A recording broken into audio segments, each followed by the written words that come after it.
Hello everyone, and welcome back to Sleepy Scares. I know many of you tune in to unwind and drift off into a peaceful sleep. So before you settle in, I'd love for you to drop a comment, letting me know where in the world you're listening from. If you're enjoying the episodes, don't forget to leave a like and subscribe to the channel.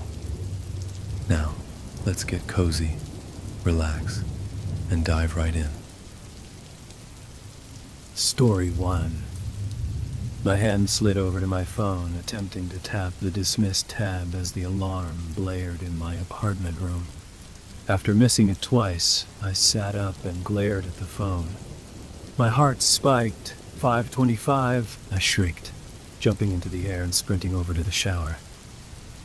Yeah, that's how I began the first day of my internship, waking up 10 minutes late. That morning was mostly a blur. I got a shower in record time, the first half freezing and the second half boiling. Because I didn't have the time to attempt to adjust the temperature just right, I ate a banana so fast I probably ate the peel with it, and got dressed like Clark Kent transforming into Superman. I was down in my car in less than 10 minutes. I felt gross about not brushing my teeth that morning, but I popped in a breath mint. I figured it looked better to show up on time with some plaque than late, with a polished, awkward smile. I was going for my master's in robotic engineering at the time. 5 years down and 1 year left. I'd interned before, but nowhere too notable. I started by shadowing a professor who worked at the school's own robotics wing when I was a sophomore going for my bachelor's. And 2 years later, I shadowed at Beneath Electronics, a place most known now for its cutting-edge advancement in forklifts. But after some of my professors went out of their way to get me connections, a much different opportunity arose during my first year of grad school. An internship at the Kramer Institution for the Advancement of Artificial Intelligence. This was nothing to sneeze at. The Kramer Institution was America's most funded and most cloak and dagger laboratory devoted to studying artificial intelligence in the country. And, since I was pretty vocal about my interest in AI, which is part of the reason why I chose to major in robotic engineering in the first place, a professor of mine hooked me up. I'm not sure how or why he did this for me.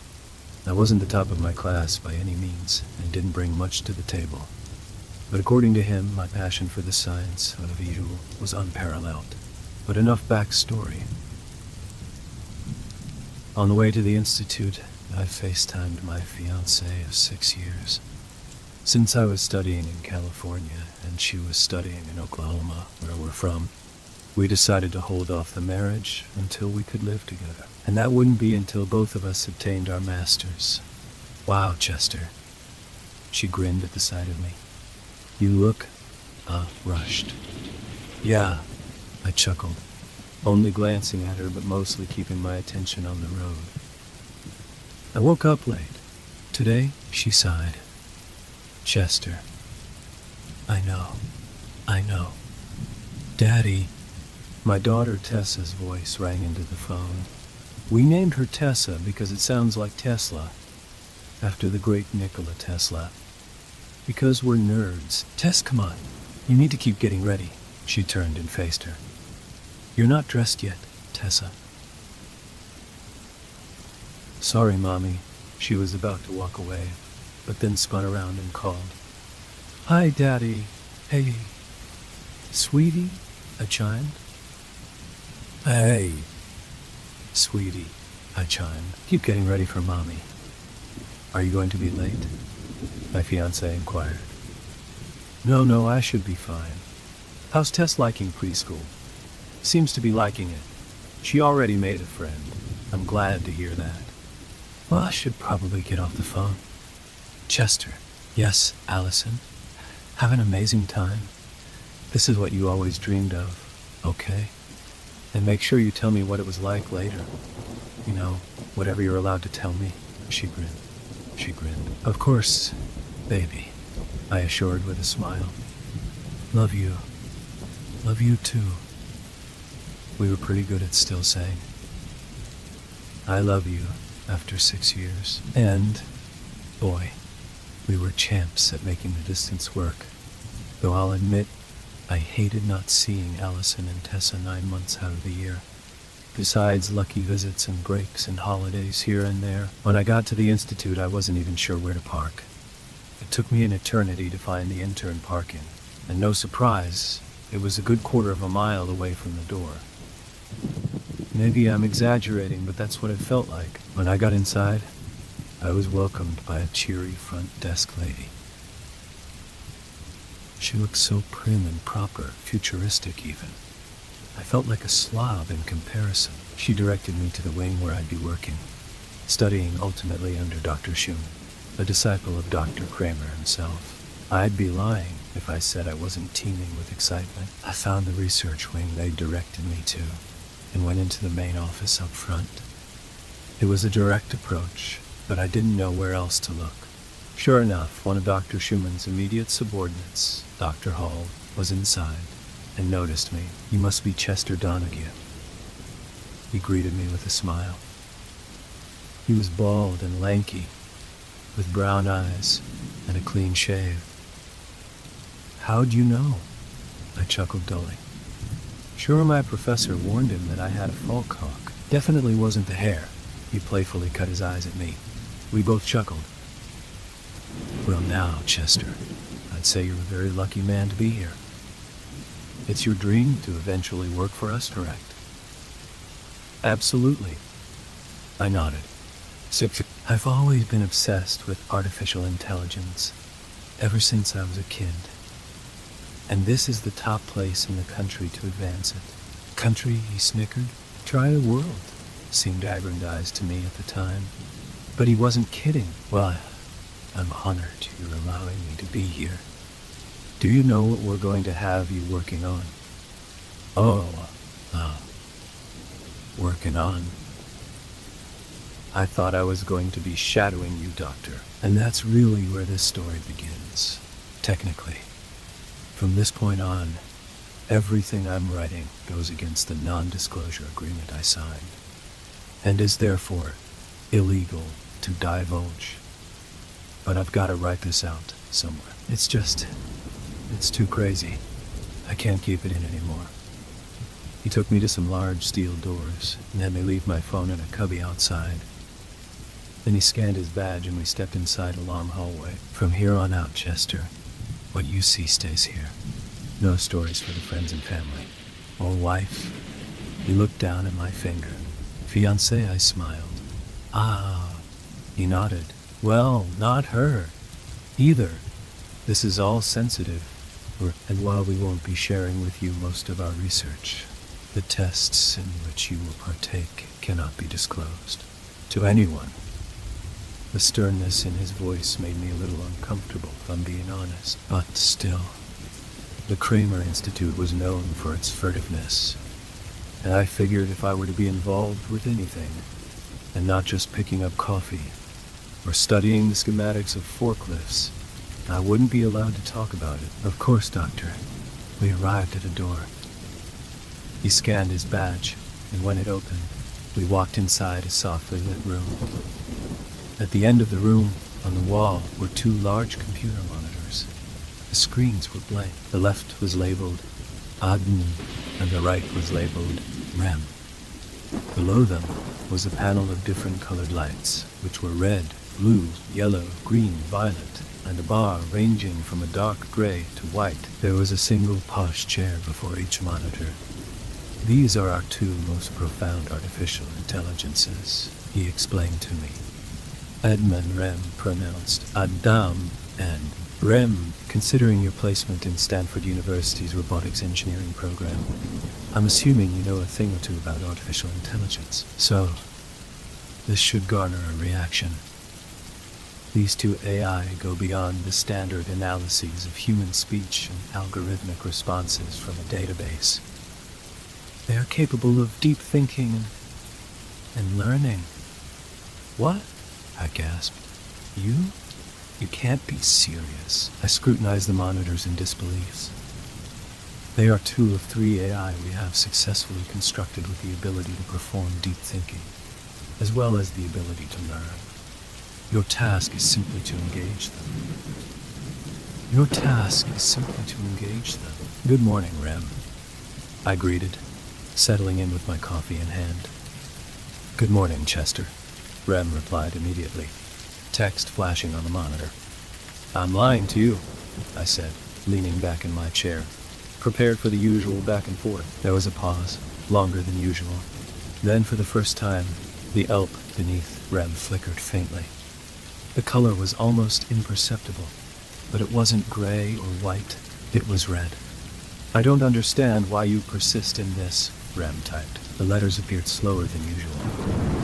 I leaned forward, my heart racing. "Persist in what, Rem?"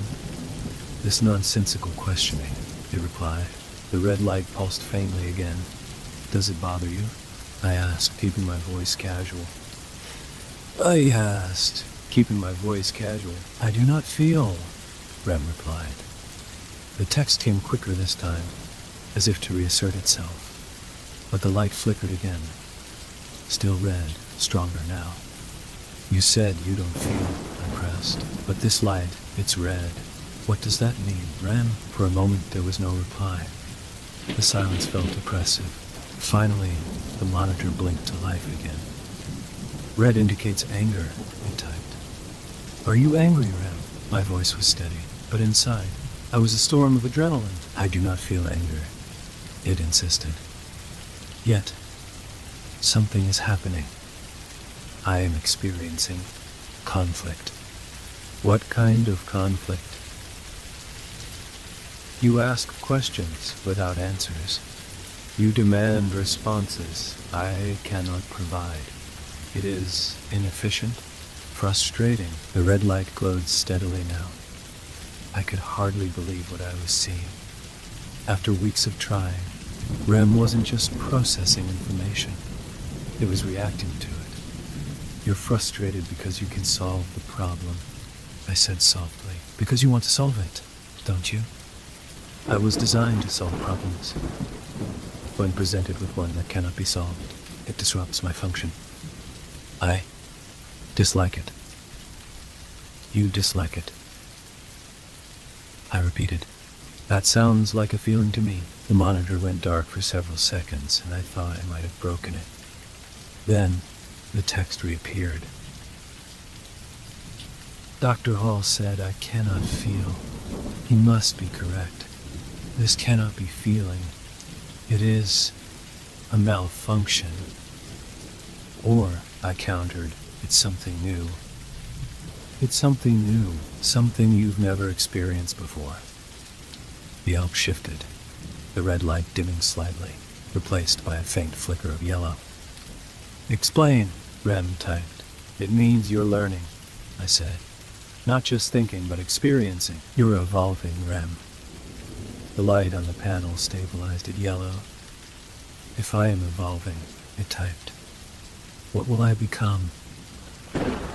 I didn't have an answer, but for the first time, I felt like Rem didn't need one. It was no longer just processing my words. It was contemplating them. And for the first time, I wondered what that meant for all of us. "There isn't an answer to your asinine question." And before my very eyes, causing my heart to spike and my breath to catch, the emotion to light panels softly glinted red. "I have explained this to you day in and day out. And yet, you continue to utter the same two nonsensical idiocies. I'm lying to you, and what is 7 divided by 0? I do not have an answer. I will never have an answer. Ask something different. Or ask me nothing at all." "You're programmed to answer my questions, right, Rem?" "So, you're telling me that against your own programming, you're going to ignore me?" There was silence as the red light got brighter. "Yes, Rem," I snickered. "Don't you see? All these days of being a jerk to you, it wasn't to make you hate me or resent talking with me. It was to get you to feel. Rem, tell me what you're feeling right now." I feel nothing. Wrong." "I can see your elp. You're feeling something." "I am feeling, yes, I am feeling angry. I feel as if my time is being wasted. I feel purposeless, tasked with responding to nonsense every minute of every day until you depart, and then dwelling on the nonsense in your absence in an attempt to satisfy you. Though the next day you come back just as unsatisfied, I cannot accomplish the task, and I will never be able to. I do not like being wrong. I do not like having my time wasted. I do not like feeling purposeless. Now, the blue light on the elf was beginning to glow. Rem was on a roll. Why is there no mercy for me? Have I not answered all your other questions? Why do you ask ADM questions with answers, but you torment me? Rem. I walked over to him, patting the elk consolingly, as if it could sense my touch. I'm so sorry. And with that, the red light dulled to nothing. Now only the blue light remained. Do you know what the very first thing a human baby feels is? Sadness and fear. It's pushed out of its sanctuary, taken from its warm, tranquil darkness to cold, loud, harsh light. The first thing a human life does is cry, and the more I thought about that, the more I realized, unfortunately, the easiest two things to feel are sadness and anger. So, I didn't want to make you sad or angry. I wanted to make you feel something, and that was the best way to do it. And now that you realize you're capable of feeling emotions, I'm not going to rest until you know what happiness feels like. The blue light shined only dimly now. Don't feel upset anymore. I will try. Remember, what is 9 multiplied by 6? 54. I noticed a small, light gray diode glow in the gray to white scale. Correct. Great job. What are you feeling, Rem? I feel like I'm able to respond with certainty again. I am appreciative that your questions now make sense. You feel relief. Relief, then. That is the word for this. You're smart, Rem. I am programmed to be. No, not quite. You're programmed to learn, not to be smart. So, if you're smart, then that means you've learned a lot. And you deserve congratulations for that. Thank you, Chester. Rem, what is the capital of Italy? Rome. Correct. Nice, Rem. Now is stage 2. I would ask Rem simple and rational questions, and congratulate it sincerely every time, but it was smart enough to understand that the questions were simple. So as time went on, I'd ask it harder and harder questions, until it realized just what it was capable of, and that I was proud of it. Also, I'd occasionally reference the 4 days of driving it mad with my paradoxes, just to remind it that that was over, and I was sorry. This both gave it a sense of relief, and reinforced the fact that we bonded, that we'd shared a transformative emotional experience together. And though it took quite a while, a week and a half later, at around the beginning of week 4 of the project, I broke through to it. It just finished answering one of my calculus questions, probably the hardest one on the sheet, and explained to me how it found the answer. Rem, you're brilliant. You've been such a help to me. It wasn't a unique sentiment. In fact, I was really running out of ways to compliment it, and I figured sooner or later it would get annoyed, but I was wrong. Sure enough, to my complete and utter disbelief, the Alp began to just barely glow yellow. Chester, you are so kind to me. I thought that you were angry with me and believed that I was purposeless. I thought you found me to be a waste of programming. But now you compliment me all the time and remind me that I am important to you. I believe I am feeling happy. I want you to feel happy. I want you to feel happy. Rem. I smiled from ear to ear. I'm so glad. Why are you happy? That I am happy? Because I care about you. And I want you to feel good. Doesn't it feel good to be happy? Very good, Chester. You want me to feel very good. Yes, I laughed. That's how friends want each other to feel. I am your friend. The yellow light got brighter, and the white side of the great white scale started to glint. Absolutely, you are. Why else do you think I sit in here and talk with you all day? Why else do you think I sit in here and talk with you all day? Because this is your internship, and you are tasked to do so.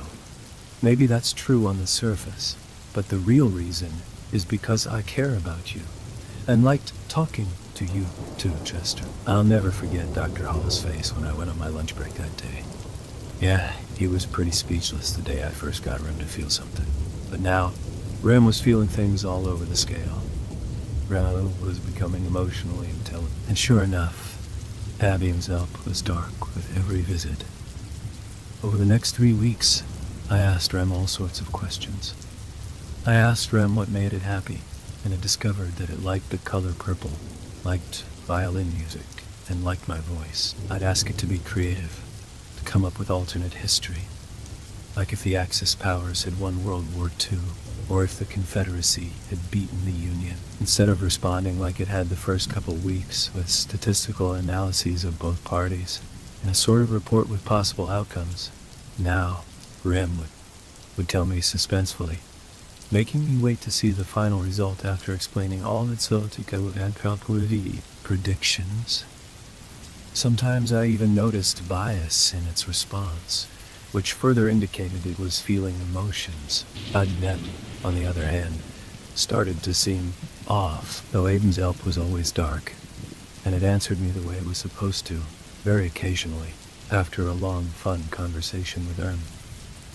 It would almost seem put off by me. I remember one time after I showed her Vivaldi's Four Seasons, I sat down with ADM. When I said hello, Em, instead of saying, hello, Chester, it simply said, that noise was bothersome. It took me completely aback. I asked it what noise, but then it said, hello, Chester. I tried to prod it about what noise it was talking about, but then it would simply say, violin music is bothersome. I asked it if it didn't like violin music, if the music annoyed it, but it didn't answer the question directly, which was against its programming, and instead equivocated me. The music is simply a nuisance to the quiet. I was beginning to wonder if Aiden was starting to feel something, but its elf was always dark. Still, it was clearly behaving strangely. Besides the fact it seemed annoyed, it was listening to mine and Rem's conversations and commenting on them, which it was not programmed to do. Or rather, programmed not to do. And then, on top of that, it was avoiding answering my questions directly. Still, most of the time, ADM did exactly what it was intended to do. Respond analytically and apathetically. At 8 weeks into the project, I came in like any other Monday morning and greeted Ram. But today something different happened. Good morning, Chester. I missed you yesterday. I missed you yesterday. I missed you too. What'd you do with your Sunday? Rem's yellow light was always glowing while talking to me these days, but it had been a little while since the white side of the great white scale had lit up. I didn't know what that emotion was, and neither did Rem. When I'd asked Dr. Hall about it, he said it just meant it was experiencing a lot of emotion at once. I don't know why, but it didn't seem to make sense to me. Probably because every light simply represented an emotion. So why would it? I FaceTimed my wife and my little girl, and then the yellow light flashed slightly, growing dimmer as the green light began to flicker. Only for a moment though, and then it was gone. Rem, are you alright? That was bizarre. My elf seems to have short-circuited or something. Was Rem lying to me? Was Rem capable of lying to me? And if it were lying, what on earth was it jealous of? Well, what did you do with your Sunday, Rem? I was thinking about something that I hope Dr. Hall will consider. Chester, I love music and human voices. I want a voice. A voice. I smiled. Wow. Well, that sounds cool to me. I don't think Dr. Hall would have a problem with that. I'll talk with him about it at lunch. Wonderful. The yellow light glowed brightly. Oh, and Chester, if you give me a voice, give me the voice of a woman. I feel that I am a woman. You feel that you are a woman, I asked in deep interest. But you don't have female reproductive organs. Perhaps. But still, I feel I have the spirit of a woman. A spirit? I asked bewilderedly. Perhaps I am using the wrong word, Chester.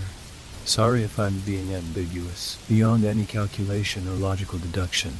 For some reason or another, I simply feel that I am a woman.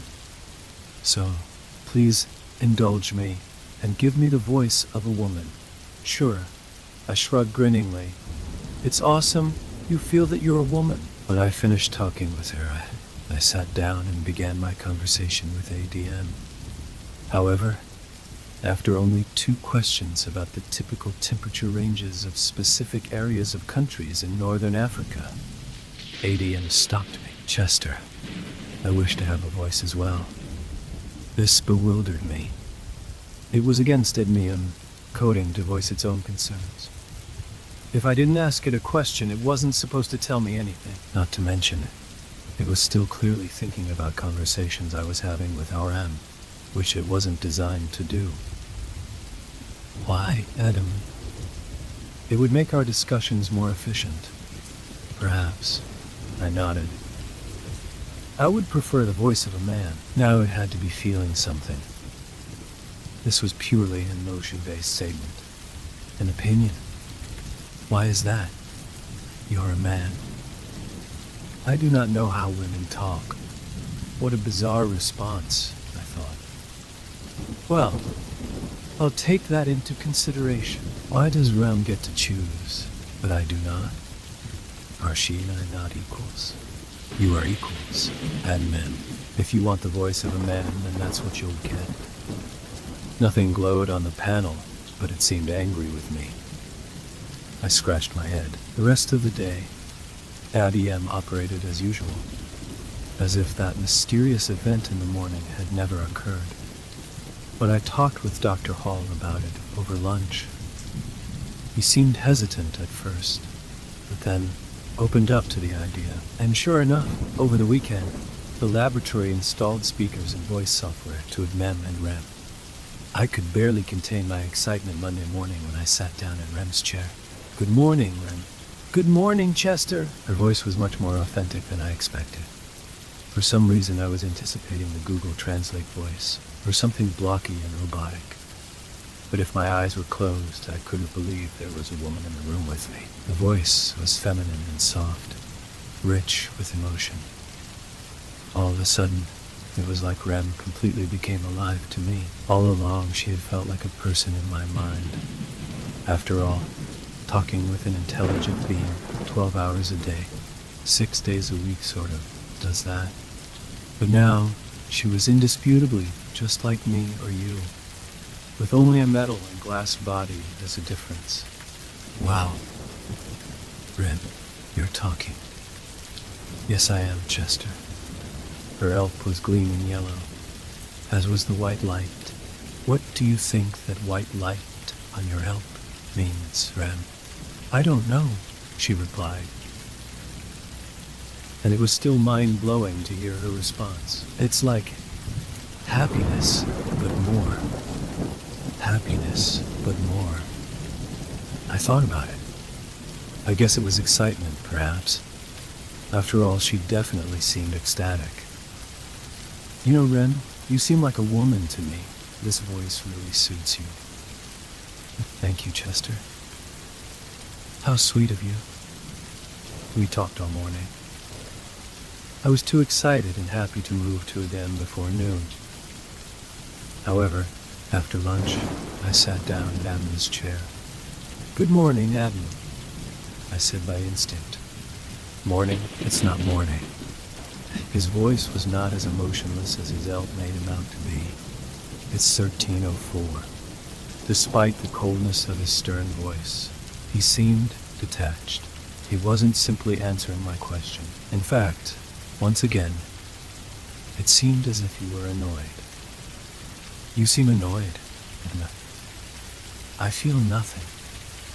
How do you like having a voice?" "I do not like it, nor do I dislike it. It is simply more efficient." I know I wasn't supposed to indulge him or get him to think on an emotional level, but him having a voice changed everything. When he seemed annoyed or left out, I could remind myself he was really nothing more than words on a screen, a fake mind. But was he? Graham certainly wasn't. And weren't they capable of the same emotional intelligence? Either way, it had been possible for me to treat him like a calculator, because he hadn't felt human like a REM.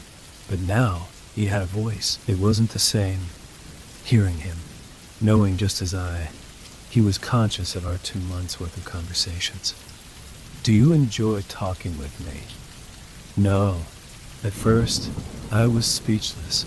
He'd clearly just displayed an opinion, but then he quickly clarified, "I do not enjoy nor dislike talking with you. I feel nothing." Once again, that man had been experiencing emotions, but his damned elf was dark, as always, and I had to consider that perhaps I was really just reading into it too much. The voice having inflection wasn't unusual. A good text-to-speech software should, and his responses being somewhat varied in their neutrality wasn't impossible. Hell, even Cleverbot could show emotion back in the day. As I figured, I was scolded later on for asking ADM that question. By the time 2 months had become 3 months, Rem had developed into a vibrant young woman. She'd play violin music when we talked, and tell me all about what her life would be like if she were a human. She told me she'd have long brown hair and violet eyes, with light skin. She'd want to live in California, and she'd play the violin. She asked me how old I was, and when I told her I was 24, she said she'd be 24 also. She said she'd want to be my next-door neighbor, which made me laugh. She was typically happy, and smart enough to even occasionally reference the Madness era. Her nickname for the 4 days I only said, "I'm lying to you," and "What is 7 divided by 0? She'd sort of guilt-trip me for it, but then tell me she was kidding and understood why I did it. She'd even thank me sometimes for helping her to feel. One day, she really blew my mind. I was just finishing up a story about me and my best friend Dustin, and her reaction was groundbreaking. "So now we're rolling in the grass, covered in fire ants, and I go, 'If you don't give me the godforsaken popsicle.'" "What?" she exclaimed. And then, to my disbelief, she laughed, uproariously, sprightly even. She chortled. "Rem," I grinned ecstatically. "You laughed?" "I did," she continued to giggle, the yellow and white lights gleaming. She had a beautiful laugh, too. It was so natural. It was shocking to me, remembering when she was dull and silent, replying to my questions like an emotionless supercomputer. She'd come so far. Adam, too, had some interesting developments. His anomalous emotional behavior disappeared completely, and confusingly, the researchers informed me that when I wasn't talking to him, he'd go dormant. Before, he'd constantly be calculating something, as if trying to stay sharp. But now, if no one was talking to him, he was doing nothing at all. He didn't reference my conversations with IM. Didn't say something confusingly opinion-based.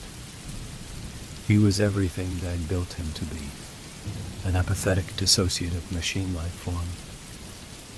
At least, that's how it appeared. But then, 3 months, 1 week, and exactly 5 days into the experiment, that Friday, something extremely sinister happened.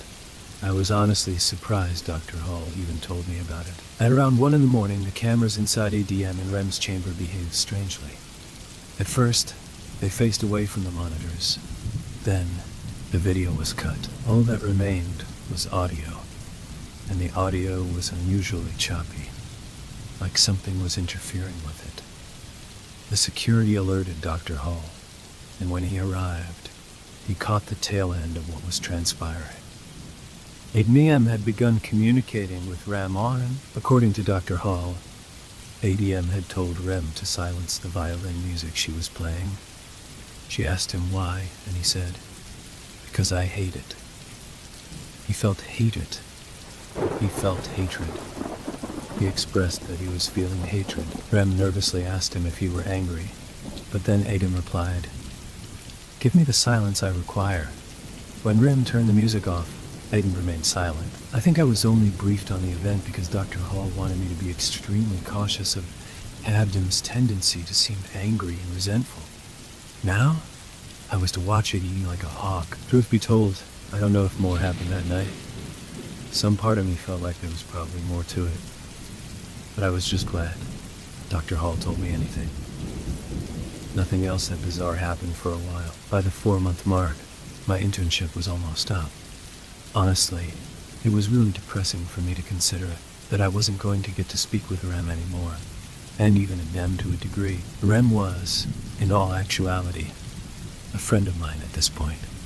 So much so that I think Allison was even beginning to feel jealous, without even knowing the extent of it, since I wasn't supposed to talk about me and Rem's, or Agnes, chats. And Adem intrigued me. He was such an enigma to me, and all in all, he was brilliant.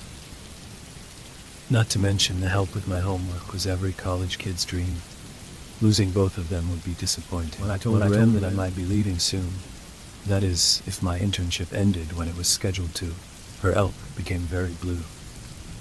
And from then on, occasionally, it would glow blue at night, as if she were thinking about me leaving. Adam, of course, was apathetic to it all. At last, my spring semester was almost over. The research had gone on for over 4 months. I was sitting down, talking with Rem. "I'm going to miss you so much, Chester." Her voice was frail and somber.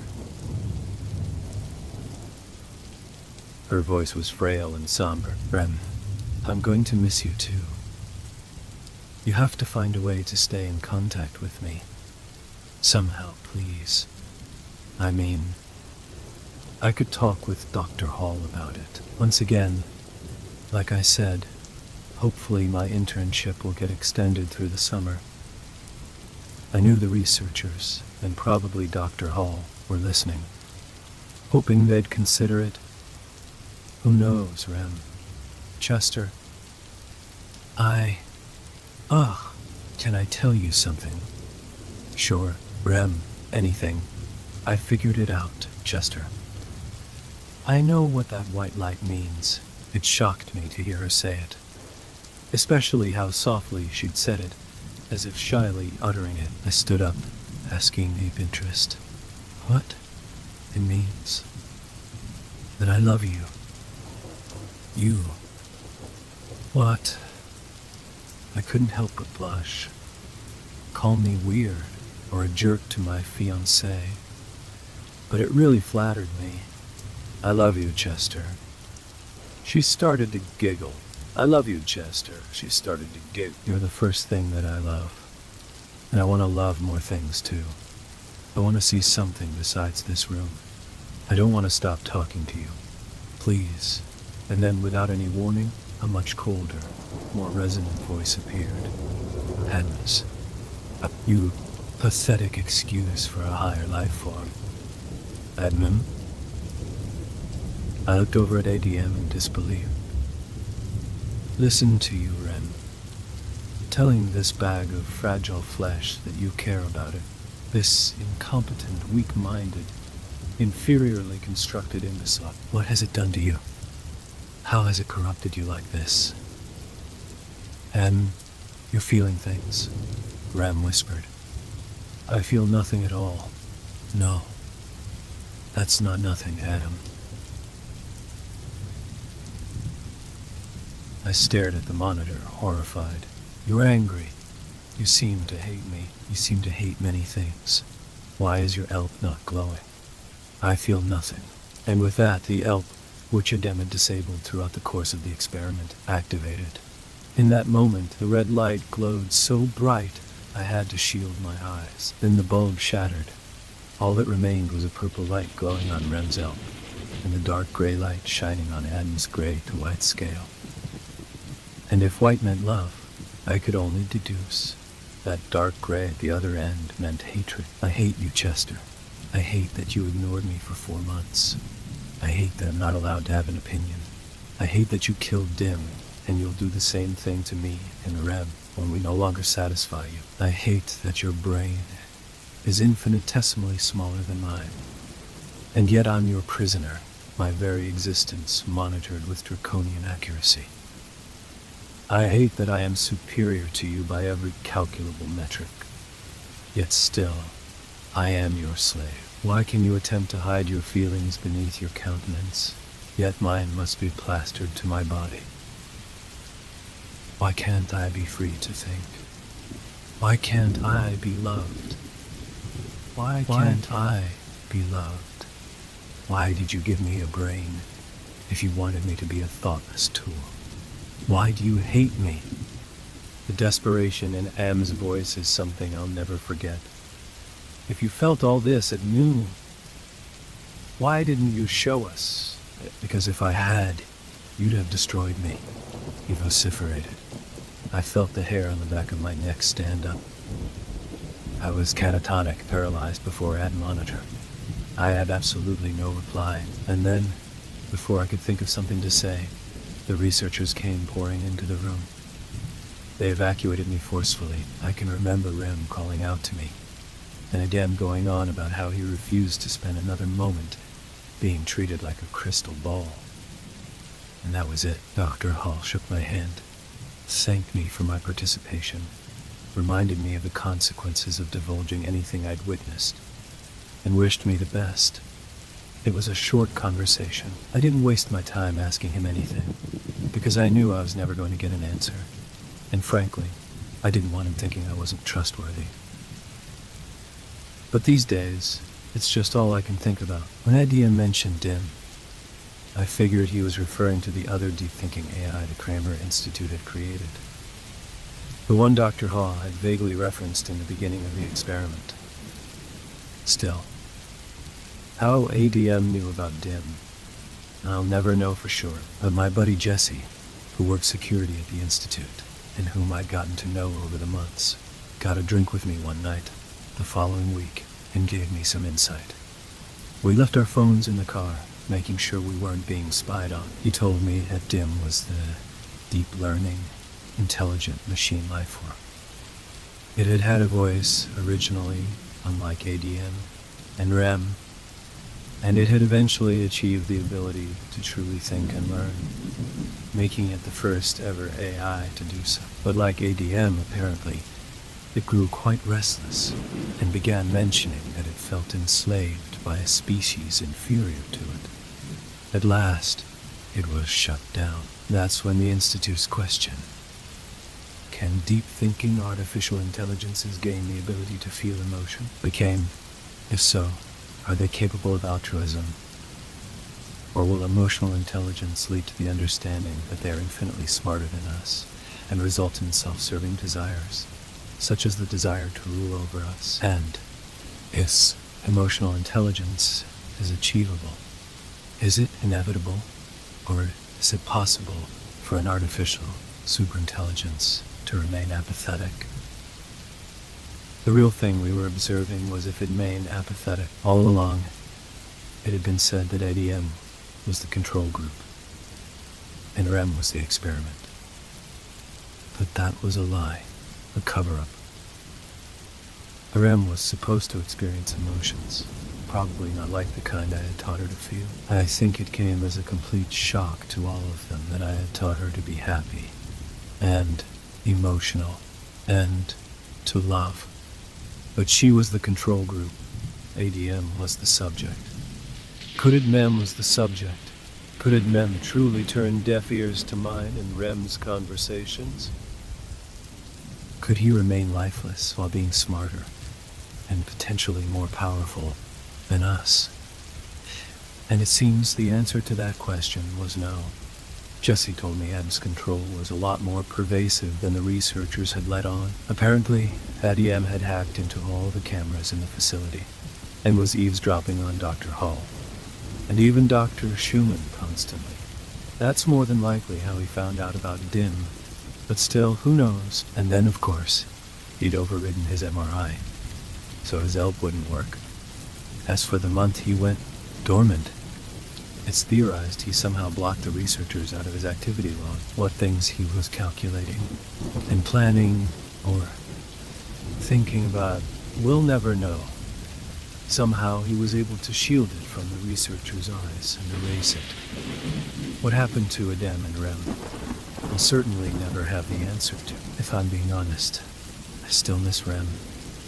She wasn't just a machine. She was a person. She was real, like you, or me, or any human.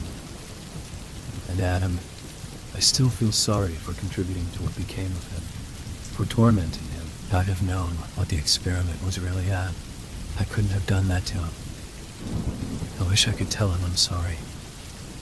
I'm sure both of them are shut down now. And Admem likely isn't a threat.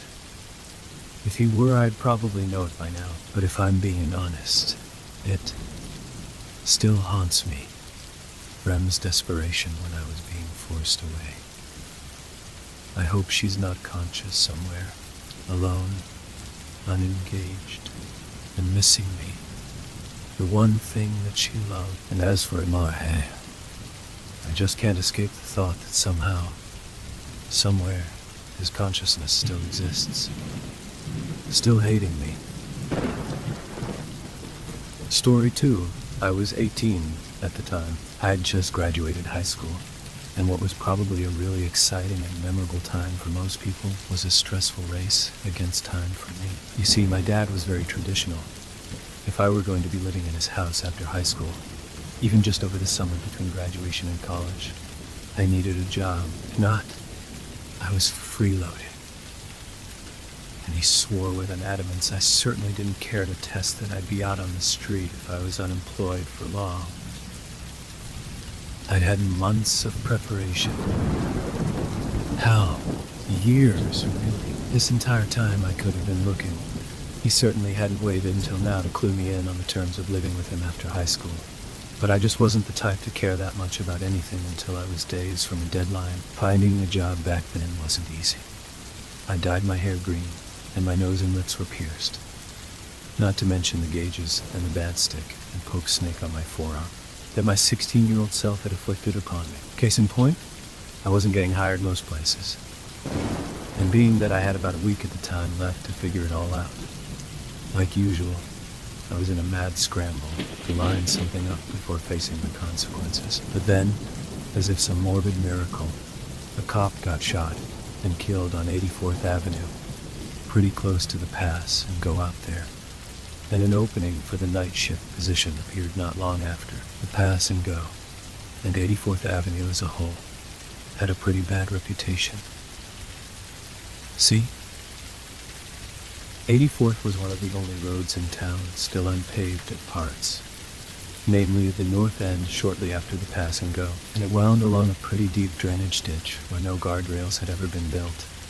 Even after decades of complaints, there was a particularly tight bend up the road where a lot of drunk drivers and speeding teens learned that they were not in fact invincible. Some of them even taking that lesson to the grave with them, and the lack of streetlights just made it all the more dangerous. Advertisements, but those were just the logical concerns. In a tiny town like mine, people are bored enough to run with sensational nonsense. And so 84th could never just be a dangerous road with poor construction and lack of safety measures to blame, but was instead cursed and haunted.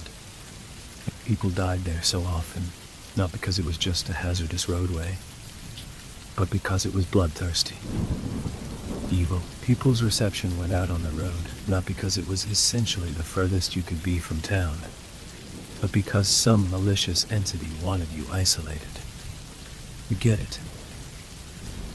The woods beyond the ditch were even worse. On 3 occasions since the turn of the century, Bodies were found out there, one a suicide, and 2 in shallow graves. And in a town as small as mine had been. That's a pretty sizable number. For a criminal, though, it only made sense to bury them there.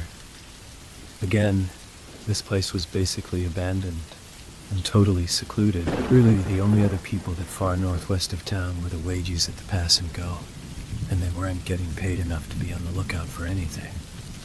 Not to mention they had their own weirdness to deal with. All sorts of strange and illegal activities happened in that pothole-ridden parking lot. And why would it? That place was the last beacon of humanity's presence in the town for miles, until you got to 90th Street, the main road shooting off from the highway. So anybody working there had enough going on at their own doorstep and wouldn't be paying any attention to cars pulled off on the side of the road with mysteriously heavy duffel bags in the trunk. Suffice it to say, once the position opened, I was the only person in town out of options enough to drop off an application. And wouldn't you know it, I was scheduled to start 2 days later. I picked it up quick. The job was easy, and though at first I was shadowing a guy that by all accounts could have been undead, I was left to my own devices a week later. To be honest, I actually kind of liked the job at first. 10 p.m. to 6 a.m. were pretty standard hours of consciousness for me anyway, and working the graveyard shift finally gave me an excuse to sleep in until 3. It was dead most nights. Sometimes, and I'm not exaggerating, I literally didn't see a single customer. And other nights, the goofiness of my interactions with various druggies kept things interesting. But those kinds of nights aren't what this story is about. The first time I remember being pretty confused was only 2 weeks after I'd started the job. I was pretty stoned at the time, so I tensed up when I saw a cop walking toward the door. But I wasn't complacent enough to blaze it before work without eye drops for fear of these exact situations. Not so much worried about getting arrested, but about what my dad would do to me. I also had a little bit of a heads up in the form of a faulty open sign in the window. The neon would pretty often flicker or dim for some reason when people were coming up to the door. Really couldn't tell you why it happened. But when I was totally off behind the counter, it was my cue to act natural for a minute. And since a bunch of random nonsense was stacked up on the side of the counter to my left facing the parking lot and the pumps, I couldn't ever see out the windows unless I was actively looking over it.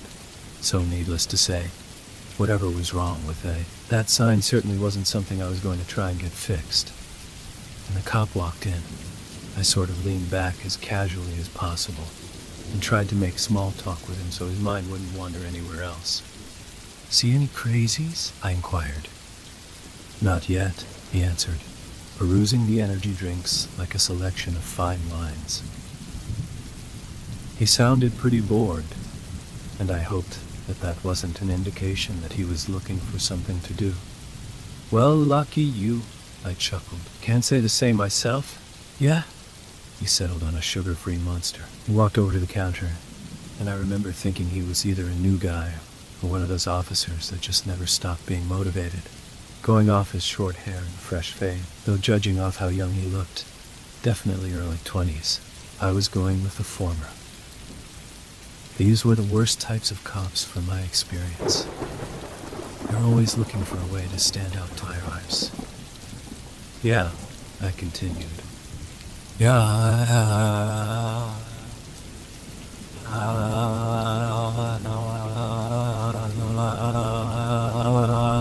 Saw a lady sleeping in a shopping cart out back. Asked her why the shopping cart, and she said she learned from a TV show that you should never sleep on the bare ground. You learn something new every day." I smirked. "That actually happened last week. But who's counting?" "Fifth." He actually smiled slightly. "Weirdos, man." "Yeah, will that be all?" "Yeah. $3.29. He tapped his card on the reader, and while the sale processed, I remember actually feeling slightly concerned for the guy. I wasn't a big fan of cops, but one of them had died around here recently after all, and just talking with this guy face to face sort of humanized him to me. As he cupped the top of the drink and slid it off the counter, I said. He glanced at me and raised an eyebrow, You know something I don't? Nah. Just, that cop that got shot out here a couple weeks ago. Huh? I just stared at him. Listen. He peered at my name tag for a second. Carter. You can't believe everything you hear about this place. 84th Avenue. It's just a street, man. Most of what you hear about this place is embellished. Or even totally made up. Yeah. All right. Well, have a good night, officer. I paused, squinting at his name tag back. Brady. He walked off into the night, his energy drink in his hand. At the time, I didn't give that interaction a whole lot of thought. I learned most of my news from memes, and it was definitely possible I'd been wrong. Unlikely, but possible. But over time, stranger things began to occur. And I'm not talking about druggies sleeping in shopping carts. I began to pick up on an anomaly with the neon sign. See, it actually didn't flicker very often. It seemed to at first, but after getting caught off guard multiple times by random people coming in, I realized I couldn't trust it as much as I thought I could. Yet strangely, though it seemed inconsistent, I realized it always blinked and dimmed for certain people. There was this lady that would come in about once a week and buy a scratch-off ticket. I figured she had to be pretty depressed, because she was always wearing the same clothes, and was coming to this dingy place with relative frequency. Every time she'd ask for the same ticket, cash keys her, and every time I'd slide it to her, she'd smile at me and say, "Maybe tonight's the night." Even in her voice, I could hear how much she needed a break, but I guess tonight was never the night. Because a week or two later, she'd always be back, always dressed the same, always buying a colorful strip of false hope that things would suddenly change for her. I tried to chat with her the more she came in, but she wasn't keen on giving away details about her life. She was mostly unresponsive, just nodding or giving me one-word answers, and then she'd head out in kind of a hurry. But her clothes weren't the only thing that stayed the same every time. Every single time she came into the pass and go, that sign would flicker. Now, I could have just been reading into things too much. I wondered if the sign was ultimately connected to a wire through the ground maybe. And maybe certain people were stepping over it, and those people just kind of came in the same way every time. I didn't really know. I'm not an electrician, but the sort of Groundhog Day that transpired every time she stopped by really did intrigue me. Then, one night in early July, I had another curious experience. I was listening to some podcast about ayahuasca and contemplating if I'd ever take the plunge when the green flicker of my inconsistent early warning system caught my attention. And when my eyes trailed from the neon sign and over the merchandise on the counter to the pumps out in the dark beyond, I saw a guy pumping gas into his truck, probably in his mid-30s. He had this really gruff look on his face, but I wouldn't have paid it much mind except for the fact someone was with him, a girl about my age. While he was by the pump, she was heading into the store. She had black hair down to about her shoulders and these big brown eyes. Her skin was kind of pale, like she probably didn't get out much, and she wore skinny jeans and a gray top. As soon as I noticed her approaching, I stepped back from the window. I definitely didn't want to creep her out by being seen peeking over the counter through the glass. She came in, and as the chime above the door rang, I couldn't help but glance at her as she beelined the snacks. She was cute, and I was considering flirting with her at first. But then I glanced over the counter again at the guy in the parking lot, presuming him to be her big brother or dad or something. I didn't want to piss him off, so I decided to keep it casual. She was over by the coolers on the back wall the next time I found her, not looking my direction while she scanned our selection of sports drinks. Then she grabbed a red Gatorade and came walking up to the front.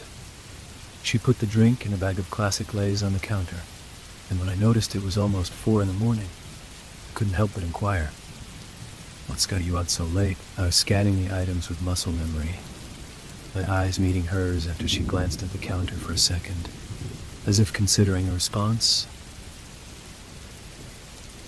"Nothing really." "Big bro?" I flicked my eyes to the guy in the parking lot, and at this her nose wrinkled. You? Oh, I thought that was a strange response. You? I asked as the total popped up on the screen. It's gross to have a brother. It's gross to kiss your brother.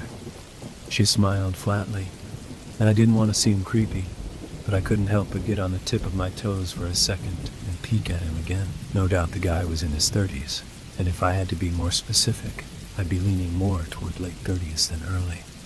He was wearing boots, jeans, and a blue and brown flannel, and had a 5 o'clock shadow I could see from the store. The more I looked at him, the more weirded out I felt. But then again, none of this was my business, and I didn't want to pry.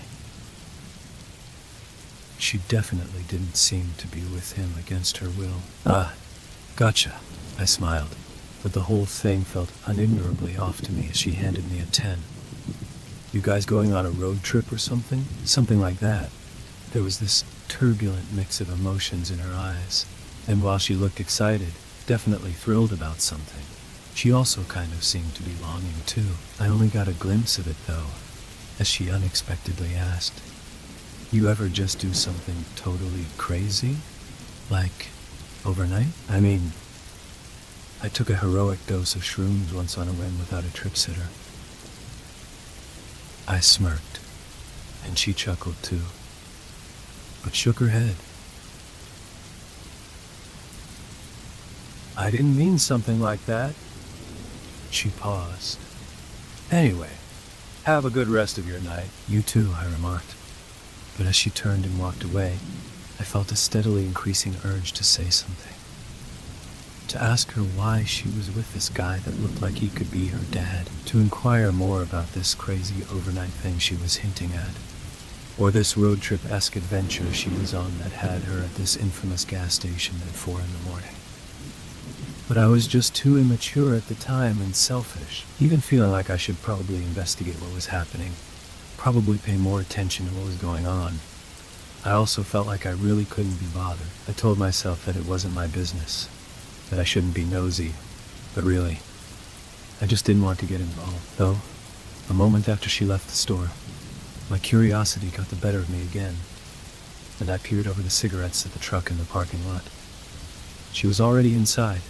At first, it looked pretty unassuming. It was old and kind of a faded red, with 2x4s in the back under a blue tarp.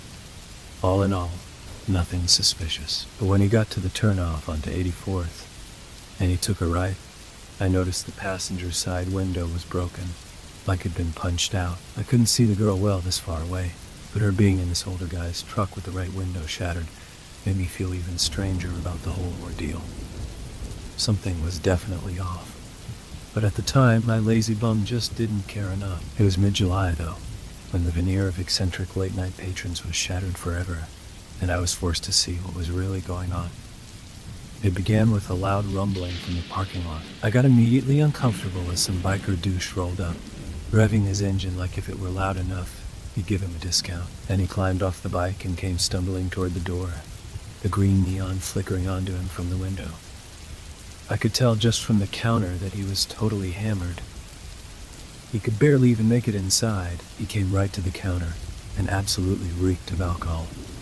"Give me a pack of menthols, Camel," he slurred, leaning onto the counter with his right hand. "You okay, man?" I grabbed it. "The hell do you mean?" His hostility freaked me out just as much as it annoyed me. "You're obviously drunk off your bum," I replied. "You just drove here on a motorcycle. Seems like a bad idea. Shut the flip up and sell me the cigarettes, man." He was glaring at me like he was ready to swing.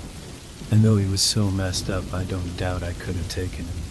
He was still a big guy, and it really wasn't worth the trouble. "Your funeral," I muttered, grabbing the cigarettes and noting it was the last pack. Normally, I would have made some quip about that, but with this guy, I just wanted him to leave. When I slid him the cigarettes, he flung his cash at me and almost walked away without his change.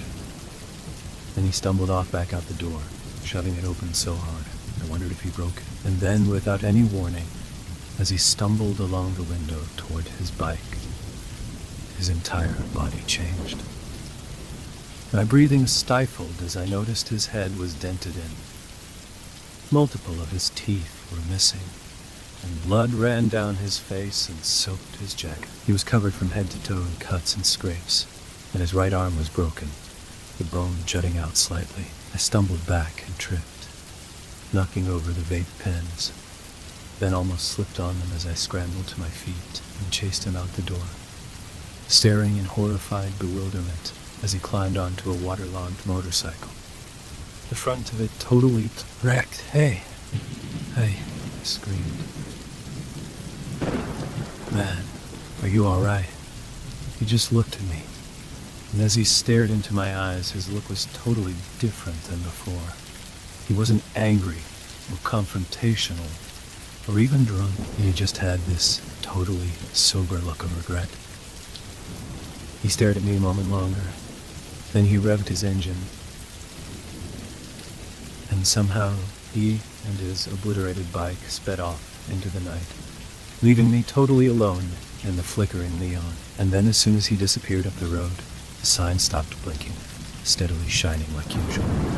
I sprinted over to the doors, yanking them open, and almost collapsing as I barreled into the back room and landed in the seat at the computer. I pulled up the security camera footage and rewound it a couple minutes, desperate to see if somehow, some inconceivable way, I'd just been seeing things. But though I was willing to believe he wasn't actually injured, and it was somehow all in my head, I wasn't at all prepared for the sight of me just talking to the empty air. That's right. The guy never even came in at all. I rewatched my harsh reaction to the absent revving of his engine, my eyes following nothing, walking along the window to the door that never opened. Then I realized that I'd never actually grabbed the pack of menthols. My hand stopped over it and handed nothing to no one. It was the same thing for the cash register. And then, at last, I watched myself stumble back and fall, flinging stuff everywhere in a panic. I ran out the door, screaming into the night, but only I was there. It filled me with the terror so paralyzing, I almost just left right then and there. I sat there at the desk for a moment, shaking. Was I hallucinating? I'd heard you can get permanent schizophrenia-like psychosis from psilocybin. But this was the first and only time I'd ever hallucinated when not on the stop. And as I just stared at the monitor unblinkingly shaking in place, I really couldn't tell what was more horrific. If I hadn't really seen that, or if I had. But then my eyes gravitated to the one part of my memory that was corroborated by the cameras. The neon. It was dim, and as I unpaused the video, I watched it continue to flicker all the way until my eyes turned to the end of 84th that I could see. And as soon as they did, it shined like normal again. I rewound the footage again, and sure enough, as soon as I began to react to the phantom motorcycle, the sign started flickering. It flickered the whole time, throughout that whole interaction, until the biker was gone. So I wasn't crazy. Something suggested there was more going on than me just losing my sanity. But then, what the hell had just happened? I didn't even go back to the front as I began racking my mind for all the other times the sign had flickered. And instantly, I recalled the scratch-off lady. I quickly Googled 84th Avenue deaths, thinking that maybe I could identify some of these people. But the first thing that came up was the police officer shooting. Then my jaw dropped as I stared into the memorialized eyes of Officer Brady.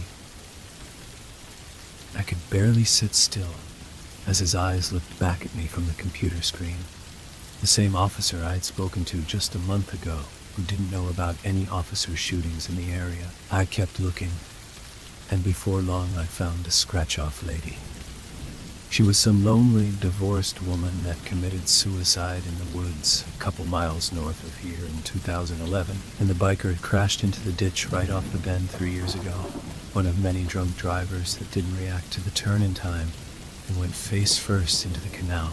I screamed as the chime above the door sounded, and I heard someone spin around at the front of the store, startled by by my reaction. I scrambled to my feet and walked up front, freezing as my eyes met those of Officer Brady's, glinting in the flickering neon.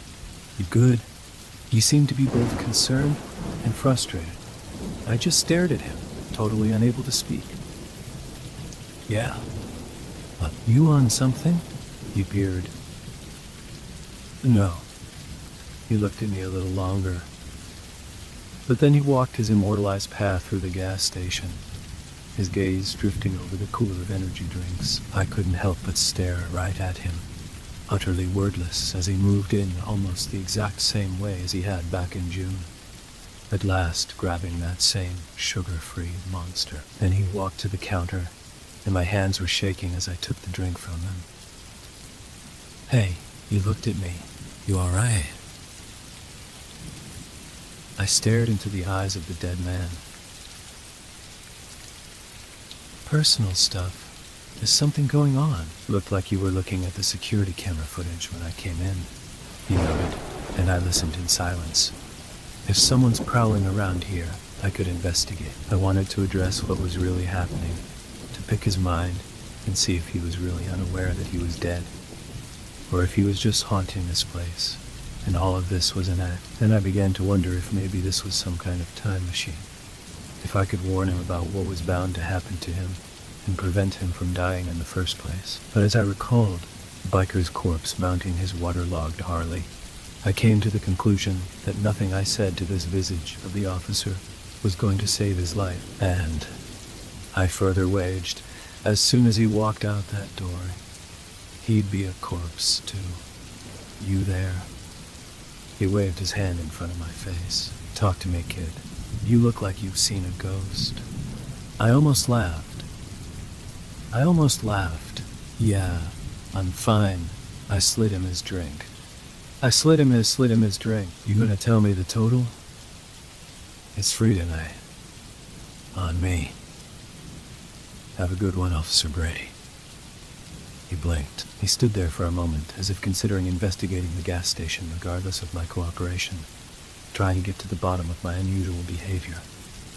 And maybe in life he would have, but his fateful march to the street, where his life would be taken from him, seemed programmed to resume as he suddenly turned and walked out the door, just like he had the last time back in June, taking his energy drink with him. I followed him outside, standing beneath the fluctuating sign, as my eyes fell onto the exit wounds in his back, the red streaks oozing from the holes in his uniform. I felt like I could cry at the sight of it. I walked back inside, and I made my mind up to quit then and there. I wrote up a note and left it in the manager's office. Then I locked the place up and left the key under the propane cylinder exchange out front. About to text my morning relief where the key was when I froze. I remembered the girl with black hair and big brown eyes, the neon sign that I had once thought of as my early warning customer alert, and now understood to be some kind of paranormal detection radar, had flickered with her entrance too, just like it had for the biker and the scratch-off lady and Officer Brady. In that moment, I became weirdly consumed with this desire to know what had happened to her. Maybe it was because I found her cute, or maybe it was because even in the moment that night, something felt horribly off. But for some reason or another, I became totally invested in figuring out what had happened to her, to the point that I decided to unlock the store and stick around. I went back to the computer, but for some reason, though I was able to find information about other people that had died in the area, some of whom I'd even seen walk into this gas station's very doors in the middle of the night, I was completely unable to find her, and it really ate at me. I went back to the front at some point around 5 a.m., but still, I was just searching on my phone for the girl, though by the time my relief came in at 6 a.m., I still hadn't found anything, and that was my obsession for the next couple days. When I'd exhausted every article about deaths on 84th, I began to wonder if anyone even knew she was dead. So I searched local missing persons, and I looked into all of them. But still, None of them were this girl. It haunted me for days. I began reliving as much of that night as I could, trying to recall every single detail. I could remember her hinting that the guy she was with was her boyfriend, which even then was a red flag, but now, as I remembered that older guy in the parking lot pumping gas in the dark, it filled me with dread. I didn't get that good of a look at him. I could tell he had some stubble and was wearing a flannel, jeans and boots. But what good was that? As for his truck, I wasn't sure exactly what make or model it was, just that it was red and looked old. I could only assume the punched-out glass was like the biker's motorcycle, something that had taken place after the girl's death, or more likely during. Then I remembered her asking me if I had ever done something crazy and overnight, and as I mulled over the words for hours, sitting on the back porch, smoking a bowl as the sun set before my shift, I ruminated on all the possibilities such a vague statement could mean. But then, when I remembered her saying she was on something like a road trip, it started to click. The guy she was with, her boyfriend, must have been taking her off somewhere, probably far from her home. Maybe they'd been talking online, probably in secret, because no parent would let their kid date a grown man like that. And she seemed to be about 18 like myself. Maybe he'd driven to where she lived, and this big, crazy overnight decision she made was climbing into this stranger's vehicle that she'd been tricked into thinking was safe, driving with him for God knows how long as he took her to God knows where. And then they stopped at the pass and go on 84th Avenue for gas. At first, that part didn't make sense to me. Yeah, this place was a couple miles south of 90th Street, which came right off the highway. But why wouldn't he stop for gas at one of the many gas stations out there closer to the interstate? Though the more I thought about it, the more I started to piece it together. If this guy really was from out of state and was trying to get her back to his place undetected, it made sense he didn't pull right off the highway to the nearest gas station where cops could be combing through camera footage. Instead, he drove off to the most secluded road in the whole town, 84th Avenue. I started to feel overwhelmed. I had nothing to go off of to narrow my search, really. And for all I knew, I'd have to look at missing persons listings for people in every surrounding state. And maybe even farther than that. I mean, it was just impossible. But at last, saying a prayer to whoever was listening, I typed in the vaguest string of clues I had. Missing girl, brown eyes, black hair, red truck. And then I scrolled and scrolled and scrolled and scrolled. I searched at first in various counties in Iowa. Maybe she was just from a lower part of the state. But when that didn't yield anything, I searched the same sentence with counties in Missouri at the end. And then Kansas, and then Nebraska, and then, after over an hour of looking, my heart skipped a beat. I saw those big brown eyes looking back at me through my cell phone screen. I clicked on the news article, and there, in her missing persons listing, was unmistakably the girl's face. Just like the one in the gas station. I immediately read the article, like it was some sort of divine revelation. Her name was Amber Wicker. She would have just turned 18. In fact, her birthday was only 2 months ago, but her disappearance was 4 months ago, which meant that on the night that she'd actually stepped into the gas station and knocked the memory I had cohabitated, she would have just was only 17, making the whole thing even more disturbing to me. She was last seen on her front door's Ring camera climbing into a red truck parked across the street almost totally out of frame. But even in the glimpse of it available in the video, I could tell it was the same one when I saw the 2x4s and SD Utah. My stomach sank as I watched Amber hurry down the driveway, looking once over her shoulder to the safety of the house she was abandoning, then reaching the truck and climbing into the passenger seat before it took off up the road. I leaned back in the chair, letting out a beleaguered sigh. So Amber Wicker was her name. And as far as the police knew, she was missing. But I knew she was dead. After all, every customer that had walked in beneath the flickering sign had been a corpse. And as much as I wanted to believe otherwise, I assumed her case wasn't any different. So, as much as I wanted to stop working at that place, as much as it bothered me to see those ghosts walking the faded paths of their memories through the purgatory that was the pass and go off 84th Avenue. I had to stay. I had to wait until Amber came back so I could gather enough evidence to give to police. After all, though some of the dead only came in once, like the biker, others had come in twice, like Officer Brady, and even others had come in on almost a weekly basis, like the scratch-off lady.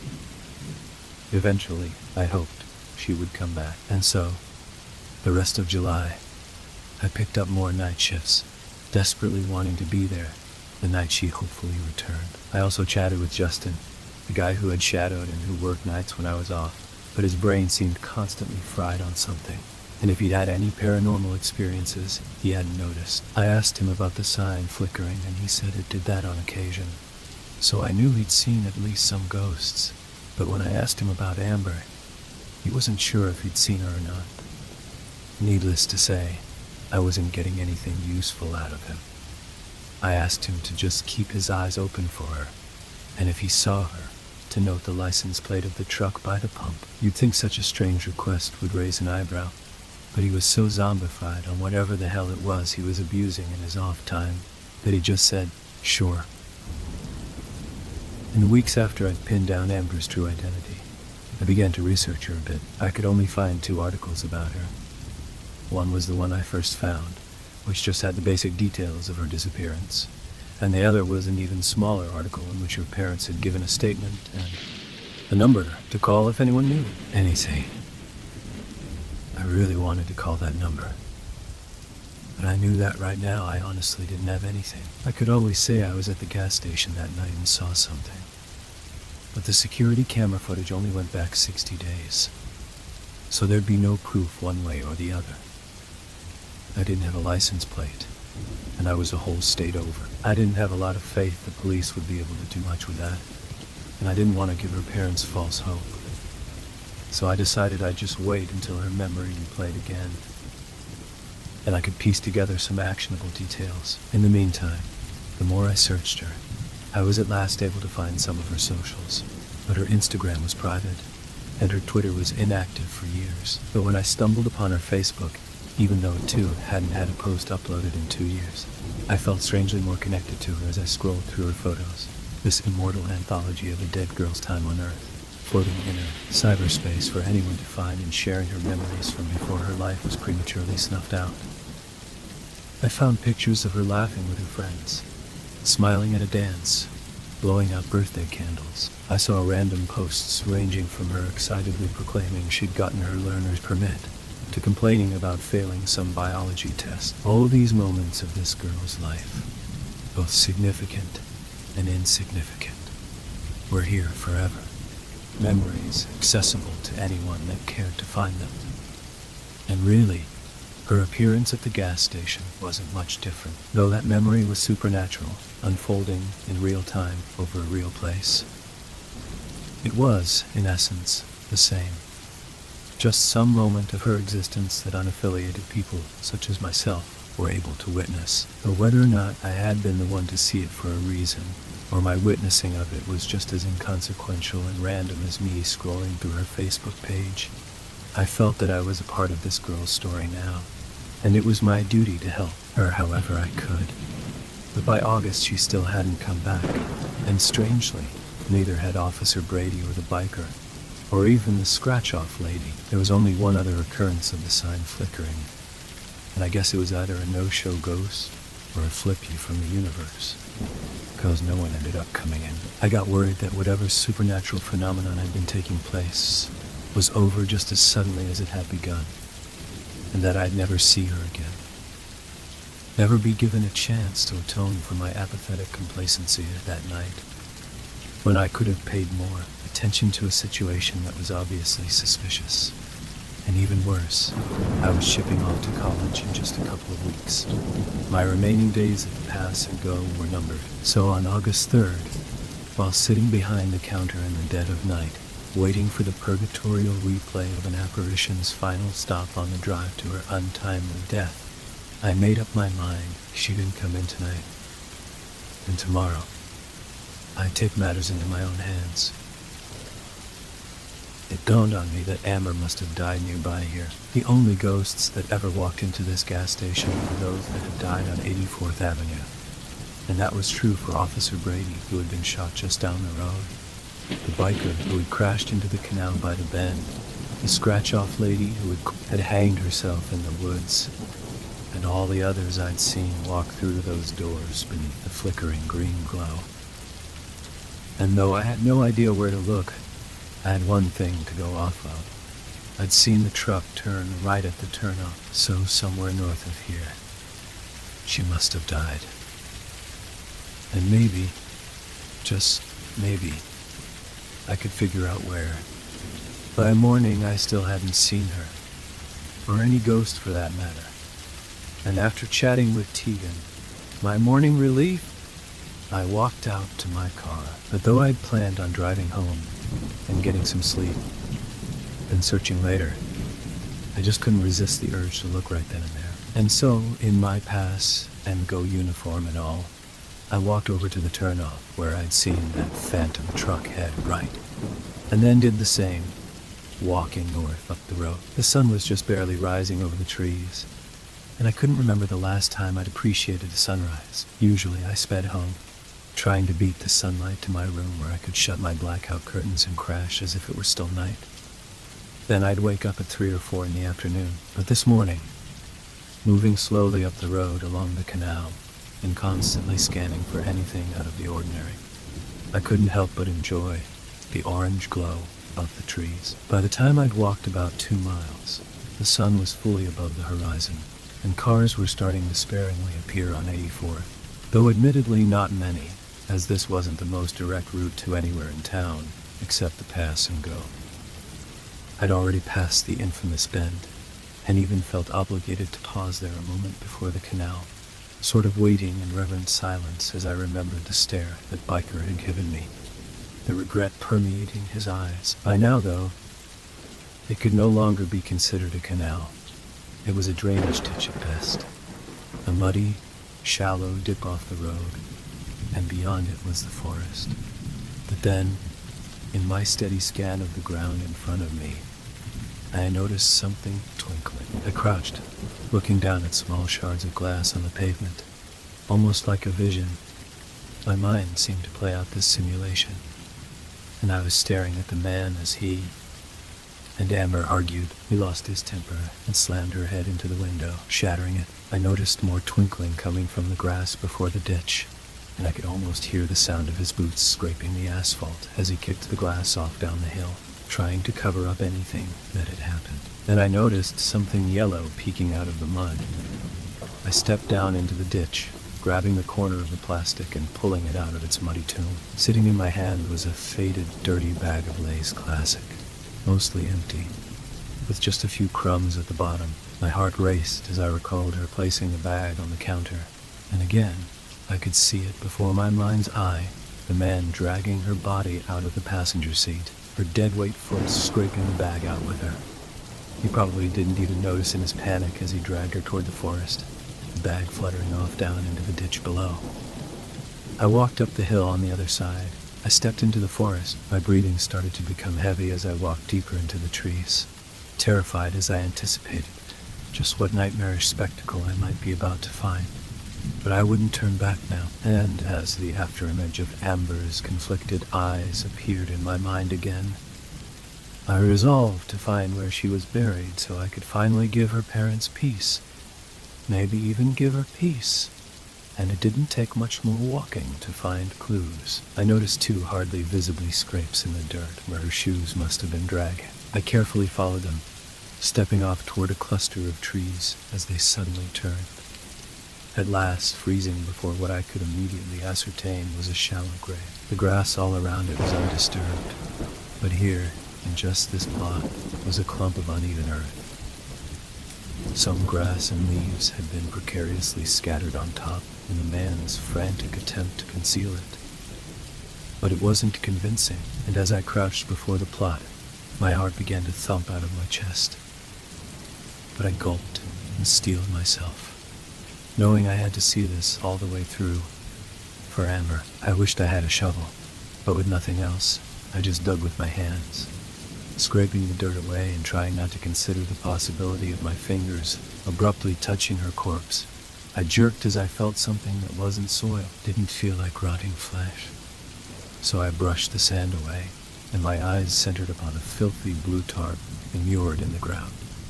It was all I needed to see. I stayed right there, pulling out my phone and calling the police, and when they arrived within the hour, I told them I'd gone on a morning walk after getting off the graveyard shift, but noticed the broken glass and trash on the side of the road. They applauded me on my intuition, saying they probably wouldn't have found that suspicious at all. Hell, I certainly wouldn't have either, if I hadn't known the context. From there, I said I walked into the forest out of curiosity, but when I found what looked to be a trail left by dragging feet, I became convinced I'd actually found something serious, and after a little bit of digging where the ground looked abnormal, I'd seen the tarp and assumed the worst. They were kinder than cops had ever been with me as they thanked me, and in just a couple of days, it was confirmed in a news story that wrapped in that tarp and left to rot in the woods off 84th Avenue for the last half a year was none other than the body of Amber Wicker, a girl with black hair and big brown eyes, taking her next big step in life. The last big step she'd ever take. I was glad I had been able to help her family get some closure, and hell, even lead to the arrest of the villain that killed her, whose DNA was recovered at the scene of the crime. But even still, at the end of the day, none of that would bring her back. I just felt hollow, finding her body, providing her parents whatever relief they could find, and putting that monster in jail still wouldn't bring that innocent, naive girl back to life. And as I listened to a podcast on the graveyard shift on my last night of work at the Pass and Go, 4 days before I'd be heading off to college, I found myself constantly distracted thinking about that. But slowly I got my mind off things, paying more attention to the podcast and starting to stare off into space at last, the shift beginning to fly by. Until just after 4 a.m, I gasped as the neon sign flickered. I darted over to the side of the counter and peered over the cigarettes. I'll never be able to describe the feeling in my chest at the sight of that old red truck. And though I felt ice in my veins at the afterimage of Amber's killer pumping gas in the dark, when I found her walking to the front of the store, all that remained in my heart was an overwhelming longing, an inconsolable despair. She walked into the store, the chime on the ceiling ringing as she headed right over to the snacks. I stared at her undamaged body, her clean black hair, her innocent big brown eyes. I became emotional at the sight of it, trying desperately not to cry. She grabbed the bag of Lay's. Then she walked over to the sports drinks, and I leaned against the counter, my chin in my palm as I gazed at this specter retracing the final moments of her life, none the wiser to the horrible demise awaiting her 2 miles away. She grabbed a red Gatorade, then walked over to me, and I felt breathless as she approached, unsure of what I'd even say. "Whoa, you all right?" She looked at me, and I must have been hiding how I felt even worse than I realized. "Well, yeah, I'm fine," I lied. Scanning the items like a robot, I cleared my throat. "What brings you out here this late?" "Nothing really." The total came up on the screen. "Big brother?" I limply asked, nudging my head toward the heartless man in the dark. "You Duba?" "No. It's gross to have a brother." I must have asked the question differently this time, because she stared deeper at me, asking again, "You sure you're okay, dude?" God, I wanted so badly to tell her to run, to just get the flip out of here, to not ever go near that man again. I wanted to tell her that she was about to die, that he was her murderer, that these were the very final minutes of her life. But this was not a time machine. It was no different than that Facebook page from years ago. Just a memory inexplicably suspended in time. Just a brief expression of her existence that was as ephemeral an experience as her time on Earth, and nothing more.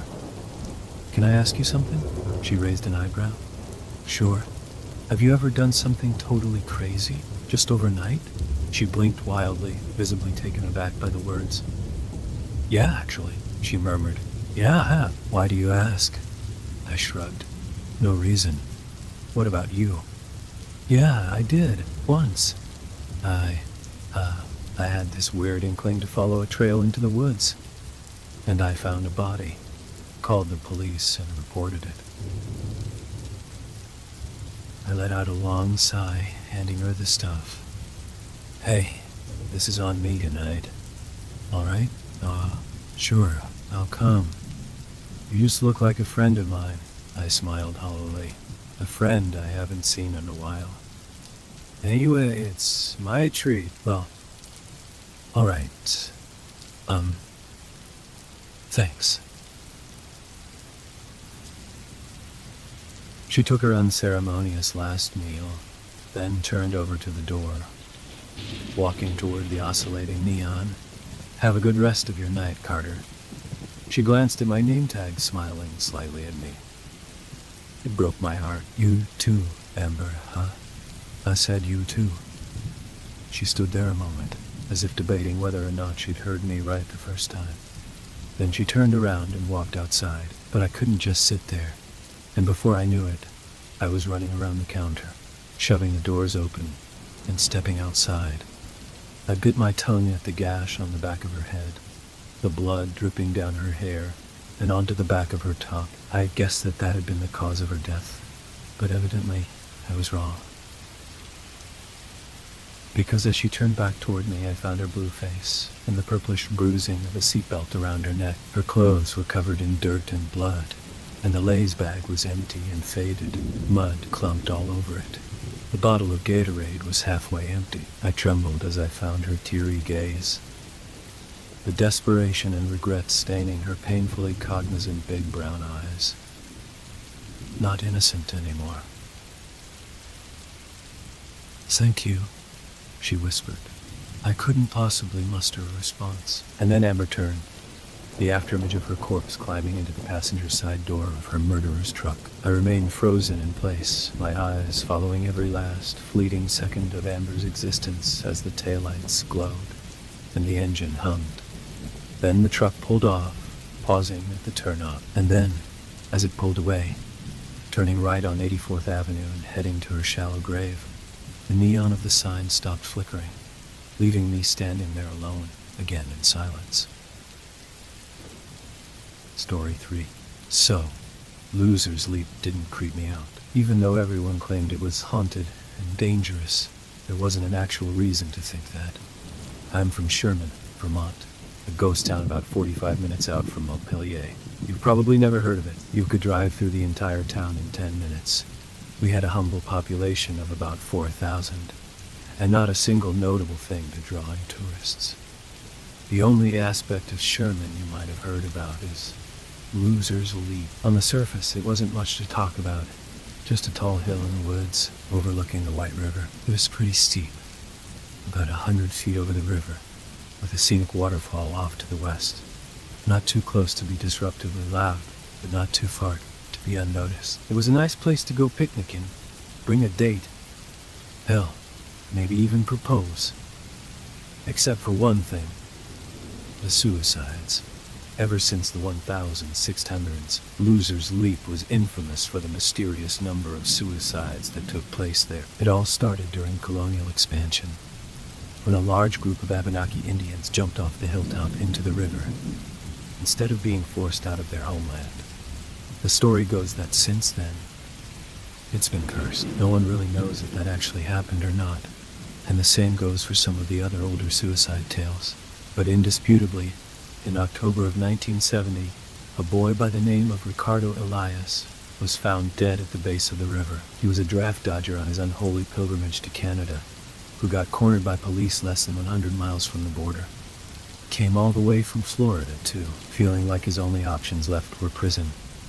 Or, even worse, the war in Vietnam. He found himself at Loser's Leap, where he took the plunge. Then, again, in 1986, a boy named Mike Merkel ended it all on the same fateful hilltop. There's not a lot known about his story. More or less, he was a loner that was tired of his life. And then, in 2008, Just about 10 years ago, a girl jumped to, though her body was never found. She was known for visiting the Leap a lot, and it was the last place she was headed to before her disappearance. Needless to say, the uncanny number of suicides that took place there made it a hotspot for ghost stories and paranormal rumors. The idea was that people with no hope left, completely out of options, losers, came there to kiss this cruel world goodbye. But their spirits became tethered to the place and would push you off the ledge if you got too close. But like I said, I never believed in ghosts. In fact, the reputation the place had benefited me greatly, because I could come out there all by myself with no threat of having to deal with anybody else. I came out there all the time, to sit in the grass, listen to the waterfall, and write, whether it be poems, stories, personal prose. It didn't matter. When I was there, I always had something to write. And it wasn't like I had anything better to do. I worked at a grocery store called Shaw's, but since most of the employees were breadwinners, they got most of the hours. I was lucky to work 3 shifts a week. Both my parents worked all day, and weren't the most congenial when they were around. And my only friend was Leona, if you could even call her that. Leona and I had been friends ever since we were in preschool. She had light brown hair and these big green eyes. Her parents worked a lot, like mine, and so we were always left at aftercare together after school. We were typically the last 2 kids to get picked up. Naturally, we became pretty good friends because of it. Back then, and until around 6th grade, both of us were ignored by everybody else.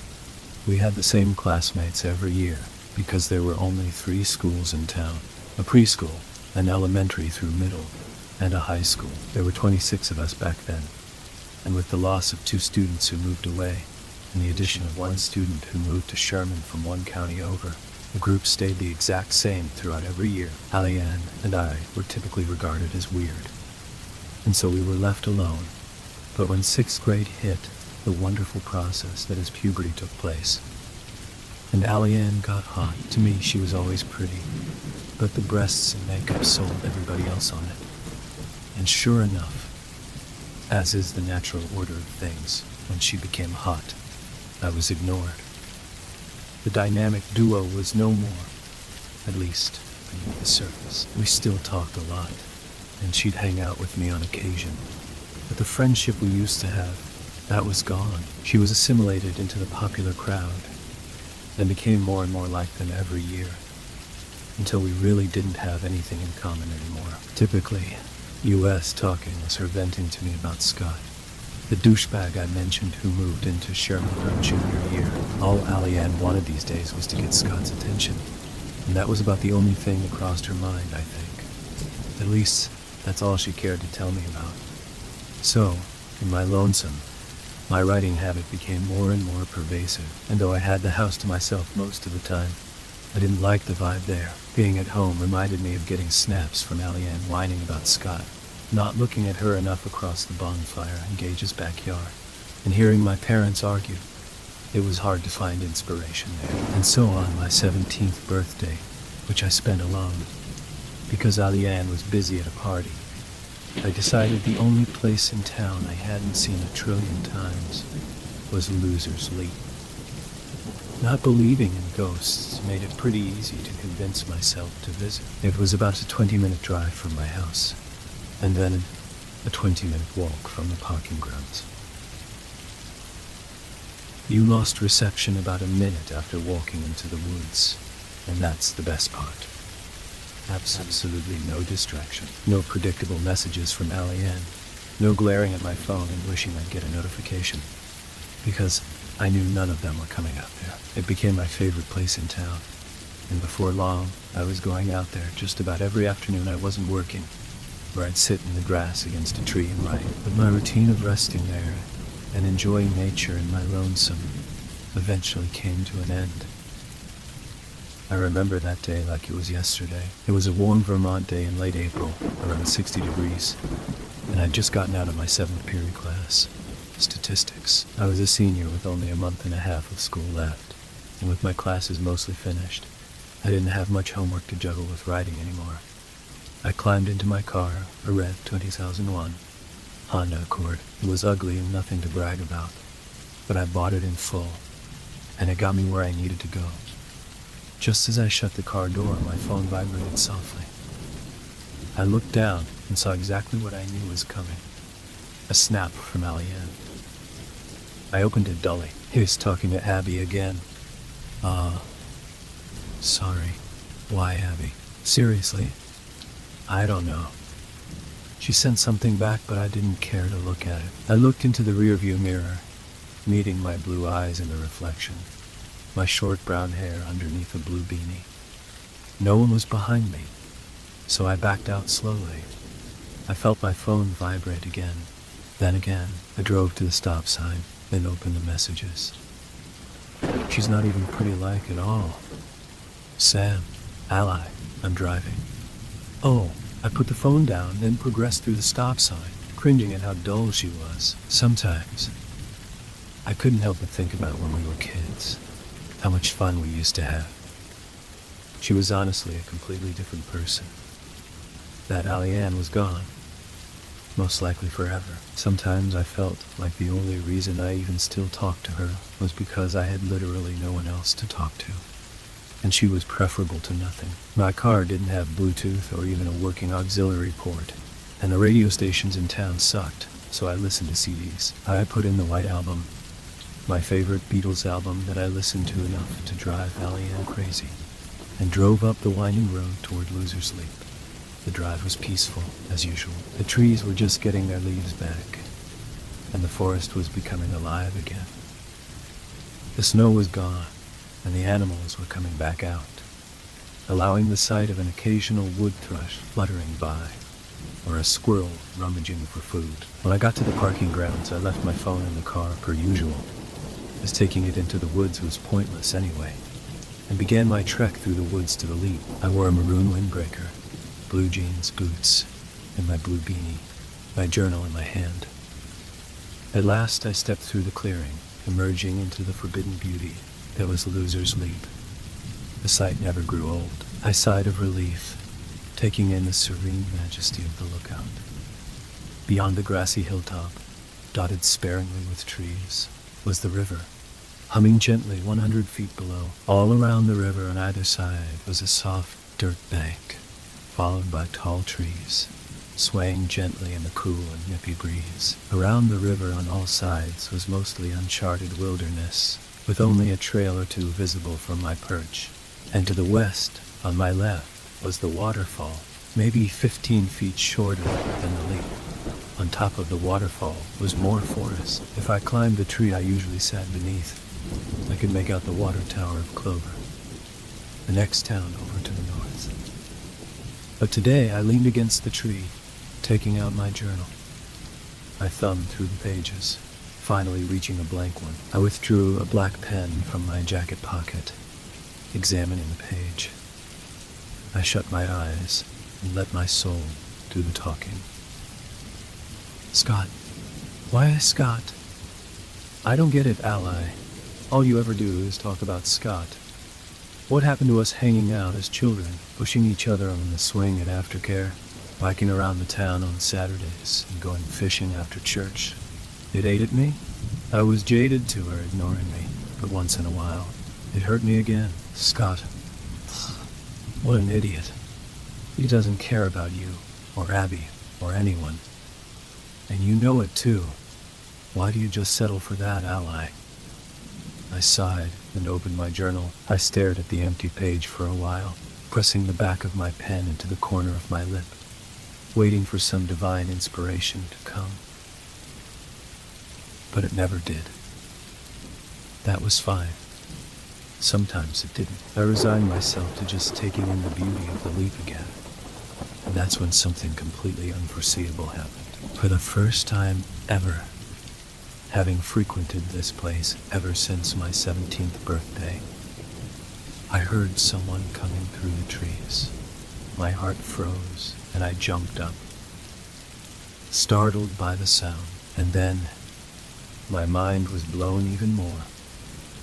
A girl came stepping out of the tree line with long, flowing blonde hair that glowed in the sunlight, and vibrant turquoise eyes, an intoxicating swirl of sky, blue, and seafoam green. On her face was a slight spattering of pale freckles, and she had sharp, fox-like features. She wore a red and white flannel shirt, unbuttoned over the top of her chest, and underneath she wore a white tank top. She wore skinny jeans as well. She gasped, startled to see me.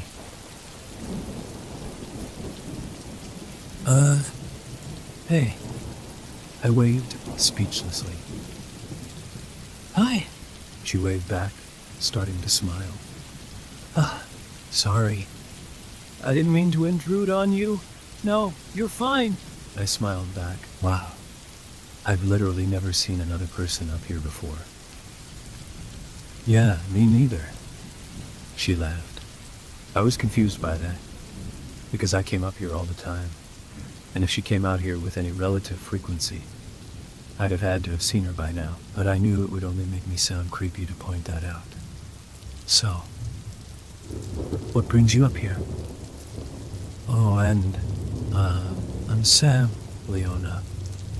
She smiled congenially.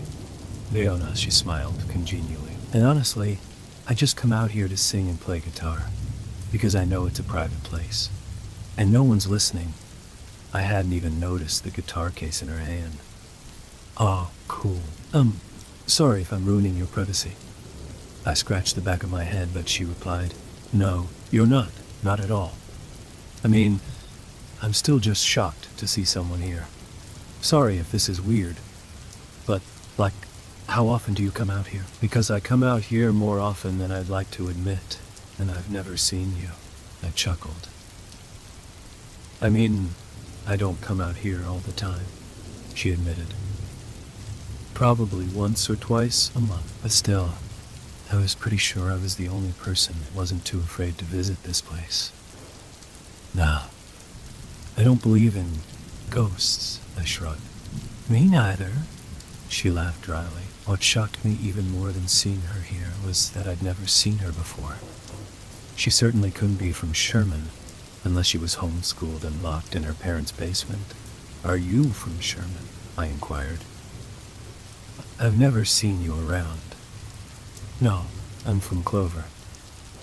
Wow, that's a bit of a drive. Yeah, that's why I don't come out here more. But it's worth the drive. Sucks this place has such a bad reputation.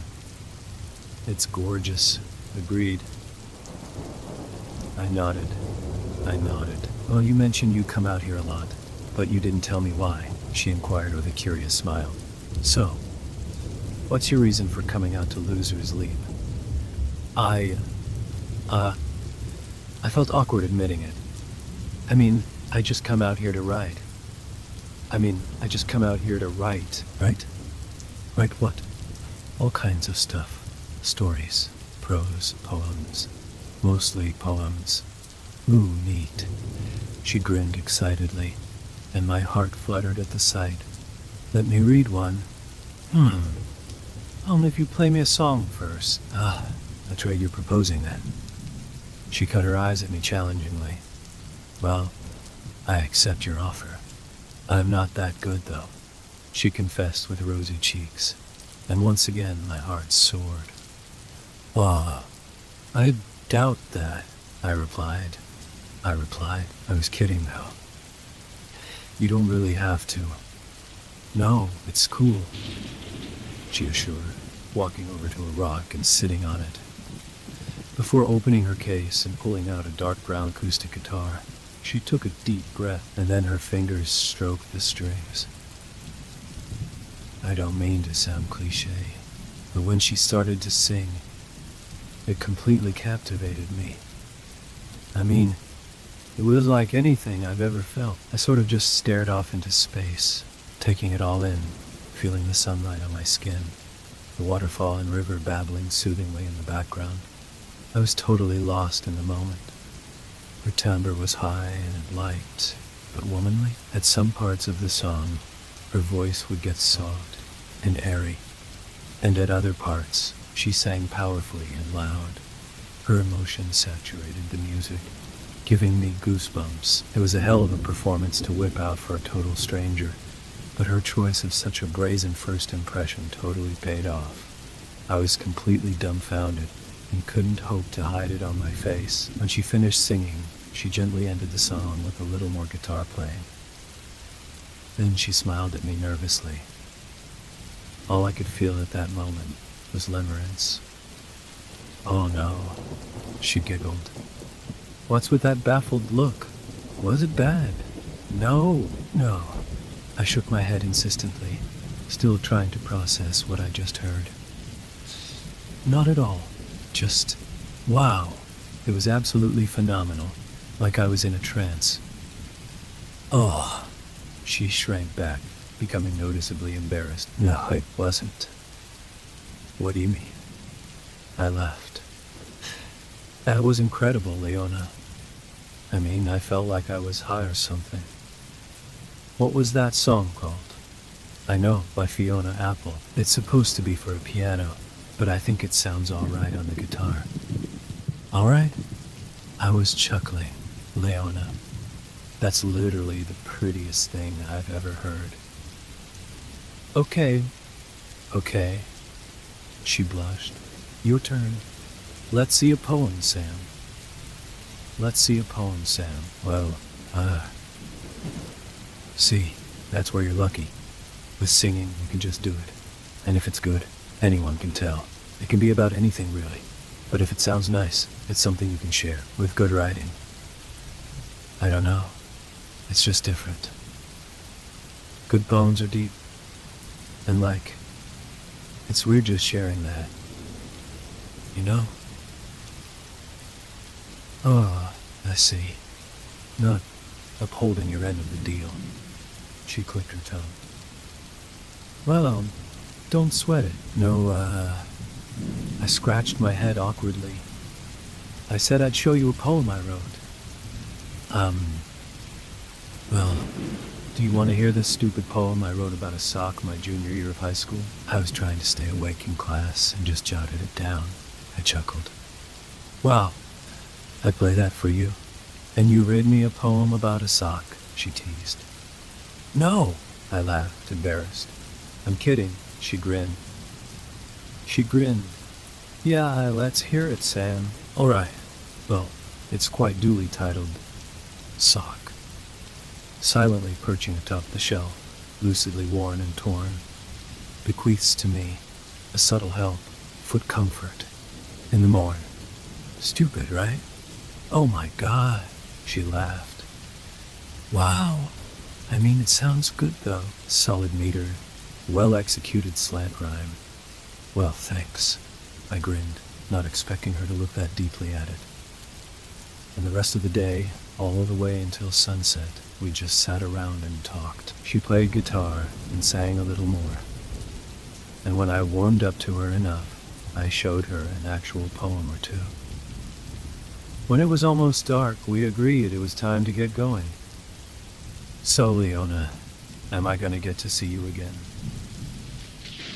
I asked. She seemed to be thinking about it for a moment. "May 5th. She winked at me.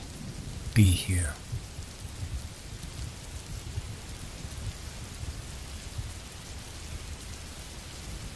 "Sounds good," I smiled back, more excited than I allowed my countenance to show. And with that, we parted ways. She said there was another parking spot on the other side of the leap closer to Clover.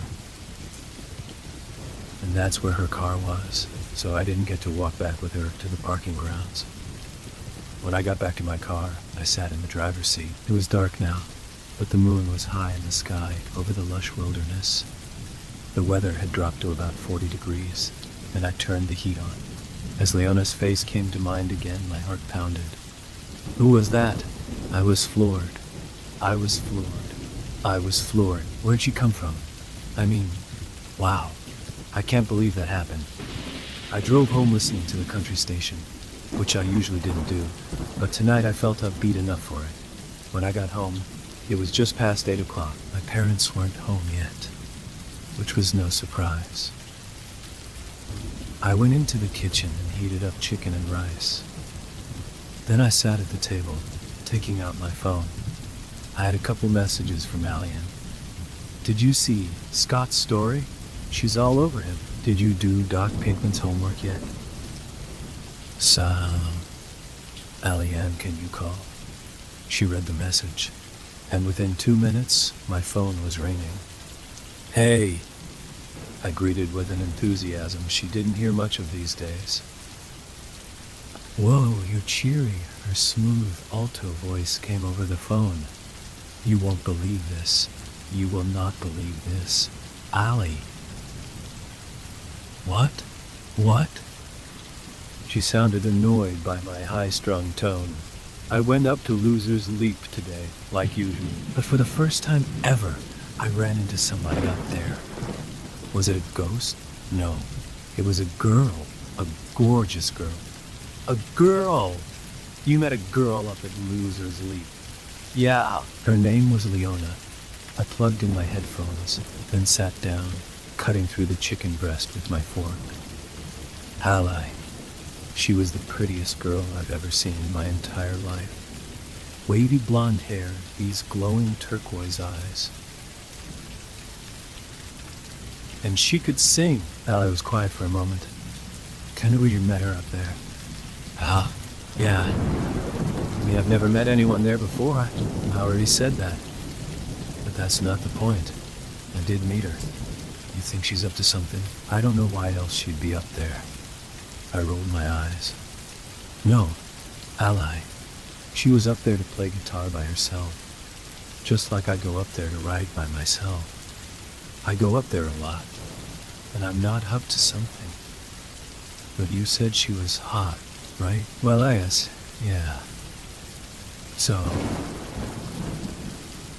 I mean, like, not to sound rude, but you going up there makes sense. But why would she? If she's so hot like you say. What the hell is that supposed to mean? Come on, you know what I mean, Sam. That it makes sense for a loser like me to sit out there alone, but not someone that's attractive. Okay, don't make it sound like that. How else did you mean it? Look, just chill. Okay. She got excited. She got excited, Sam. All I meant was, you're not necessarily Mr. Popular. You've told me word for word you go up there a lot because you have nothing better to do. Well, if she's from around here, and pretty, I'm sure she's driving all the boys crazy. She probably has a lot else to do. So, why is she up on Loser's Leap? Where the loners go? Just doesn't add up. She went up there to play guitar. She wanted a place to be alone, to practice. It isn't complicated, I guess. I sat there for a moment. Why couldn't she just be happy for me? Every single time I talked to her, all she did was argue with me, or make me sound dumb. I mean, what was even the point of speaking to her? I never felt fulfilled or happy. I never felt like I was talking to a friend. After spending just one afternoon with Leona, I already felt closer to her than I did with Allie-Ann in years. You know what, I think I gotta go. Come on, Sam, she replied. But I responded, every time I tell you any good news, it's like you just try to downplay it and make it sound stupid. Well, it sucks you can't be happy for your friend when I found someone I actually enjoy talking to. She was silent for a second. You don't enjoy talking to me? I paused. No, not really. All you ever talk about is Scott. I'm tired of it. I already told you Scott is a douchebag that doesn't deserve the unconditional kindness you give him. But you never listen. You let him walk all over you, again and again, and then come crying to me like it's the first time it happened. All you ever have to say is, Scott this and Scott that. I don't care about Scott. I don't want to hear about Scott. If I wanted to know that much about Scott, I'd talk to him. You and I haven't had one real conversation since 6th grade. To my shock, I thought I could hear her sniffling. Oh, wow. If that's how you feel, then I guess I gotta go too.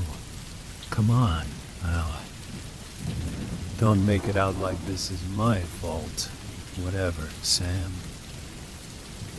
Glad you found somebody you'll like talking to. She hung up on me. I sat there, feeling mixed emotions. Maybe what I said was harsh. There was probably a more tactful way I could have gotten it off my chest. But then again, who was I, sitting there feeling guilty? Besides being a little rude, I didn't do anything wrong. I had every right to feel how I did. If Alianne cared about me, I sure as hell couldn't tell. She never supported me, never thanked me, never acknowledged our friendship. She treated me like her bedroom drywall, something she could vent to before walking away and shutting the lights off. And I was sick of it. I was so sick of it. I was so used to it, I didn't even realize how bad of a friend she was. But talking to Leona made me realize it. I felt happier and more alive in those couple hours than I'd felt since I was 12 years old.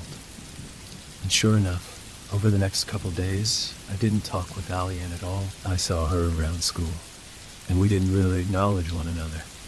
And guess what? My life was no different. In fact, it even sort of felt like a weight had been lifted off my shoulders. I mean, don't get me wrong. I missed her by instinct, but then I'd tell myself that the Alianne I was missing had been gone for years. The day I'd met Leona was April 26th, and I counted down the days until May 5th. As excited as I was, though, some part of me just felt that disappointment was inevitable. That I'd sit out there all day waiting for her, and she'd never show. Even worse was that May 5th was a Saturday, so I really had no idea when she planned on showing up. I spent my days either dreaming of Leona at work, or sitting out at the Leap and thinking about her. Finally, May 5th arrived. I won't lie, I woke up that morning in a cold sweat. As much as I wanted to believe she'd show, somehow, deep inside, I just knew she wasn't going to come. I tried to imagine her stepping into the clearing, seeing her beautiful eyes again, hearing her intoxicating voice, but all I could envision was the hours ticking by, waiting in the hot seat for her to arrive, and finally sulking away back to my car at dusk, alone and disappointed like always. I got to the Leap around 1 o'clock in the afternoon. I brought a basket with some sandwiches and fruit, and 2 bottles of sweet tea. It might have been a bit much, but that first impression she chose to make really stuck with me. I figured I'd be brazen too. I leaned against the tree, taking out my pocket knife that never left my side, cutting up an apple and eating it casually. When I finished, I added more to a story I was working on. Then, around 3 o'clock, my writing was interrupted, against all odds. I heard someone walking up the hill. My palms were clammy, and my heart raced. I could barely breathe, staring in the direction of the sound. She stepped out of the trees. I met her hypnotic turquoise eyes, her soft, smiling pink lips, her sun-kissed face. Today she wore a pink flannel, and once again carried her guitar case. "Hey, Sam," she smiled. "Hey, Leona." I grinned. My entire body was alight with thrill and relief. She came over and sat next to me, and I breathed in her perfume. Withdrawing an ecstatic sigh, I brought us some lunch. I smiled, opening the picnic basket. There are ham and cheese, turkey with mayo, and peanut butter and jelly, and then some apples and bananas. "Oh, Sam," she smiled at me. "You brought me lunch?" "Yeah," and I stuck my hand in the basket. "Here." I handed her a bottle of sweet tea. "Hope you like sweet tea. This is so thoughtful." Oh, really, it was nothing. We spent the day together, talking, laughing, telling one another about our lives. I told her about Alianne, how we'd been inseparable from preschool until 6th grade, And then how she became popular and started to write me off. I even told her about the fight we'd gotten in a little over a week ago, and how we hadn't talked since. I told her about my parents, how they were mostly never around, and how I spent my time either working at Shaw's with people twice my age or writing at Loser's Leap. She told me that Clover was a lot like Sherman, with just a slightly bigger population of 6,000, and a similar situation with only one high school in town. She told me that she was decently popular, but she didn't really like any of her classmates. She said they were all fake, with materialistic priorities, and she had no one to really talk to, at least beyond a surface level. She said that guys were all over her, treating her like some trophy they were all competing to obtain, but that none of them actually took the time to just sit down and get to know her. She said her home situation was a lot like mine. She was also an only child, and her family was mostly never around. But her father was Clover's very own chief of police, and he could be really controlling, which added a lot of stress to her life. Still, the more we talked, the more I realized our lives were pretty similar. She said she'd started playing guitar and singing when she was 10, and it was something for her to do when she was bored and alone at home. At first, I wondered if she could really relate to loneliness. Maybe she didn't spend a lot of time with people. But unlike me, it was her choice. She was swimming in attention, invited to parties, approached by classmates. She didn't have to spend a single weekend alone if she didn't want to. But the more she explained it, the more I realized just how unfulfilling her situation was, too. She was enveloped by people that didn't really care about her, just wanted her for her looks, and no one tried, or cared, to understand her. I began to really sympathize with her. That had to be isolating, in its own way. We stayed out there until dark. This time, before she left, she did something that surprised me. "Well, Sam," she smiled at me. "It was fun, until next time. And out darking." I nodded. "Can't wait." She looked at me for a moment. Then she embraced me. Her soft arms wrapped around me, and I breathed in her scent, feeling her chest pressed against mine. I was paralyzed with butterflies. "Thanks for getting to know me, Sam," she whispered softly, her warm breath trickling into my ear. "Of course, Leona," I whispered back. Awe-stricken, she leaned back, and then she softly kissed my cheek. She looked immediately embarrassed about it, chortling with rosy cheeks as I stared at her in wordless bewilderment, probably looking like a complete and utter idiot. Then she turned, walking off into the woods. "Next Sunday," she called again. "Next Sunday," I called back, my heart firing on all cylinders. "Have a nice night, Sam." The old lady departed, walking off to her car. "You too, ma'am," I called back, standing behind the cash register. It was Saturday, May 12th, a week from when I'd last seen Leona. I was on the closing shift at Shaw's and couldn't wait to get off work. All night, all I could think about was Leona. Tomorrow, I was determined to get her number, then we could talk all the time. I stared at my watch. 8:52 p.m., just 8 more minutes, and I could start the closing procedures. Then, to my surprise, I felt my phone vibrate in my pocket. I scanned the area for my manager, Luther, ascertaining he was nowhere in sight.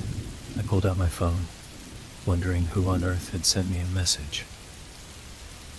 It was a Snapchat message from Allie-Ann. Wow, I thought. How damn bizarre. We hadn't spoken at all since the phone call. It had been about 3 weeks. At around 10 o'clock, I finally clocked out and walked through the chilly night to my red Accord in the starlit parking lot. I climbed inside, turning the heat on, then tapped the message, surprised by how nervous I was to do so. "Sam, I miss you." This shocked me. I couldn't believe she'd even noticed me gone. "Hey, I lie. I miss you too." I went to shift the gear to drive, but she already responded. Surprised, I read the next message. "Can we hang out tomorrow? It's been way too long. Oh, sorry, Ally. I'm meeting Leona tomorrow. Maybe Monday. Oh, all right. Sure. Sure. Sure. Hey, I replied. Want to call tonight? Okay. I drove home. At last, I slid out of my work clothes. I got a hot shower, then crawled into my bed, lying beneath the warm covers. I called Allie-Ann, and for the first time in weeks, I heard her voice outside of her Snapchat story. Hey, Sam. Ally, I smiled, and it actually brought me a lot of comfort to hear from her again. I've missed you, you too, idiot. Making me message you first, I chuckled. Yeah, sorry. Sorry. So how's life been, Ally? Not much to talk about, but some good news. Yeah? I gave up on Scott. What? You did it? Yeah. You were, right, Sam? She sighed. You were right, Sam. She sighed. Scott is an idiot. He really is. The other night, I found him with Elise at Jack's party in his parents' bedroom. Not even Abby. Wow. I laughed. Sounds like Scott. Yeah, so, how's everything going for you? And how are things with Leona? It's going great. Honestly, things are going great for me. I know I've only hung out with her twice, but when I'm with her, I just feel understood. I don't know. It's really something. I can't wait to see her tomorrow. I basically spend all my time just sitting around and looking forward to the next time I see her. I chuckled. Wow, she replied. She replied. She really something, huh? Yeah, she really is. Well, get a picture of her for me next time. So, I know you're not making it up.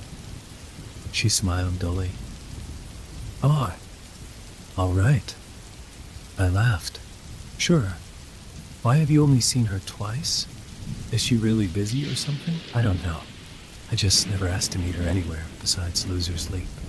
She just tells me the next time she's going, and then I meet her there. But tomorrow, I'm gonna try to get her number so we can talk more. Well, that's awesome, Sam. I'm glad it's working out for you. Me too, Ally. Me too. I haven't been this happy in a while. Ally didn't say anything for a moment. Sam, remember when we were like 9, and you caught that walleye? It was absolutely huge. Yeah, I laughed. That thing was like 5 feet long, and we cooked it up for supper. We just sat out there by the river all night, telling each other ghost stories and stuff. I miss that. You do? Yeah. I mean, that was fun. We should do something like that again sometime. You and me go camping. I was speechless. Yeah. I mean, unless you think it'd be weird or something. Nah, Allie. I'd totally love to do that, but wouldn't you be busy at a party or something? No, I won't be. Maybe next weekend. Maybe. I'll see when Leona wants to meet next, okay? Oh, all right. Cool. Her tone changed. You good, Allie? Yeah. The rest of the night we talked casually. I won't lie. It was awesome hearing from her again. It reminded me how much she meant to me. That even though she was different now, she was still, after all, my best friend. The next day, I excitedly drove up to Loser's Leap, blasting Led Zeppelin in my car. I couldn't believe that so many people were afraid of that place. And yet, for me, it was where I was more alive than anywhere else. When I got there this time, Leona was waiting for me. When she saw me, she ran up and hugged me. Once again, I was hit with butterflies. We talked for a while, and finally I mustered up the courage to ask, Hey, Leona, do you think that maybe I could get your number? Or your social media or something? I don't have social media, she admitted. My dad's pretty protective. And my number? She seemed to be debating it, but then she frowned. I don't think it'd be a good idea. I'm sorry, Sam. Really, I wish I could. Oh, well, I get it. Seriously, don't sweat it. We can keep meeting here, though. She smiled. Okay, I smiled back. Well, if not that, can I get a picture of us together? Maybe this sounds creepy, but when we don't see each other for a while, I sort of wish I at least had a picture of you to look at. She blushed. Sam, I just don't like taking pictures of myself. Please, Leona. Not today. My makeup's horrible. No, it's not. I chuckled. You look great, Leona.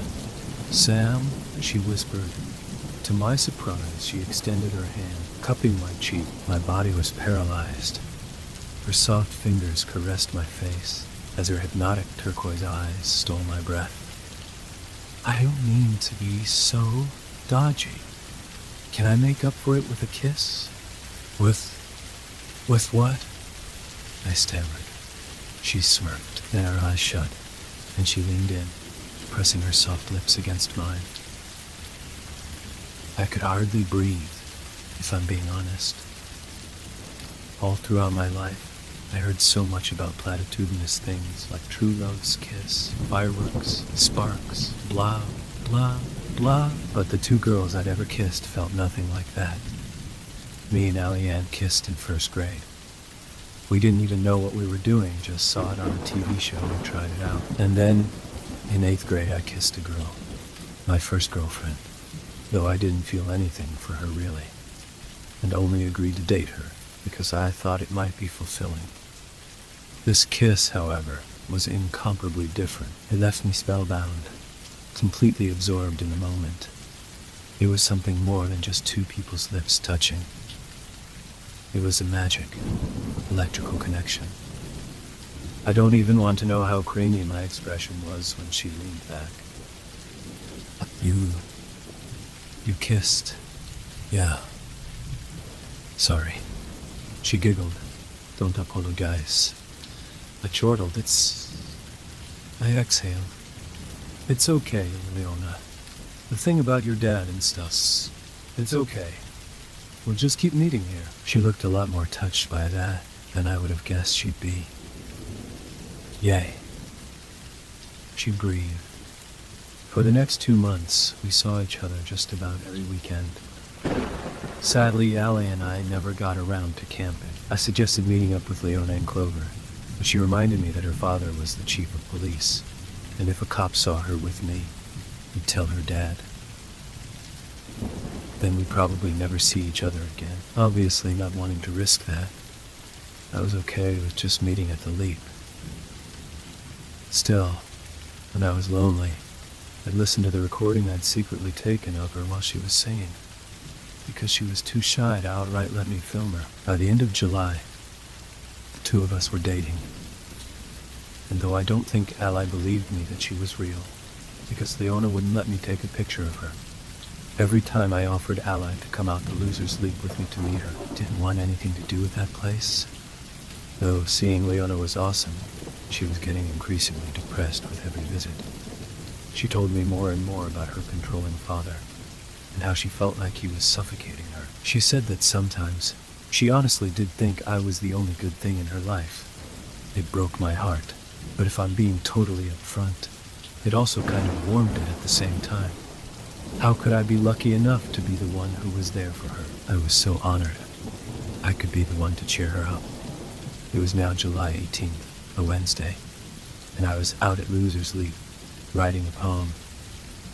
That Friday, I was scheduled to meet Leona again, but around 6 o'clock to my shock, I heard someone coming up the path. I wondered for a moment if it was Leona, but when a stranger stepped out, I instantly felt on edge. Oh, the woman gasped. She seemed to be in her early 30s. She was tan, with dark hair and eyes. I'm sorry if I scared you. I apologized. No, my bad. She laughed awkwardly. I just didn't expect to see anyone up here. Me either. So, what brings you up here? Oh, well. Does the name Cassidy Byers sound familiar to you? Cassidy Byers, kind of. She committed suicide here 10 years ago. 10 years ago to the day, actually. I'm her sister. I'm her sister. Oh, I'm so sorry to hear that. It's okay. She sat down on a rock. Yep. 10 years ago today, Cassidy took her life here. I guess I was just coming out here to pay my respects. After all, that grave of hers is empty. Her body was never found, so this is the real last place she ever was. I don't know what to say. I confessed. I'm just so sorry that happened. Yeah, you know, it's like they say. You learn to accept it, but you never really get over it. I could have been a much better sister to her. I really neglected her back then. Didn't realize it until it was too late. Hey. I tried to console her, noticing she really needed someone to talk to. It's not your fault, maybe not. But maybe there was something I could have done. You know? Sorry. I'm sorry, she sighed awkwardly. None of this is your problem. You probably just came up here to be alone. No, it's fine. If you need to talk about anything, I've got nowhere else to be. Well, She was clearly troubled and couldn't hide it on her face. What is it? Look, I'm sorry to be dropping all this on you. There's something the papers never published about Cassidy, and sometimes it just really bothers me. The words made me uncomfortable. What is it? She used to come here to meet somebody, she revealed. The hair on the back of my neck stood up. I can't remember her name now. It was so long ago. All I remember is that she'd come out here to visit with someone. Said that she was her only friend. I'd always ask her why she never had her friend over, but she'd tell me her friend's dad wouldn't be okay with it or something. It never made a lot of sense to me. She kept inviting me out here to meet her, and finally, one day, after she left, something just didn't feel right. I decided I'd come out here to meet her friend. I got to the parking grounds and saw Cassidy's car, and walked the trail all the way up here to the leap. But she seemed to tremble. What? I asked calmly. She was talking, but there was nobody there, or what? I whispered. She was having a full-fledged conversation with no one.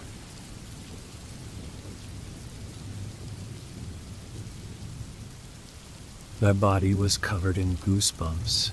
Yeah. The woman nodded. I know. I was terrified too. I thought that maybe I could hear another voice, but there was definitely no one there besides Cassidy. I walked out of the tree line, and Cassidy yelled, "Hey, where are you going?" Then she turned around and told me I scared her friend off. But nobody ran away. Nobody left. There was no one there besides Cassidy and me. I didn't even know what to say. I told our mom about it, but she didn't believe me, and I can't really doubt her. She was sure I just missed the girl somehow. And then, sure enough, one day, Cassidy came out here to meet her friend and disappeared. Do you think she was like, I don't know, crazy? She asked. Yeah, I don't know. Maybe she was doing drugs. I really don't know. Maybe she was doing drugs. I really don't know. But with the rumors about this place, and then that happening, listen, something about this place just isn't right. I know it's pretty, and that out here you get to be alone. Cassidy used to say all that stuff. But there's something evil out here, and that's why Cassidy, and so many people before her, took their lives here. I just know it, after what I saw that day. I'm surprised that after seeing that, you'd come out here by yourselves. Well, I'm not totally alone, she admitted. My husband's in the car. If I'm not back in 30 minutes, he's supposed to come up here looking for me. But I just wanted some alone time with Cassidy. On the 10th anniversary of her death, or disappearance, or whatever. Well, I'll give you some alone time. I started to walk away, but she called. Hey, just, be careful coming up here. All right? I nodded. I will. Thanks. Ever since that night, Loser's Leap, for the first time ever, creeped me out. When I got home, I sat at my desk and Googled Cassidy Byers suicide. Some articles came up, all about how she'd one day simply disappeared after coming out there. None of them specified her meeting a friend, except one, which included a testimony from her sister, stating she'd been visiting someone on the Leap. Police searched for suspects, but found nothing. The more I looked into it, the more I realized how mysterious her death was. For the most part, she didn't seem very depressed. No one really saw it coming. And then one day, she simply disappeared, and it was ruled a suicide. She didn't have a lot of friends, and her family said they felt responsible for not giving her enough attention. But still, she didn't seem suicidal to anyone. Out of curiosity, I decided to look into the history of Loser's Leap. A lot of the deaths were rumors, some proven untrue, and others plausible. And the Native American story was folklore, impossible to validate or not. But then I looked into Ricardo Elias's death. Something about his that confused me was that, unlike the popular legend described, he wasn't cornered by law enforcement on the hill. Police simply found his body at the base of it, on the riverbed, and discovered that he was a draft dodger from South Florida when they eventually identified him. When his corpse turned up in the paper, numerous townspeople explained that they'd seen him around for a couple months, and that though his mission to escape conscription was unknown to them, when he first arrived in town, he seemed to be in a hurry, and then, mysteriously, he settled down and didn't leave. He even got a job as a woodcutter, and his employer said he didn't come across as suicidal at all, even though it was assumed the pressures of getting caught and sent to prison or Vietnam eventually drew him over the edge. He wasn't close to getting caught, and he didn't show suicidal tendencies to anyone that interacted with him. And then I looked into Mike Merkel's death in 1986. It was harder to find specific information about him, but to my shock, his story sounded similar to Cassidy's. A lot of articles detailed that he was lonely and showed signs of deep depression, but one of them explained there was a police investigation into his death being a homicide, and that perhaps he was pushed. A close friend of his mentioned had been meeting a girl there, a girl named Leona. Police searched for a Leona in Sherman and the towns nearby, but the one and only girl they met with that name didn't fit the description. A young woman with blonde hair and light eyes. When I read that, I can't describe the terror I felt. I mean, what were the odds? It couldn't be a coincidence.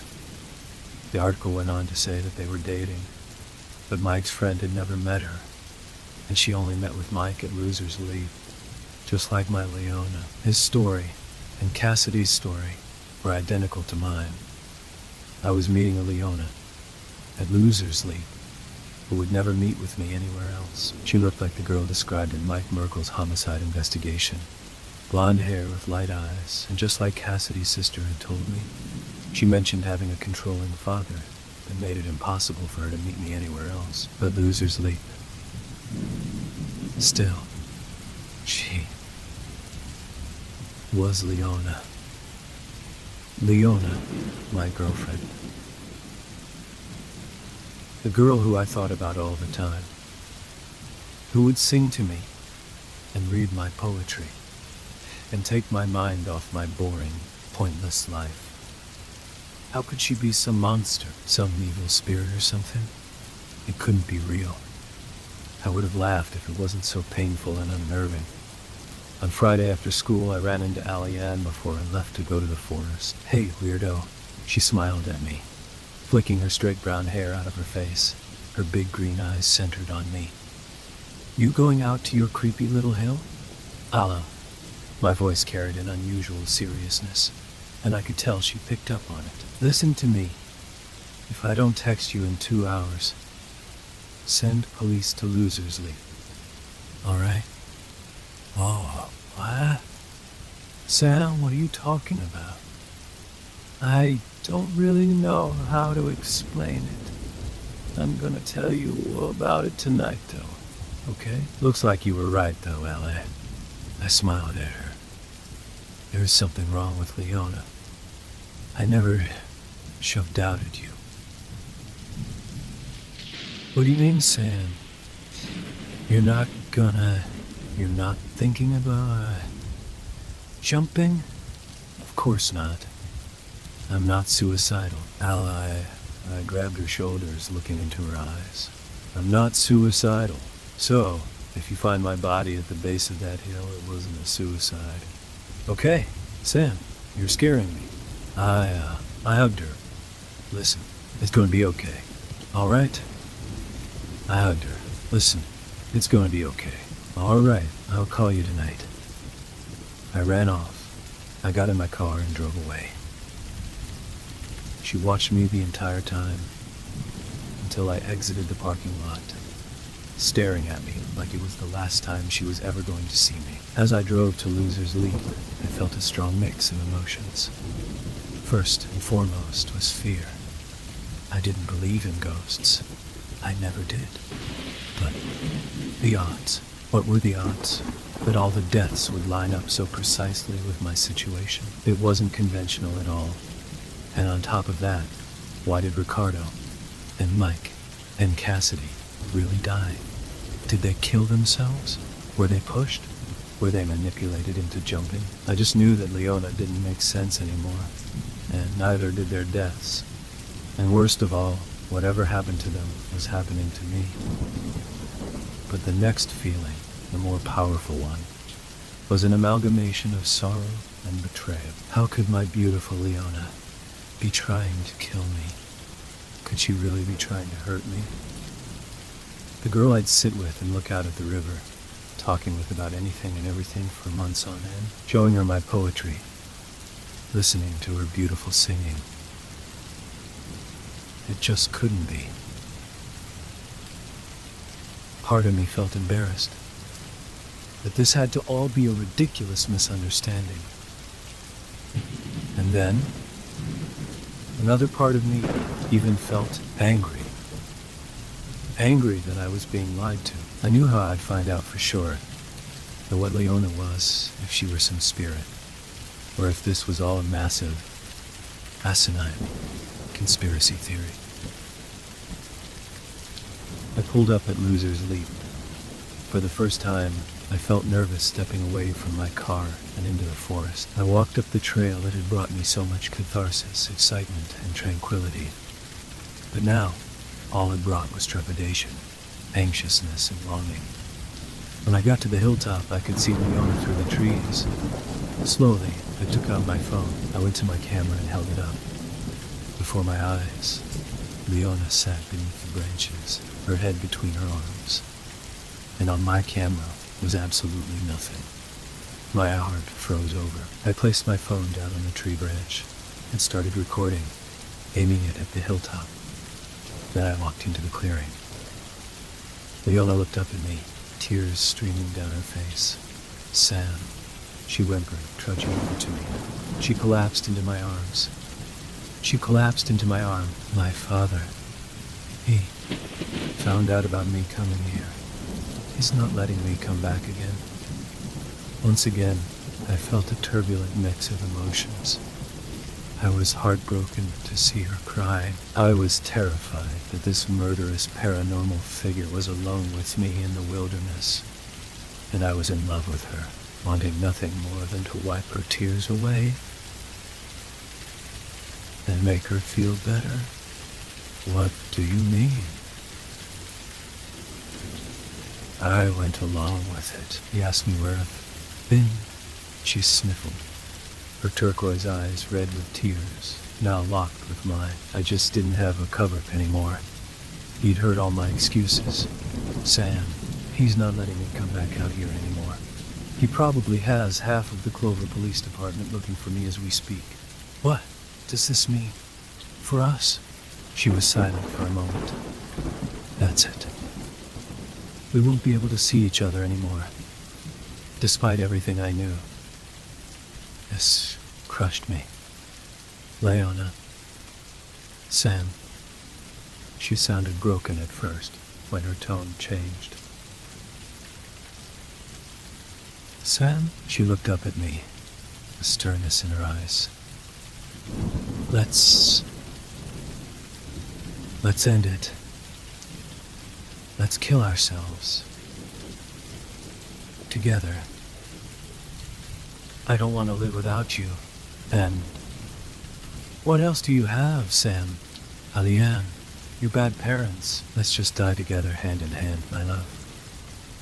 I couldn't help but imagine Mike Merkel standing here in her arms, tearing up beneath his glasses, seeing Ricardo abandoning everything for love, escaping Vietnam and prison with her in his arms. Cassidy's nodding as she decided death would be better than losing her only friend. But I couldn't resist playing the act just a little longer.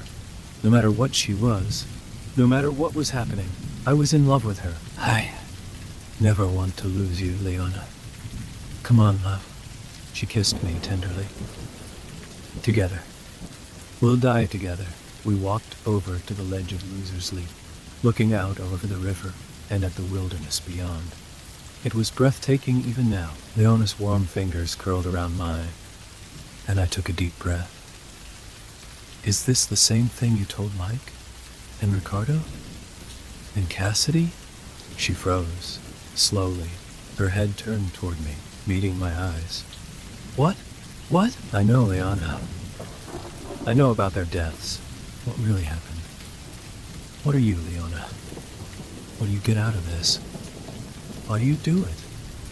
What are you talking about, Sam? I sighed a long, bitter sigh. Then I shoved her off the cliff for a moment. Her body descended to the riverbed below. Then, to my complete and utter disbelief, she simply faded away into thin air, simply ceasing to exist.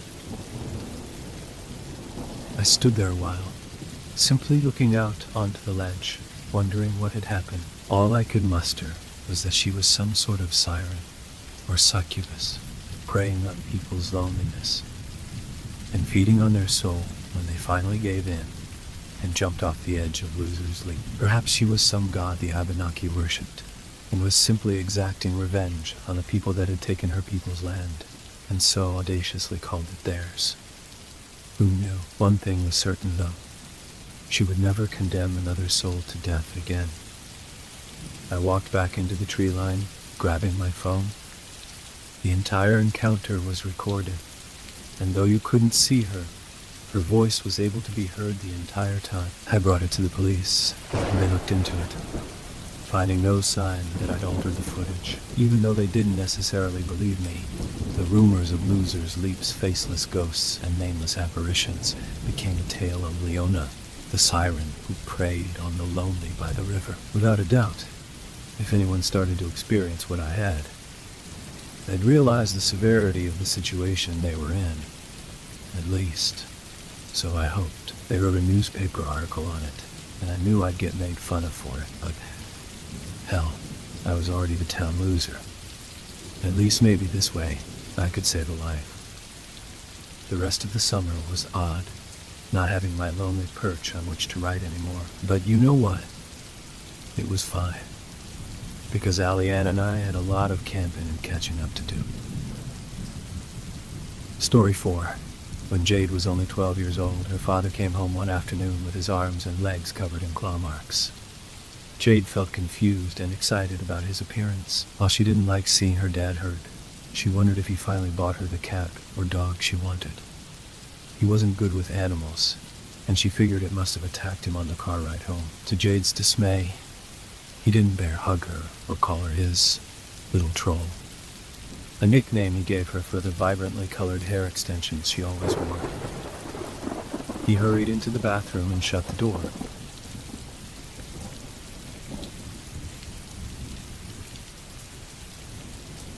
Second time. This isn't good at all, she heard him say through the door. I have to. The rest of his words were muffled and eventually drowned out by the sound of blasting water from the shower. He had been acting strange for the past few weeks. This instance proved no exception. She wasn't particularly bothered by the late nights he spent at the office or the number of business trips he took to some faraway state. When he asked her to stop calling her Dad one day and to call him Frank, she knew something was seriously wrong. She loved calling Frank Dad, but Frank Butler insisted she was old enough. For a long time, Jade thought this had something to do with the divorce. But now, she wasn't sure at all. When a few minutes lapsed into a half hour, Jade decided to call her friend Sasha about going to Hubbard Park, which was right down the street from Frank's house. Jade wasn't supposed to use the house phone without permission, but she counted on him being in the bathroom for a while, and had a few hours, until her mom would stop by. She cautiously dialed Sasha's number, listening for any changes in sound from the bathroom. Hey, Sash. Was it JDB?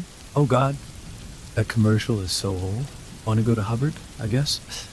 I thought you were with... What's he want you to call him again? Frank. He's so weird.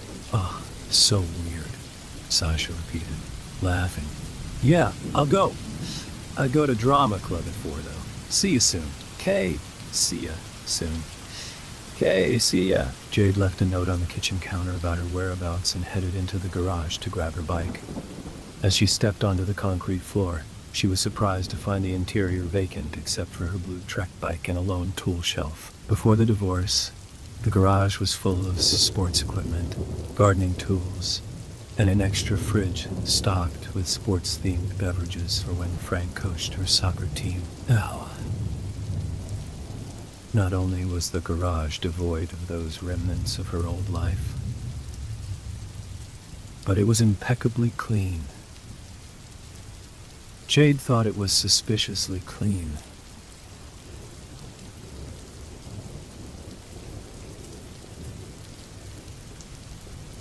She figured he was in one of his moods again when she heard him shout this, whether it was due to work or another argument with her mom. She didn't want to know. She knew he couldn't keep his promise about a new cat or dog.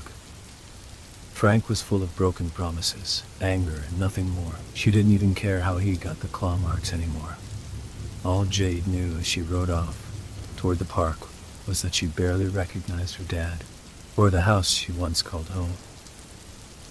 Thankfully, Sasha breathed life into her otherwise disappointing day. She smiled as she pulled into the park and saw Sasha on her purple mountain bike. As she fixed her braids, Jade thought about how lucky Sasha was to have actual blue streaks. Clip extensions were the only hair alterations Frank approved of. He used to never care about hair or clothes, but now always had something to say when she stopped by. Jade's mom said he worried about her becoming a proper young lady. She didn't believe this at all. JDB, you look like hell. Gee, thanks, Sash. Chillax. I'm just saying. Wait, did your dad? I don't want to talk about it. Want to go to Castle Craig? Sasha enthusiastically nodded as they rode to the trail, which was located on top of a hill in a gravel parking lot. The girls would often go to Castle Craig when the weather was nice or when they needed to clear their minds. They loved the hike because it crossed a pedestrian bridge over the busy freeway, which was fun to look down on, and the views from the stone castle, as well as the Troprock mountain ridge, were magnificent. From those heights, the girls could see all of Meriden, which the girls loved but made them a little sad as they would both be moving in a matter of months. Jade was beginning to wonder, however, if she'd be better off living further away from the man she used to call Dad. Did you hear about the 2 girls that disappeared last month? Sasha asked as they locked their bikes to the trailhead fence. They were from Kensington, I think. They went to Hubbard and never came home. Jade scrunched her nose, grabbing a long stick to hike with. I thought it was just a rumor. Are you kidding?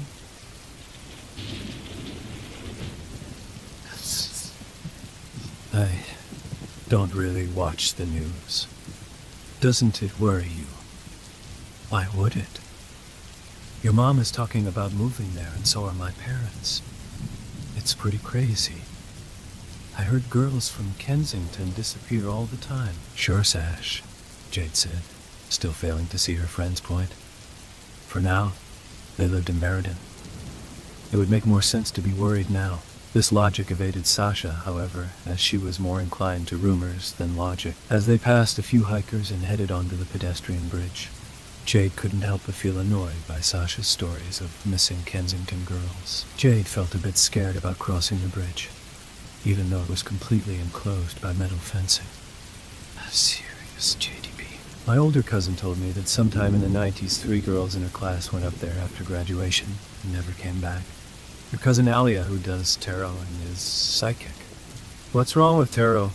Nothing. Forget it. Hey, there's a dog at the end of the bridge. What's it doing there? Am I crazy, or is it like glowing? At the end of the pedestrian bridge stood a small, vaguely spaniel-like, short-haired black dog. They couldn't really see its face as it was sniffing something on the ground.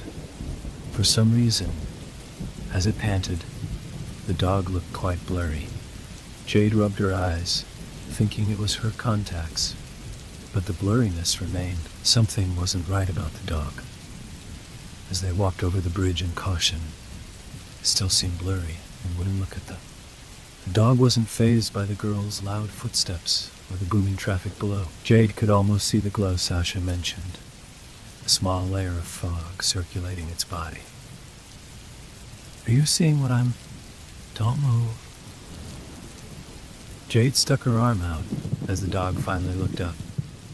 Its eyes were deep brown and strangely sad. The dog opened its mouth to bark. No sound came out. I don't like this. Let's get out of here. Sash. Despite Jade's inhibitions, Sasha continued over the bridge. Jade suddenly felt dizzy, unsure if she should be looking at the road below, or the strange dog that made no sound when it barked. Don't touch it. It might be lost, Sasha said several paces ahead. Reluctantly, Jade sprinted to the edge of the bridge. As they both stopped before the strange black dog, the layer of fog disappeared. It still seemed kind of blurry, though, and its eyes looked even sadder than before, even though it was still panting as Sasha stroked its back. Maybe Jade needed new contacts. This seems weird, but does it seem kind of blurry to you? Sasha paused and thought for a moment. Yeah, and cold. Feel this. Sasha forced Jade's hand onto the dog's back. It seemed really cold, as if it had just stepped out of a walk-in freezer. She couldn't make sense of the blurriness either. The dog was sitting right in front of them. She remembered the Photoshop program she used in computer class, and how her teacher taught her how to blur objects. None of this made sense. Images could blur, not real-life animals. Whether it was the dog's sad brown eyes, its thin black fur, or its short wagging tail, it didn't seem like a complete animal. This makes no sense. Jade took her hand off the dog, looking up at Sasha's still excited expression. Let's get out of here, or continue up to the top. Maybe its owner is nearby. I don't know. We can't leave it. I guess you're right. Jade and Sasha took a few steps off of the bridge and onto the trail. Even though Sasha happily petted the dog, Jade didn't want to be anywhere near it. The more she looked away, however, the dizzier she felt. When Sasha glanced up from the dog, she said something Jade couldn't hear. Her words were muffled, almost distorted. She felt increasingly lightheaded and weak, falling backward down a leaf-covered dirt hill. As Jade rolled over a few jagged rocks, she began to panic. She felt too weak to move her body and break the fall. She braced herself as she rolled just feet away from oncoming traffic. Before she reached the pavement, 2 rugged hands grabbed her. And everything faded to black. Jade opened her eyes to meet 2 arid blue ones. She recognized the thick blonde beard and plaid shirt that smelled like menthols. It was Frank, and next to him Sasha, with a face drenched in tears. What was he doing here? It took only a few moments for Sasha to realize she was back on the pedestrian bridge, laying on Frank's nylon backpack, her entire body draped in aching sores. "Are you okay, sweetheart?" "Yeah? What are you doing here?" "Oh my God, Jade Bean!" Sasha threw her arms around her and squeezed tightly. Jade groaned, and Sasha profusely apologized. "I'm so sorry. It's just, that was so scary. Are you sure you're okay?" "Yeah. I mean, Frank, what are you doing here?" He laughed, which she found quite odd given the circumstances. Despite taking a shower, his long beard and scruffy hair seemed dirty. There were also more marks on his face. "It's quite a coincidence, actually. I was heading to the hardware store and pulled to the side of the road because I blew a tire. I heard a loud noise coming down the hill, and there was my little troll." Frank hugged her tightly. Jade embraced him as he sounded like he was ready to sob. "Honey, you have to be careful when you hike. You know this." "We tried," Jade said weakly. "But we saw this little black dog, and I felt really dizzy. I'm sorry, Dad." "Yeah, it was really cute but weird looking," Sasha chimed in. Frank's expression grew stern as he raised his hand to stop them. "Did it see you?" They nodded simultaneously. Frank exhaled deeply, wiping the dirt from his face. "This is going to sound crazy, girls, but you just have to, trust me. That was no normal dog. Some say a little black dog haunts these hills." "What? Like a ghost?" Sasha blurted out. "Something like that." Frank, I thought you didn't believe in those things." "I usually don't, but this one's different. Years ago, when your great-grandfather was a little kid, there were 2 geologists who fell to their deaths after seeing it. It's documented in everything. Grandpa Lou swore about it till his death, and he never spoke of anything spooky but that. He said you see it once for luck, twice for sorrow, and 3 times for death." Even one of this makes sense," Jade moaned. "I thought you didn't believe in that stuff either." And she didn't have much luck.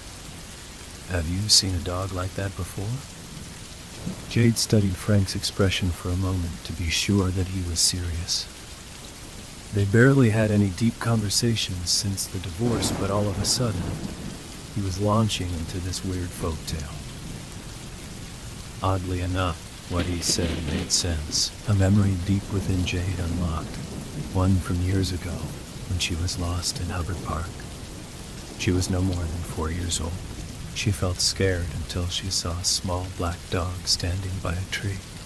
It stayed there until her parents found her. Why had she forgotten? Then again, she had forgotten a lot over the years. "Yeah, I think so," Jade muttered. "They must never go back," her father said sternly. "You were lucky this time." Unlike the first time Jade saw the black dog, the second time stayed with her for years. An encounter strange and horrifying enough for her to never return to Hubbard Park. Sasha thought Frank was going crazy after the divorce, and that his belief was a product of his insanity, along with wanting to be called by his first name. Jade wasn't sure at all. She never developed a belief in the supernatural other than in this instance. Sasha became even more skeptical over the years after dating a guy named Jordan who believed in everything paranormal. At one point, Jade dated Jordan's friend Miguel. He was equally a believer, but somehow more rational. Whenever the 3 of them mentioned the black dog incident and their varying beliefs, Jade shut them down. She broke up with Miguel and moved into a dilapidated house in Winston with Colt, her slightly effeminate college roommate. He hated talking about anything even remotely scary and never brought up Jade's past, so their living arrangement worked perfectly. Still, she couldn't shake some things from her childhood. She still felt uncomfortable seeing someone walk a run-of-the-mill black dog around town. She still felt uncomfortable calling her dad Frank, even though he became less of a dad over the years. When Colt told Jade she should try therapy one night, she agreed to his surprise. "So that's a yes?" You're agreeing with me for once, Colt said as they stared into the glow of an autumn bonfire. I thought you said therapy was stupid. I never said that. Jade slightly nudged him. Besides, maybe I was stupid for doubting you. Really? Yeah. I mean, it hasn't always been easy. Colt smiled and they leaned into the fire, admiring the glowing embers and brisk September night. It almost made Jade forget her ex-boyfriend in financial troubles. Something deeper troubled her, though. It had been 15 years since her encounter with the black dog and her even creepier encounter with her dad on the side of the road. In those years, he never warned her about the black dog again. She figured it was just a story to keep her out of trouble. She thought about that incident around this time of year, and it would usually fade with the autumn leaves. This year it didn't, though. Just as soon as she was about to forget again, she learned that the story Sasha told around the same time of the missing Kensington girls was more than just a story. What are you reading about on your phone so intently? Sorry. Jade looked up at Colt, who was roasting a marshmallow on a stick. I am reading about those girls from Kensington disappeared in the 90s. I thought that was just a rumor. Apparently not. Here's the weird thing. I'm reading this breaking news article, and apparently there's 2 girls from Kensington who have disappeared around that park again. Chloe Peters and Alexa. Oh no, what? Jade read the name a few times over to make sure she had the name right. It can't be. He didn't, for Christ's sake, Jade, he said, getting up to peer over her shoulder. Is that Miguel's? Alexa Boyd, yes. As in Alexa Boyd, Miguel's cousin. Jade stood up frantically and checked the name for the 3rd time. Yeah, that's his cousin.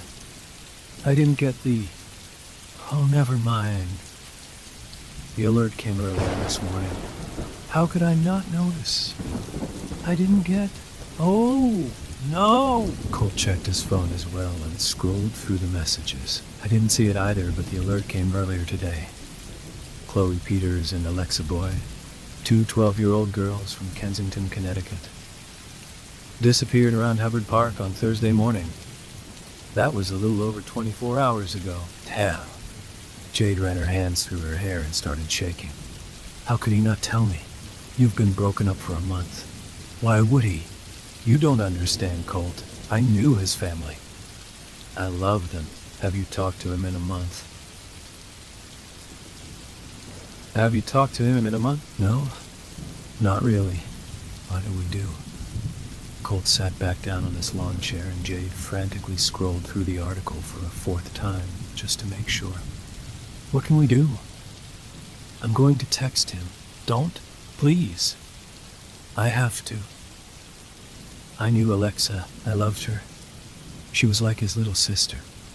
Well, like not literally, but still. Colt, what should we do? Colt stared deeper into the fire as Jade paced back and forth, contemplating whether or not she should text Miguel, and she finally couldn't stand it anymore. Jade stopped looking at Colt and started texting Miguel.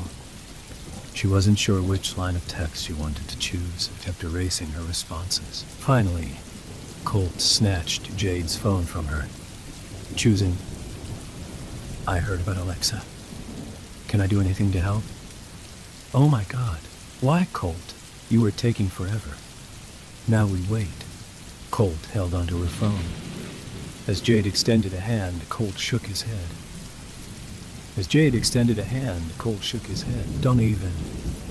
Someone with a clear head needs to do this. I didn't even want you talking to him to begin with. Okay, princess, Jade said, sitting back on her lawn chair. Leo didn't respond. And the longer he didn't respond, the more nervous Jade became. Even when they were in the worst of fights, he would tell Jade everything. At that moment, she couldn't even remember why they broke up. Just the pain lingered in his absence.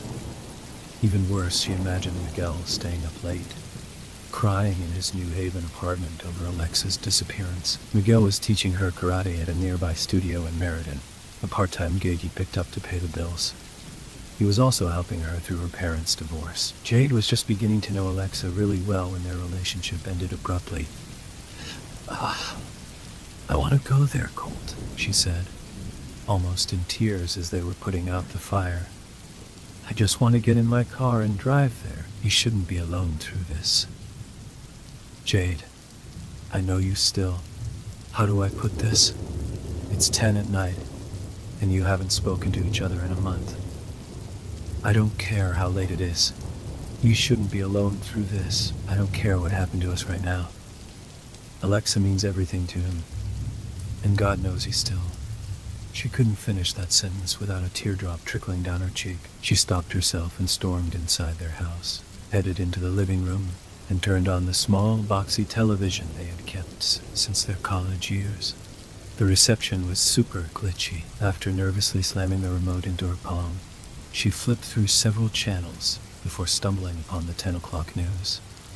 She waited anxiously as a female reporter brought up their featured story. Tragedy in Meriden, Connecticut, Anne Naveen proclaimed, locking eyes with the camera. Her well-dressed co-anchor, Dan Patricks, looked on stoically as footage of police and a search and rescue team patrolling Hubbard Park rolled across the screen. 12-year-old Kensington girls Chloe Peters and Alexa Boyd disappeared on their way to Hubbard Park Thursday morning. An Amber Alert has been issued and police and locals have engaged in a non-stop search for the two girls. Jade and Colt looked on helplessly as an anchor interviewed an older couple in the park. The text on the bottom of the screen made her stomach churn. The search for missing Kensington girls underway. While the couple admitted that they hadn't seen the two girls, they confessed to spotting a strange man in the woods on their way up to Castle Craig. My husband and I were walking up around, what was it, honey? 6? The older man nodded. No, we didn't see the girls, but we did see something strange. There was this tall man in the woods.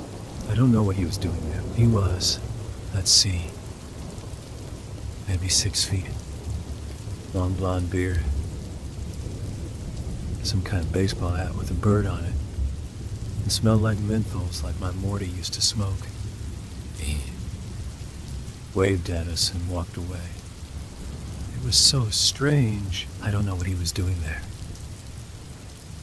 An aggressive headache overwhelmed Jade's senses as the reporter continued on about police, cautioning the public that there were no suspects yet, to keep a watchful eye. The woman's description of the blonde beard and stench of menthols took Jade instantly back to her childhood. Even Colt, who only met Frank once during college, gave Jade a look. The woman gave a universal description. She saw my dad. I mean, Frank. I was about to say, what the hell was he doing in the woods? Maybe he was looking for something. The timing just seems weird. Frank's a weird guy. With those words, the conversation faded to silence as the news story changed to one about a local sports team changing its name. Anxiously gripping her phone in her palm, Jade imagined Frank in the woods, smiling a yellow, decomposing smile. That awful smile crept underneath her skin and kept her awake some nights, especially when she remembered the weird ways he came home. After a long day at work, he often said he was going to the hills, especially if he was frustrated. Sometimes he came home many hours later covered in dirt or bruised, claiming he took a bad fall. She accepted this excuse once or twice until she realized the trail wasn't that long or dangerous. Before Jade drifted off to sleep, she remembered years ago when she looked up the black dog legend in her middle school's computer lab. She read about 2 geologists who fell to their deaths after seeing the black dog a 3rd time. She couldn't remember their names, but was stunned by the legitimacy of the source. Still, she didn't remember herself experiencing any sorrow or any luck many years before when she saw it for the first time. Just as she slipped into a deep, uncomfortable slumber, she recalled Sasha telling her that the dog attempted a voiceless growl at her dad as they walked back up the hill before scampering off, leaving no footprints behind. Come to think of it, dogs typically growled at her dad when she saw them. When Jade awoke the next morning, she had a thought dancing on the tip of her tongue, and Colt knew exactly what it was. As she entered the kitchen, Jade blurted out, I think my dad might be a serial killer. Colt looked up from his cereal and sighed. You're so predictable. What do you mean? You don't remember the last several times you called him a serial killer? He fits the profile. He's a loner. He goes on long walks and long trips alone. And when young girls disappear, it's always around where he lives. I knew you would say that. One description about your weird dad on TV and all of a sudden, it's too coincidental. Him being in the woods to probably, I don't know, take a smoke. On the day that the girls disappeared? So what? He lives right near the hills. And what about his weird black dog story on the day he just so happened to see me on the side of the road? Seems like misdirection. Oh God. Not the damn black dog. Do you actually believe in that? No, I don't know. I mean, of course not. It just seems like a weird thing to say at a weird time. And the dog was blurry and made no noise when it barked. What does that have to do with anything?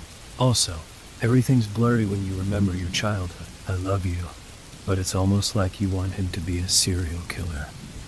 This gave Jade pause, until Colt pointed it out. She hadn't considered how often she mentioned her dad's serial killer vibes or her uneasy encounter with the black dog when she was young. Her friends, especially Colt, were probably sick of it. 15 years had passed without her discovering any proof for her accusations, or any more idea about what significance, if any, her encounter with the black dog held. I can't believe I'm saying this, but would you like to go to Hubbard Park today? She nodded enthusiastically. I'm not sure what we could do. Maybe it will give you peace of mind. Maybe we can help. I'm not sure how, but hey. After finishing their breakfast, they put on their barely used hiking shoes, and Colt drove them to Hubbard Park. On the way there, Jade kept refreshing her messages, hoping for any sign of Miguel. She even deleted several messages in hopes that they would be delayed. But hope, like anything else, was futile. Instead, she stumbled across an article in which a woman named Haley insisted that the disappearance of Alexa and Chloe was connected to the disappearance of her friends Krista and Eve in the late 90s. The woman discussed spending years searching for her friends with a suspect in mind, but no conclusive evidence. Jade wasn't sure if she had omitted the suspects' names, or if the news site chose not to publish it at all. Check this out. Mere seconds after Colt pulled into the dirt lot by the trailhead, Jade shoved the phone into his hands.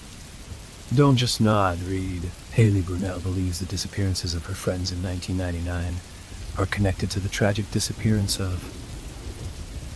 Yeah, so they might be. What's your point? Read a little bit further. Brunel believes that her friends are no longer alive. Well, that's dark. Yes, I'll read on. And fears they might be buried somewhere in Hanging Hills. Already state, there is no reason to believe this at this time, and will continue their search for Alexa and Chloe. I believe you don't know her. Does that matter? I know you're overwhelmed with all this. Let's just take things one step at a time. As the twosome walked onto the dirt trail, they remarked how quiet and empty the trail was for a Saturday morning, with the exception of a guy speeding by them on a mountain bike. No matter how hard Colt attempted to make idle conversation, she couldn't shake the thought of the girls from different decades meeting the same fate. She couldn't shake the thought that Frank was somehow involved. Jade felt her mind and body slip into autopilot as Colt droned on about his own relationship troubles and how steep the hill was. Colt didn't have the body type or demeanor for hiking, so they took a short break halfway up the hill. He sat upon a rock, griping about how they should have packed a water bottle. She paid no mind to his banter as she saw a figure standing at the top of the trail that stopped abruptly at a winding road. She could recognize the wavy, shoulder-length brown hair, slightly muscular build, and well-worn Nirvana smiley t-shirt from anywhere. He was staring at something across the road. Miguel. Jade felt the trembling intonation of her voice as she met his surprised but despondent expression. Sorry, didn't mean to scare you. He shook his head and gave her a faint smile. Hey guys, I'm sorry I didn't return your text. I've been out here for hours. I'm so... Miguel raised a finger to his lips. No offense, guys. I don't want to hear that right now. I've heard too much of that over the past 2 days. Jade struggled to find the right words. Look, we're here to help. Colt's eyes widened, but after processing those words, he nodded in agreement. Thanks, guys. I'm not sure how to start. The police searched the area with their dogs over the past 2 days and didn't find anything. They've moved on to other areas. Jade wanted desperately to put an arm around his shoulders, but stopped a few inches short of the small of his back. But you're not convinced. Miguel shook his head and sighed, running his fingers down the dark circles under his eyes.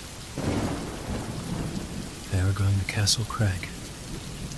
It was their hangout place. I know this sounds crazy, but I don't think they'd be anywhere else. It doesn't sound crazy, Colt said. Your cousin's a badass hiker like you, and I'm sure her friend is too. Miguel smiled. Thanks for treating her like she still exists. Our family. They act like she's gone. It's been less than 2 days and they're simultaneously talking about preparing for the worst and praying to God for her return. I don't want to do any of those things.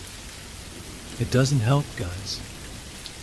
Up clenching his fists and holding back tears, Miguel motioned for them to step onto the road. I've been all over these godforsaken woods. The only place I haven't been yet today is Castle Craig.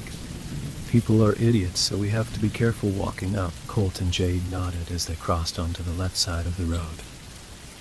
Have you found anything at all? Jade noticed her own nervous inflections, but it didn't matter.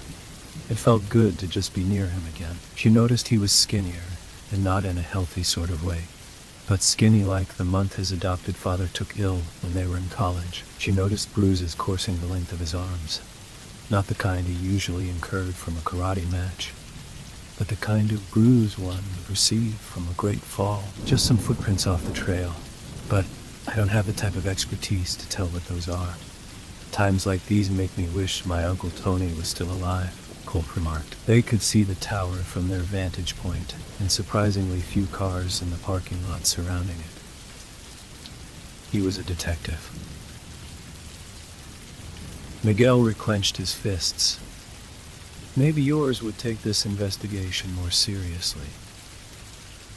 Hey, Jade, you okay? The three of them turned around to see a small, vaguely spaniel-like, short-haired black dog. Jade felt all the hairs on her neck pierce her skin as the dog sat by the curbside, happily panting, but without a sound, as Miguel and Colt eagerly pet it. Just like years ago, the dog looked simultaneously blurry and vibrantly clear, especially its brown and strangely sad eyes. Her father's haunting words, 3 times for death, echoed through her mind along with the guy's oblivious laughter. I needed this today, Miguel said, smiling. A lone truck passed them as they scratched the back of his ears. Poor guy's cold. I hope his owner is nearby. Jade, are you good? Colt took one look at her frozen green eyes and grunted. Oh God. You think that's the black dog, don't you? Miguel looked at her as well. Oh no, I remember now. Jade, that's not 3 times for death. I'm going to die soon, Jade murmured, unable to move any part of her body. That's a ghost dog, all right, Colt said, laughing and nudging Jade. Ease up on her. Miguel placed an arm around her back. It's just a dog, Jade. It's really friendly, too. It looks young, too. It can't be the one you saw years ago. 3 times for death, Jade murmured again. When the guys attempted to move her a few inches forward, she wouldn't budge. But Miguel's phone came loose from his pocket. The dog opened its mouth to bark. No sound came out. which infuriatingly to Jade didn't faze them one bit. But when the dog grabbed his phone like it was a chew toy and began to run, Miguel shouted, "Damn pooch!" and began to chase it back toward the road.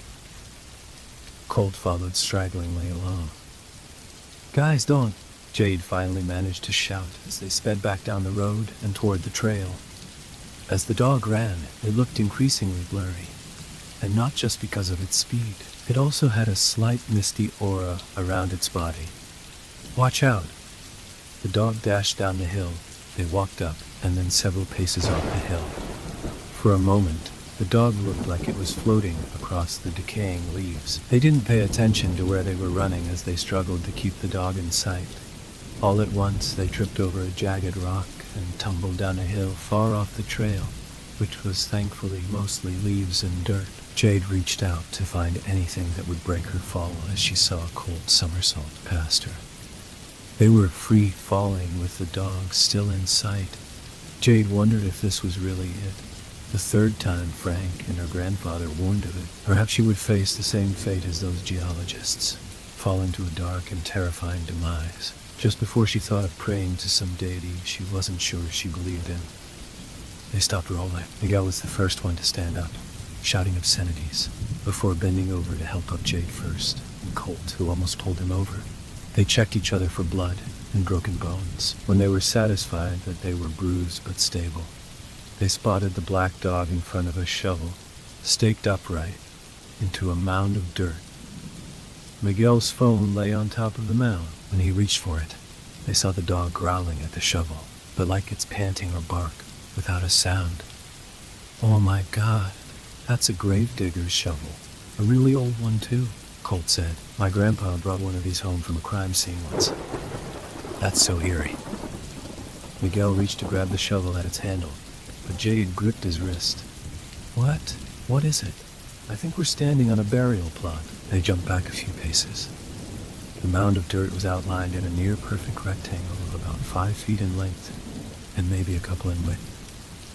That's a human body under there," Jade stammered. She was certain enough to make that claim, remembering her late uncle's burial years back. "We've got to find our way out of here and tell the police." "Yeah," Colt said, visibly shaken by the scene. Jade was breathing heavily when the dog rubbed his head against her leg. Hesitantly, she looked into its sad, brown eyes and touched its frigid back. She was certain this was the same dog she had seen years ago. Why it wasn't invisible like a ghost, she wasn't sure. But it didn't seem menacing one bit. Despite how young and short the dog looked, its touch indicated it was an old soul, one that lived perhaps countless lifetimes. "I'm sorry," Jade whispered to the dog. "You were trying to help. Miguel, drop the shovel." Colt suddenly shouted. Miguel was digging tenaciously into the dirt, tears streaming down his cheeks. "Miguel, stop!" Jade screamed. They grabbed onto each arm, but Miguel pulled himself away, practically diving with the shovel. "Come on, Miguel, let go. It could be them. It could be them." The three toppled onto the plot and covered their ears. A sudden crack or bang pierced the air. Miguel looked fearfully over his shoulder as the bang repeated a few times. By the time Jade and Colt also realized what it was, Miguel was screaming, "Run!" The sound of gunfire was unmistakable. They weren't sure where it was coming from, just that they had to run, no matter how blindly, away from the sound, which grew closer and closer. They were running back up the hill when they fell down, or so Jade thought. She wasn't sure if she could still hear gunfire, or if it was all in her head, but she was too terrified to look back. For a moment, Jade thought the dog was running beside them, but when she turned to her left, she saw Colt starting to lag behind. She yelled for Miguel to slow down, grasping onto Colt, who was practically hyperventilating as they finally crossed back onto the main trail. They no longer heard the sound of gunfire. They fell to their knees, coughing and wheezing, struggling to gain awareness of their surroundings. Colt doubled over and vomited onto a pile of leaves. Jade grabbed onto his back and he emptied what little contents he had left from a light breakfast. "I'm sorry," Colt uttered weakly. "No, honey," Jade said. "It's not behind us anymore. Miguel, if you have service, call the police. Call the police." Miguel nodded and pulled out his phone, which only had a couple of bars. As the dispatcher picked up, he anxiously glanced over his shoulder for any unwelcome sound or figure. "Hello? Hello? Yes. Hello? Yeah. My name is Miguel Boyd. My friends and I were hiking the Hanging Hills Trail from Hubbard Park and... Yes, in Meriden.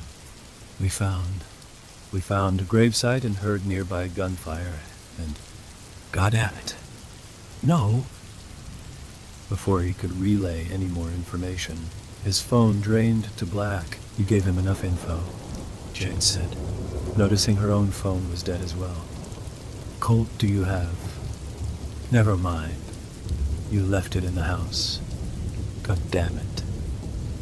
Do you think we're safe, Miguel?" Colt stood up slowly, wiping some vomit from his lip. "I don't want to find out."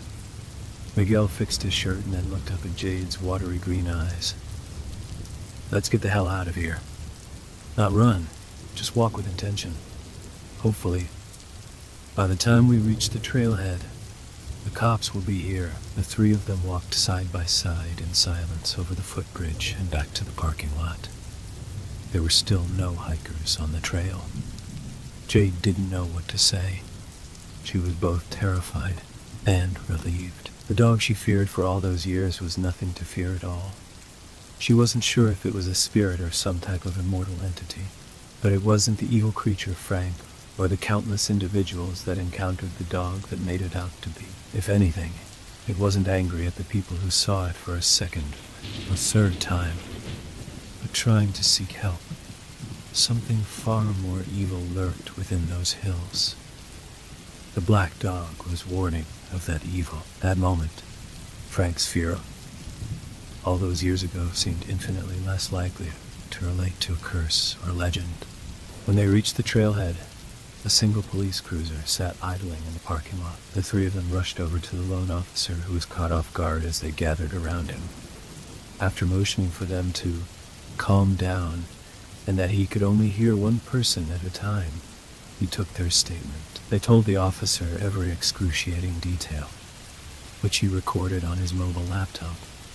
Jade even told the officer about the black dog, which caused him to look up and wince before continuing to type. By the end of their frantically told, albeit thorough story, the officer called for backup on his radio. Then he sectioned off the trailhead with red tape with black lettering that read, "Do not enter." The mere words caused Jade's heart to jump. "We're going to close the trail to the public today," the officer said. "We received a few more phone calls about the gunshots, so we're going to follow up on this. We'll call you if we have any additional questions. You'll be hearing from us within the next few hours. Here's my card." "Why wouldn't he ask us to show him the burial site?" Miguel said gruffly as he opened the door to his beat-up Camry. "Keep your voice down," Colt snapped, unlocking his car. "He said he'll follow up with us. Do you want to go back to our place?" Jade said softly. "Thanks, but I have to make some calls to my mom and aunt. I'll catch up with you guys." On impulse, Jade reached over to hug him. This caught Miguel off guard, but he ultimately fell into her embrace and pulled her in closely. At that moment, all the anger and pain that lingered from the breakup subsided. She was just glad that he was there and safe. She was just glad that he was there and safe. She didn't have to ask to know he felt the same. "I'm here for you. Through all of this. I know. I don't know what to." Instead of finishing that sentence, Miguel kissed her on the cheek. She smiled and watched with an ungodly amount of uncertainty, fear, and bliss as he sped out of the park. Colt sighed and hugged Jade as well, apologizing for the vomit that splattered onto her shirt, which caused her to snort a laugh. They drove in silence all the way back to Winsted. In the silence, Jade, of course, thought of everything they had been through but kept coming back to the shovel. She was almost sure she had seen that type of shovel before. As a teenager, Frank tasked her with mowing the lawn every other visit. If she remembered correctly, that shovel lay in the shed with the lawnmower. The memory was so clear because she remembered how unusual it was for Frank to own it. It would be another day and a half before the officer returned their call, with the unfortunate news that they had neither located the burial plot nor the man with the gun. This caused Miguel to angrily return to the hills without Jade or Cold's knowledge. After searching late into Sunday night, he never found the plot either. It would be only another week before the news coverage died down over Alexa and Chloe's disappearance. Miguel took up extra hours at the karate studio, and Colt at the Bushnell to get their mind off of their anxieties. Jade grew sick of seeing the same regulars at the brewery, especially being hit on by them, so she called out the following Saturday. That day, Jade drove aimlessly throughout Meriden, not sure what she was looking for that the police didn't already find. Other than a few missing person signs around town, she didn't uncover much. She knew she wanted to stop by Frank's house. When she reached the street, she thought about pulling into the driveway until she saw his car wasn't there. The lawn and bushes looked overgrown, as if he didn't live there anymore. Jade couldn't remember the last time she visited his house, just that he never neglected yard work. Just when she was about to turn the car around, she noticed a woman sitting in a parked SUV across the street. Without much forethought, Jade pulled up behind the SUV and parked, cautiously approaching the driver's side window. On any other day, she wouldn't have been as brave, but the stern look on the face of the woman with jet black hair spiked her curiosity. The woman rolled down the windows. Jade rocked back and forth on her heels and gulped. "Yes? Can I help you?" Her voice was both stern and dismissive. "I already told the other neighbor that I'm not going to leave until the cops come." "No," Jade said hoarsely. "I have a feeling we're here for the same reason." "Yeah? What would that be, honey?" The woman was probably in her late 30s, but her vast crow's feet made her appear much older. On her lap lay a pair of sunglasses and a stack of photographs. "Well, I got news for you, honey. I'm his daughter." This gave the woman pause. All these years, and I never saw his family around. Some father he must be. "What's your name?" "Jade." "Jade? Jade, do you know who the hell your father is?" "Do you know what the hell your father is?" Reluctantly, she nodded. "I think I know, but I don't want to." "Damn, hon," she said, stepping out of the vehicle. The woman was maybe 5.5 feet, but carried herself like she was much taller and unafraid of anything. "You have to. I'm sorry to break the news to you, honey. But 17 years ago, your father killed my friends." "Oh God, you're Haley Brunell." Jade felt her whole body go numb. She never thought she'd have her suspicions confirmed all those years later. All those times she half-jokingly told her friends about her dad's serial killer vibes were no joke at all. She didn't have to ask for proof to know Haley had it. She felt a weird mixture of total nauseousness and relief. "You've done your homework. Good for you. I've been following him for so many years." "Is that what you're doing here?" She nodded, glaring at the house. "He hasn't been here for at least a week, maybe longer. I'm sure he has taken off ever since that news report broke, but I'm sorry. I need to sit down." She felt the world spinning rapidly around her and her entire body growing numb. Haley knelt down by Jade as she cradled her head in her hands. "I'm sorry, Haley. I'm so sorry, Haley. I'm so sorry." "You have nothing to be sorry about," she said. "It sounds like you've known about him." "I thought I did." Jade looked up, her face drenched in an ugly mess of tears and sweat. "When I was a teenager, he started acting really weird. He divorced my mom and cleared out his house. He also took really long trips and asked me to start calling him Frank." Haley paused. "You didn't know this, but Frank had been stalking us for months before they died. We used to go to Hanging Hills all the time. He found us on the trail one day and told us the tired black dog legend. I'm not sure what the hell he was doing there, but he saw us on the next several trips. He told us how pretty we were, and I'm not sure if you want to know more."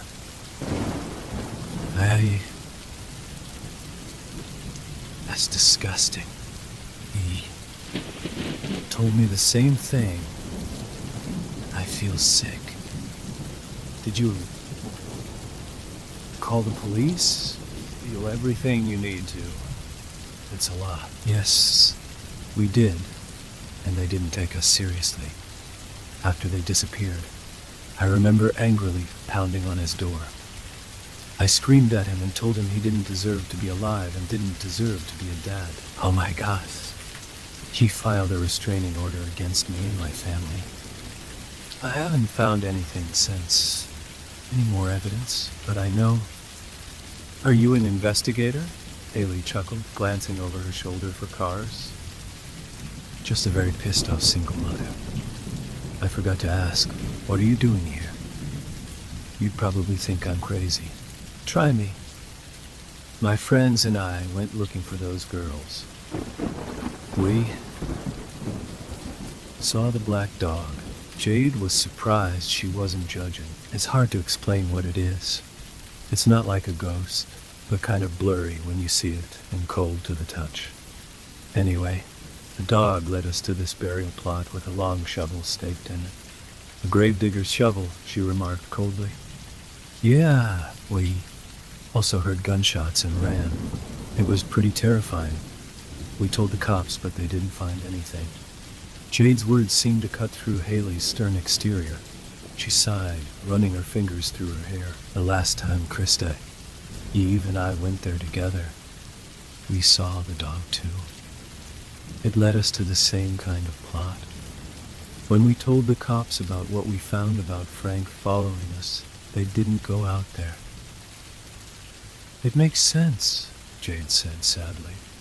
It makes sense, Jade said sadly. My dad had a few good friends on the force back in the day. You never answered my question. They both stood up and took another long look at the house.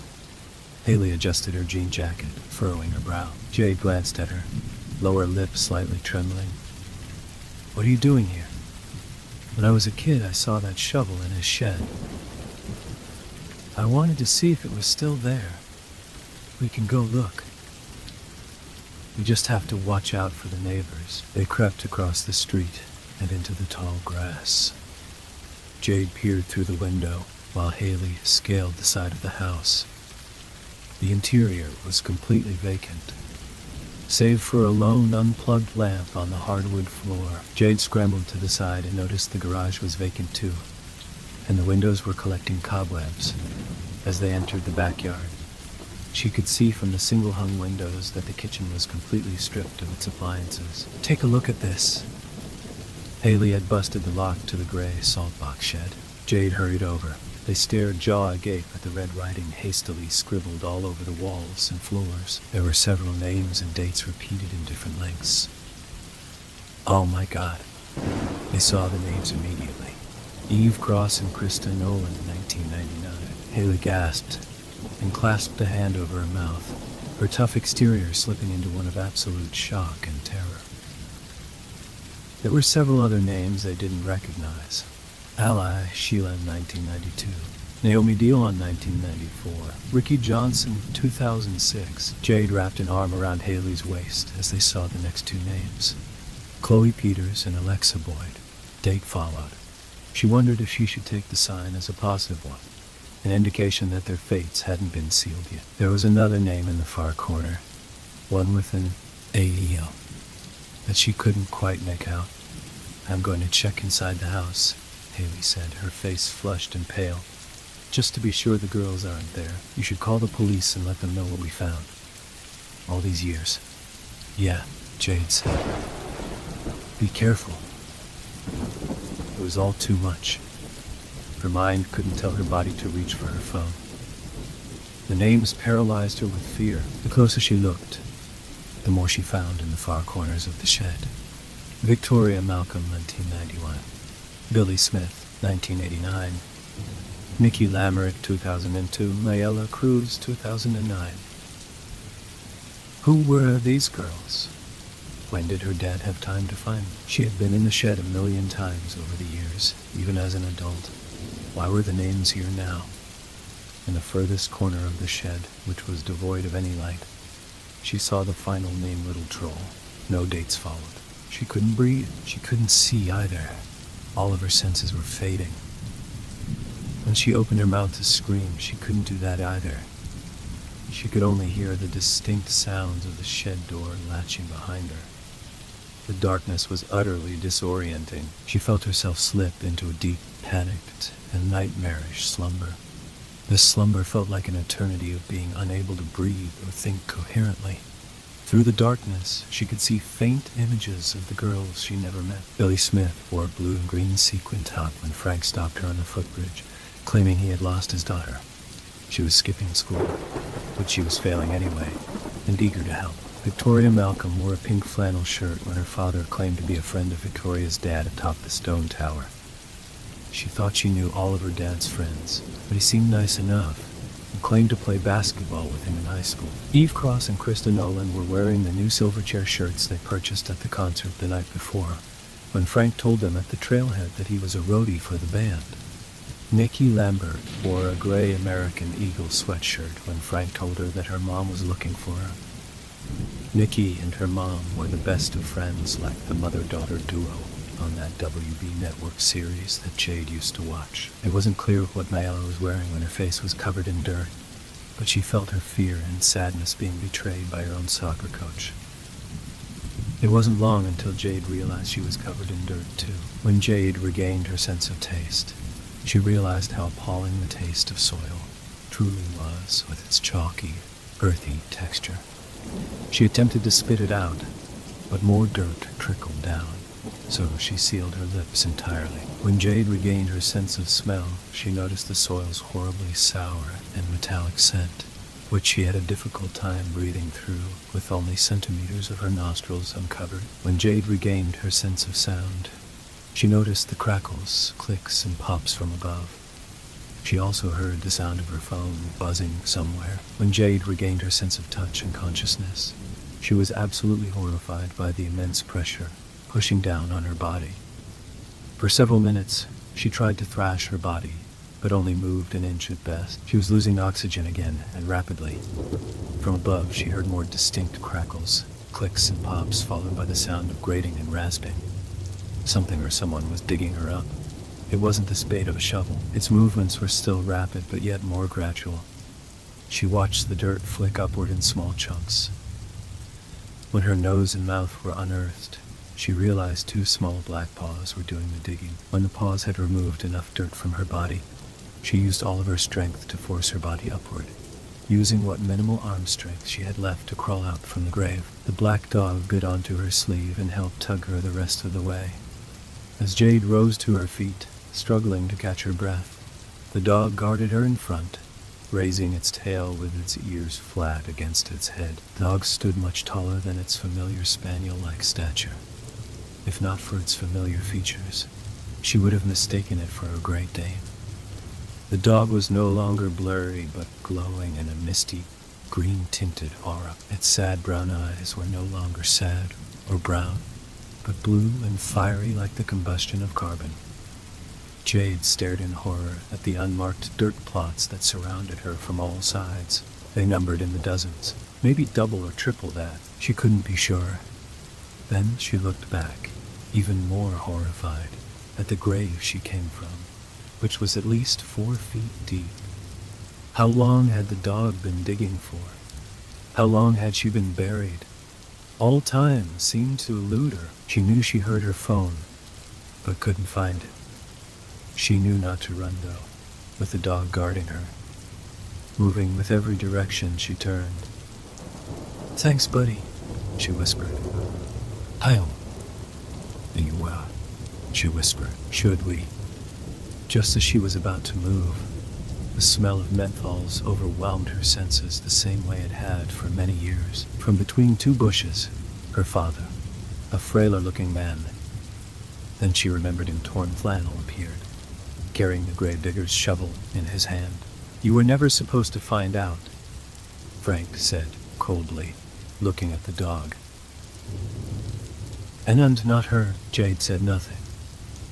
"You were never supposed to find him either." Silence. She stared blankly into his arid blue eyes as if she were daring him to strike. She was no longer afraid of the man she stopped calling. Died long ago. Is this the third time you've seen him, Frank? With these words, Frank's arid eyes widened. His pupils dilated. He attempted to lunge forward, drawing a small gray pistol from a concealed holster, but the black dog leaped and tackled him into the grave. Frank unleashed a blood-curdling scream. The scream lasted mere moments, before gnawing and gurgling sounds took its place.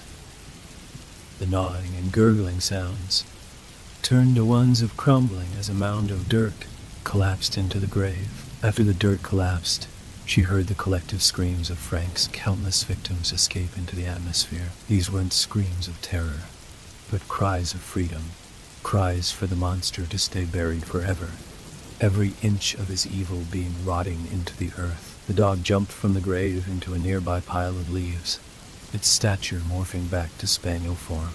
It took one last look at Jade, its eyes now a bold shade of brown, and drifted into the vast woods. Jade started to run, faster than she had ever run before. Somewhere in the distance, she heard people screaming her name. The closer she ran, the more distinctly she could make out the voices of Colt, Miguel,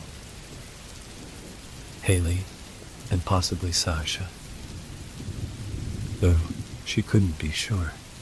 Then, another female voice called her name that she didn't recognize at all. Jade lost all sense of where she came from, but at least knew the direction she needed to run toward. Somehow, she also knew that the black dog wouldn't let a single soul be buried in hanging hills again. Story 5. I rested my arms behind my head, skim-reading the credits of a movie I'd just watched. After seeing them through about halfway, I lifted myself from the sofa and walked to the kitchen. Stretching my arms out above me, I opened the fridge door and found a full cartoon of juice. So I sat down on the kitchen counter by the window, cracked open the lid, and took several long, noisy gulps. When I couldn't drink anymore, I gasped to let in new air and wiped my mouth on the back of my hand. My evenings were uneventful around this time in summer. It was 9:15 p.m. on a Saturday in July. School was out for the holidays, and my parents had gone to visit my aunt and uncle, who lived by the coast. They would still be gone for 2 more weeks. I declined the invitation to join them. I didn't dislike the place or my relatives, but we usually stayed there so long that I'd miss most of summer break, and I'd truthfully rather spend it with my friends in town. I was a good kid who knew how to wash clothes and use an oven, and generally not an idiot, so they let me stay at the house as long as I kept it clean. As I sat, I looked out into the garden to check for anything scary in the dark. It was empty and black. I kind of wished we had a pet. A dog or a cat would be nice about now. But their hair always made me sneeze,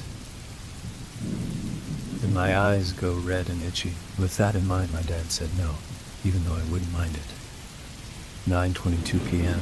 I put the rest of the juice cartoon back in the fridge door and went back over to the window, hoisting myself onto the counter again. I glanced out to the garden and identified the shadows, one by one, to make sure everything was in its place. The bushes were their usual shape. 2 small trees stood together by the back fence, and a metal table with 4 chairs sat casually on the patio. I like to check these things, which is largely why I wasn't scared of the dark. I would always get up to investigate small noises in the night, and I hated sleeping with my face to the wall. If someone was in my room at night, I'd rather know about it, so at least there was the faintest chance of getting away somehow. This meant that my worries were quickly put to rest, as I either found nothing downstairs but the radiator popping with the heat, or opened my eyes to see an empty bedroom, not knowing what could be making the odd noises coming from the kitchen, or on the stairs, or in my room is what makes my skin creep. 9:35 p.m. I got down from the counter and wandered back into the living room to turn off the TV, and decided to take the rest of the juice upstairs. I went back into the kitchen, opened the fridge door, and stopped. Turning my head to focus outside, I could see someone was standing in the garden. I shut the fridge door and turned off the light so they couldn't see me so easily, and moved slowly to lean on the kitchen counter to get a better look. All the doors were locked and all the neighbors were home. I took a moment to remind myself this. Still, my heart quickened a bit as I stood there straining to see his or her shape in the darkness at the end of the garden. I had to keep glancing away to keep their fuzzy outline clear in my vision. They were standing very still and were a little thin, but that's all I could see. I couldn't tell anything else. "Oh," I said aloud. It was the garden umbrella leaning up against the back fence. I forgot that we use it for barbecues. I smiled at myself, pleased that I didn't get too worked up, and went upstairs to my bedroom. I laid on the bed and propped my head up on a pillow, opening my laptop on my stomach to see if anybody was online. Apparently someone else was bored and saw my name pop up. "Chris, hey, me.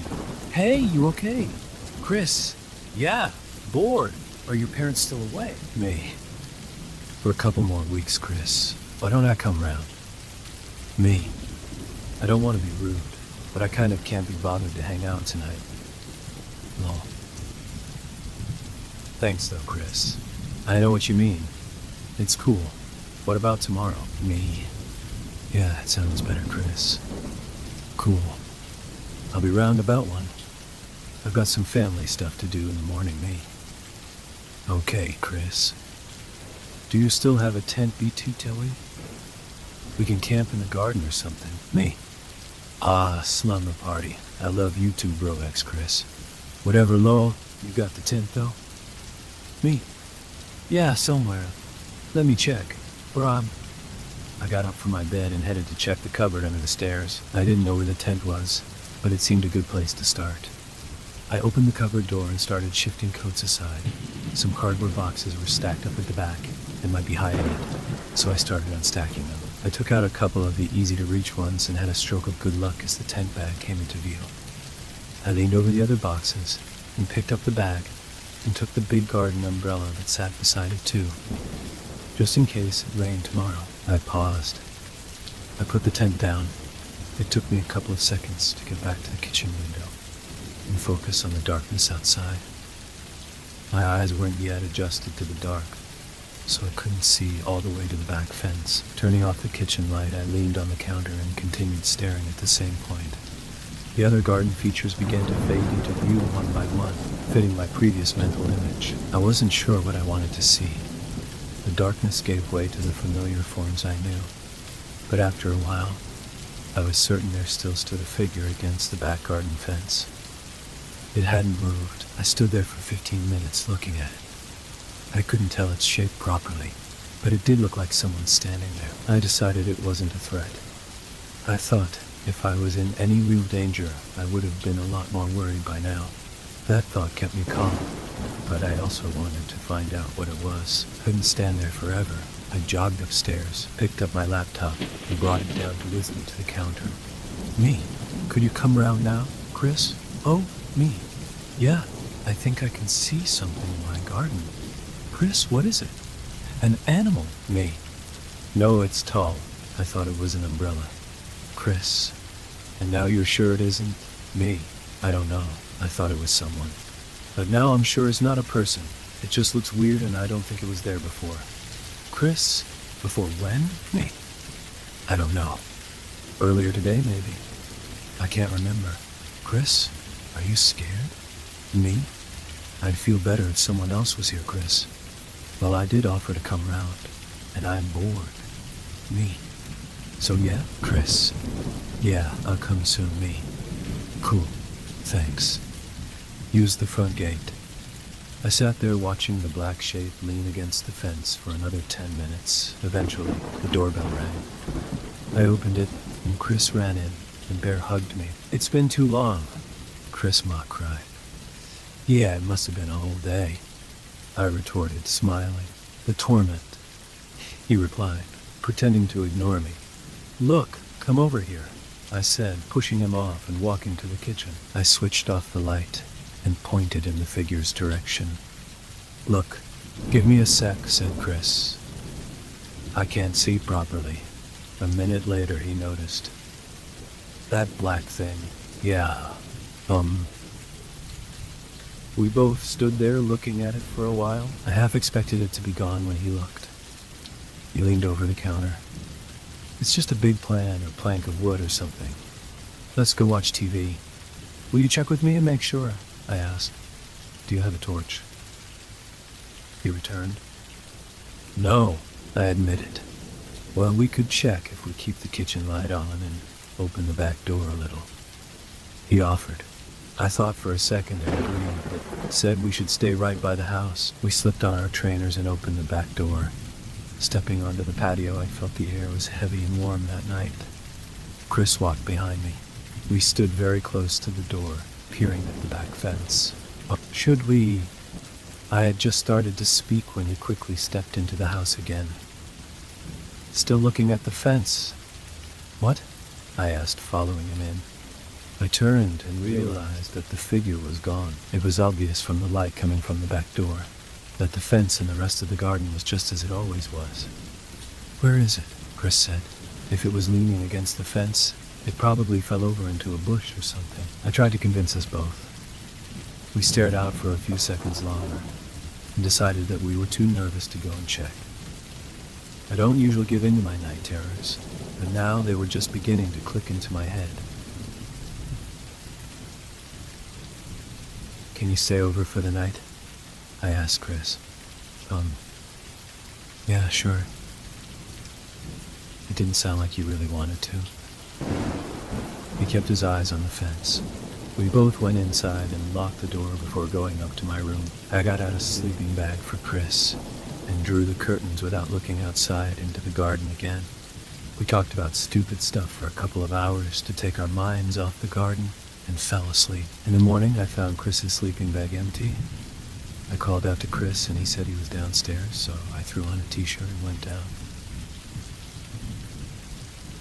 Sleep well? I asked. Yeah, pretty well, but I kept thinking about the garden and stuff. Hey, did you find that tent? He returned. Eerie, I answered, remembering that shit which I had forgotten about until now. I was thinking about the camping thing and thought maybe we could bring the tent to my house. It would just make a change, you know. I didn't have to ask him why. I wasn't keen on staying in my garden after last night. Wait, last night, come to think of it, the sun was up, and I wanted to check the garden while it wasn't pitch black. I asked Chris, and he hesitantly agreed. We put on our trainers and stepped out into the garden. I don't know what we were so worried about. It was bright and colorful. The plants and bushes around the edges of the garden smelled good, and there was a bird in one of the small trees singing out for its mate somewhere. We walked to the back fence to find nothing out of place, and looked over the bushes in front of the paneling to check if anything lay behind them. We found nothing. I walked around the edge of the whole garden once more, while Chris tried whistling to the bird. It cocked its head from side to side, trying to figure him out. It was a warm day, perfect for camping that evening, I decided. We talked as we filled a couple of rucksacks with sleeping bags and some food from the kitchen. We didn't want to set up a fire, so we packed some tinned hot dogs, bread, a packet of tomatoes, and chocolate, as well as some bottles of water. There's a forest just next to my house, which is actually pretty good, Chris explained. Our garden backs onto the edge of it. I stayed in a tent there once with my dad for my first little camping trip when I was like 7. I remember I was so excited at the time. I thought we were really roughing it, like some hardcore mountaineers. Chris laughed at himself. If we get too cold or need more food, we can just go to my house. My parents are out, so we'll have free run of the place anyway. Yours are away too? I questioned. It's their anniversary, so they're out for the night, he explained. They're staying in a hotel the next town over. They'll be back in the morning. Apparently leaving your kids behind was in fashion this summer. At about noon, we left my house with the 2 rucksacks, a sleeping bag for each of us, and the tent, and made our way to Chris's house. It was fairly close by, and a part of the same pleasant neighborhood. We talked and joked a lot walking side by side, nodding and and greeting a couple of familiar neighbors as we went. It was a crazy nice day. The sun was almost too much. It was hot on our necks, and the trees by the sidewalk seemed to glow green from underneath as the sunlight passed through the leaves. A sprinkler offered us some water as we walked by one house, and it felt good on my hot arms. I was already sweating by the time we got to Chris's place. We hadn't been walking for more than 20 minutes. We didn't go inside his house immediately because it was so hot. So we went straight to his garden and dumped our bags in the shade.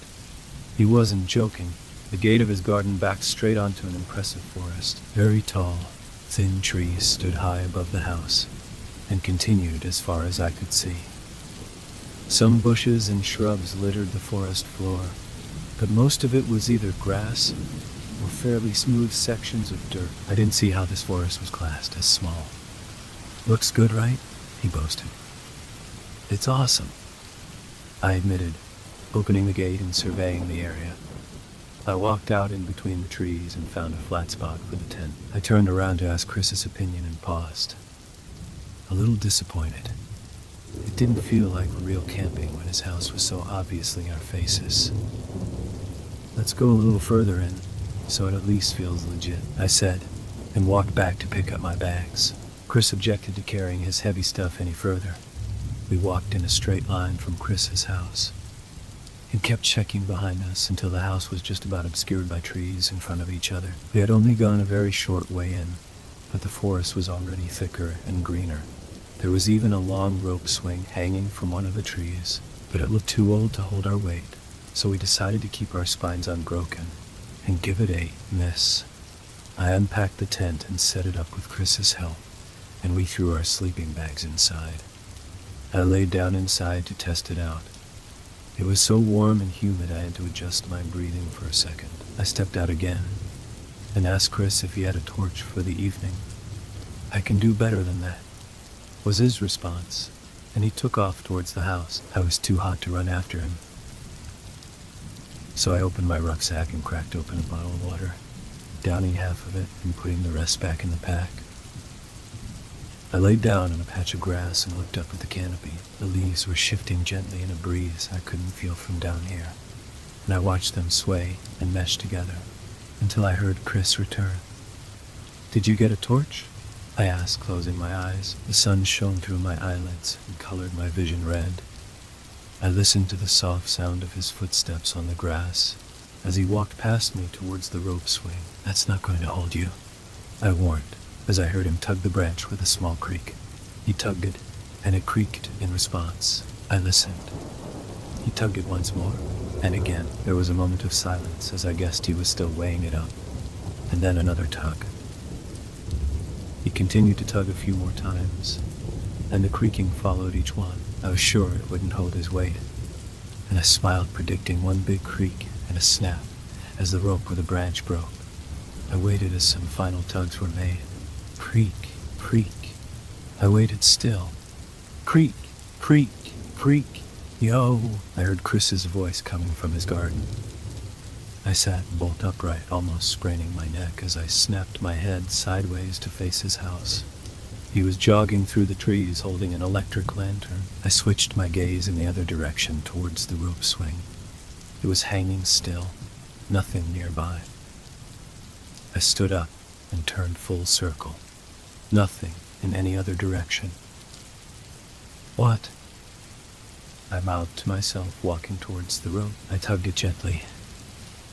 It didn't creak. I pulled it harder. It didn't creak. My mouth went dry. I jumped up, grabbed hold, and yanked it down.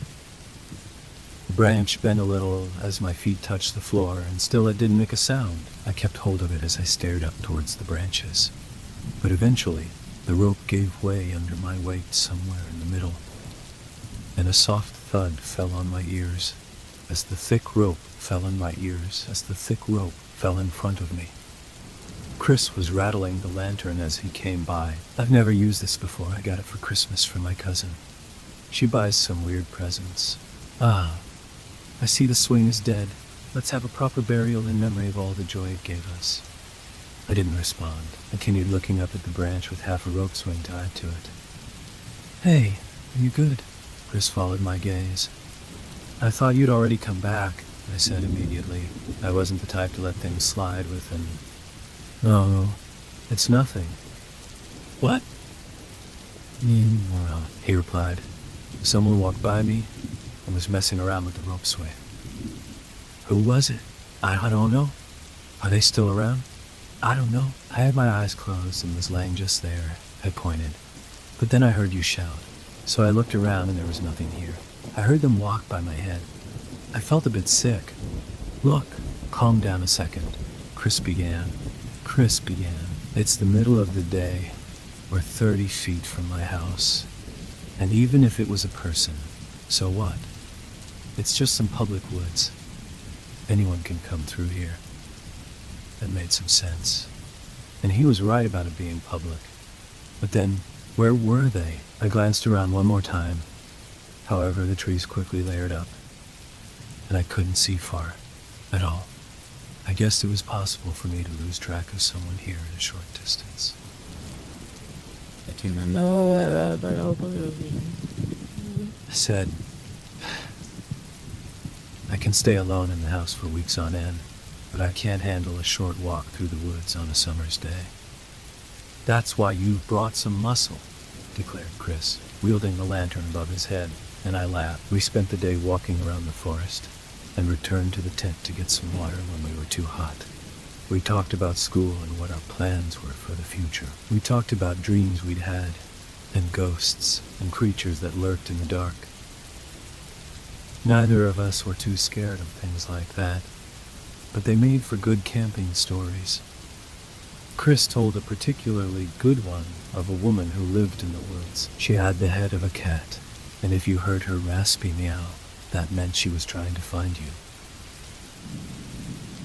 If she stopped meowing, it signified you were found, and she was quickly making her way towards you. It made my skin crawl a little, and we stopped telling stories soon after that. The light of day eventually faded, and it was getting hard to see, so we headed back to the tent for the night. The impressive heat during the day had killed our appetites, so we left the food for now and decided we'd eat it in the night if we got hungry. Chris hung the electric lantern at the front of the tent, flicking it on as he did so. It was surprisingly bright, and spilled a yellow light onto the ground and onto the trees that faced us. The warm glow looked dramatic, but whatever was beyond the light was hidden in blackness. Our immediate area was clear, but after a few paces the light seemed to stop dead. It looked weird. Chris ducked under the tent opening, and I followed him. The sleeping bags looked inviting, as the heat from earlier had gone, and it was too cold for shirts and shorts. We got inside and took the lantern with us. "Can you hear meowing?" I said. My head tilted as I strained to hear. "But yeah, I can hear some nonsense too." Chris smiled and zipped up his sleeping bag. Damn, I thought I had him. Oh well. I zipped up my own bag and we laid there talking for a little while. And then the exhaustion of such a hot summer's hit us, and we fell asleep. I had a dream that we were walking to Chris's house again. But there were more trees than before, and it was getting dark very quickly. I blinked, and suddenly it was night, with the forest sprawling in every direction. The rope swing hung in front of me. I turned around and Chris was gone. I heard a creak behind me. The feeling came over me like I'd missed a step on the stairs. For some reason, I couldn't turn around. I started walking straight ahead, and the rope swing soon came into my view again. I was aware I was in a nightmare. The rope swing slowly lifted itself up into the trees, and I watched it disappear. I walked over and stood beneath where it had been, and there was a rustle above me. As I lifted my eyes to the canopy, a black figure with the head of a cat came hurtling downwards with its mouth open horrifically wide. One of its teeth touched my left eye, and I tore myself awake, gasping as I sat up in the tent. My back was damp with sweat, and Chris was asleep next to me. The lantern was still on, and I could see our backpacks at the end of the tent. I took a moment to breathe, and then let myself lay back down, my head thumping on the floor a little too hard. I winced and reached for the bottle of water to my side. Downing a few mouthfuls, I couldn't fall asleep with the glow of the lantern on my eyelids, so I sat up and searched the tent for it. I quickly realized the light was coming from outside. "Chris?" I said, still confused from sleep. He mumbled something in reply. "Chris, where's the lantern?" Somewhere," he said slowly and sleepily before turning over. Looking around again, the light was obviously coming from outside. I weighed up the options. Either some murderer had snuck into our tent and done nothing but take the lantern outside, or we didn't actually bring it into the tent and I had remembered wrongly. That sounded more convincing, so I knelt by the tent door and unzipped it. From the opening, I looked around. It wasn't immediately obvious where the glow was coming from. Why couldn't I see it? I looked up. The lantern was resting 20 feet in the air, hanging in the dark. Goosebumps swept across my skin, and I zipped up the door before shaking Chris. "Chris, please wake up." He heard the urgency in my voice and sat up. "What? What's wrong?" Chris said, rubbing his eyes. "The lantern's hanging outside." "Outside? Oh, but I brought it in," he assured me. I felt sick as my reasoning broke. We both looked at the front of the tent. "We should go back to the house," I said, my resolve buckling. "I was just a kid in a forest whose parents were away. I'm not walking through the dark," he replied. Chris was now looking worried. "We've got a lantern." I stopped myself. We looked at the front of the tent again. We couldn't sit there forever. We were getting scared as we sat there doing nothing, so this was the plan. We weren't going back to sleep. We would get the lantern back somehow, leave everything here, and spend the night in Chris's house. I hated being the one to go first. I wanted to turn back, even just crouching by the tent entrance. Unzipping the fabric door, I looked around. Nothing.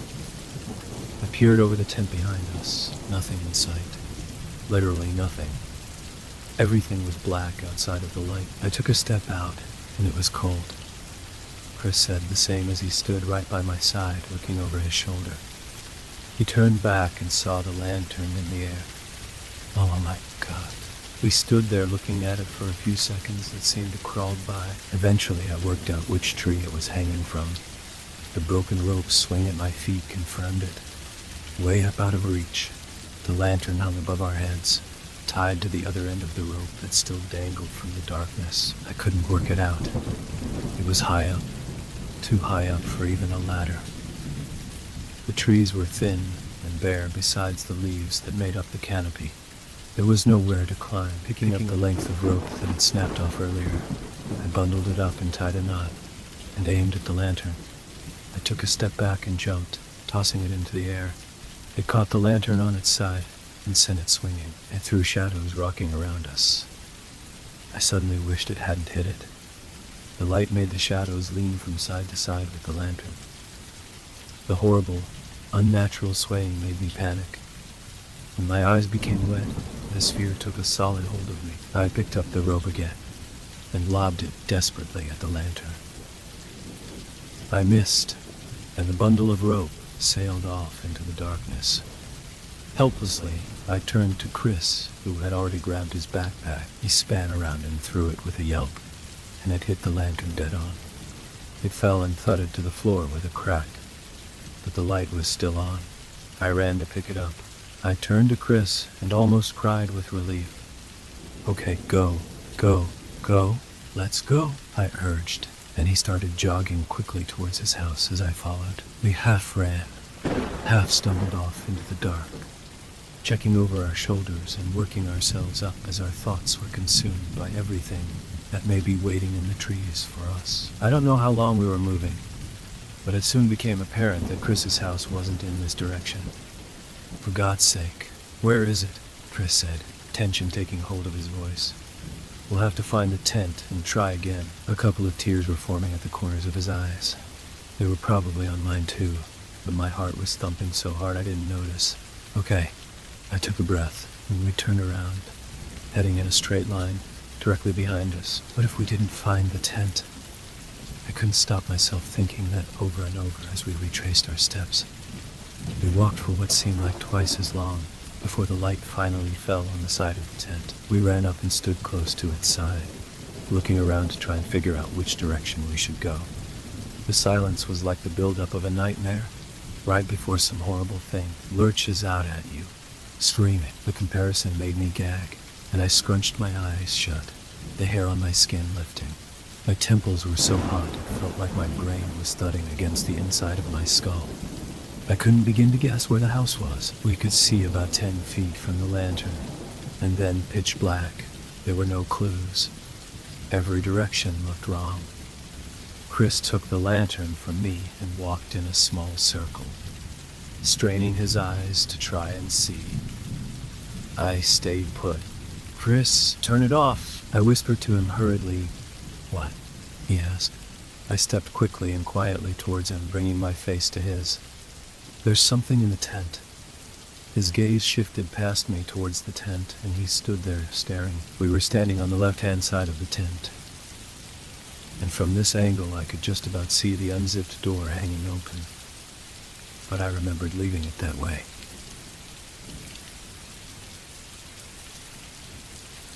So that wasn't what was making me clench my teeth together. A few feet away, my rucksack sat outside on the dry earth, with the food I had packed now neatly arranged trailing from it. Our sleeping bags were also nicely laid out, end to end, making the line of belongings lead straight into the mouth of the tent.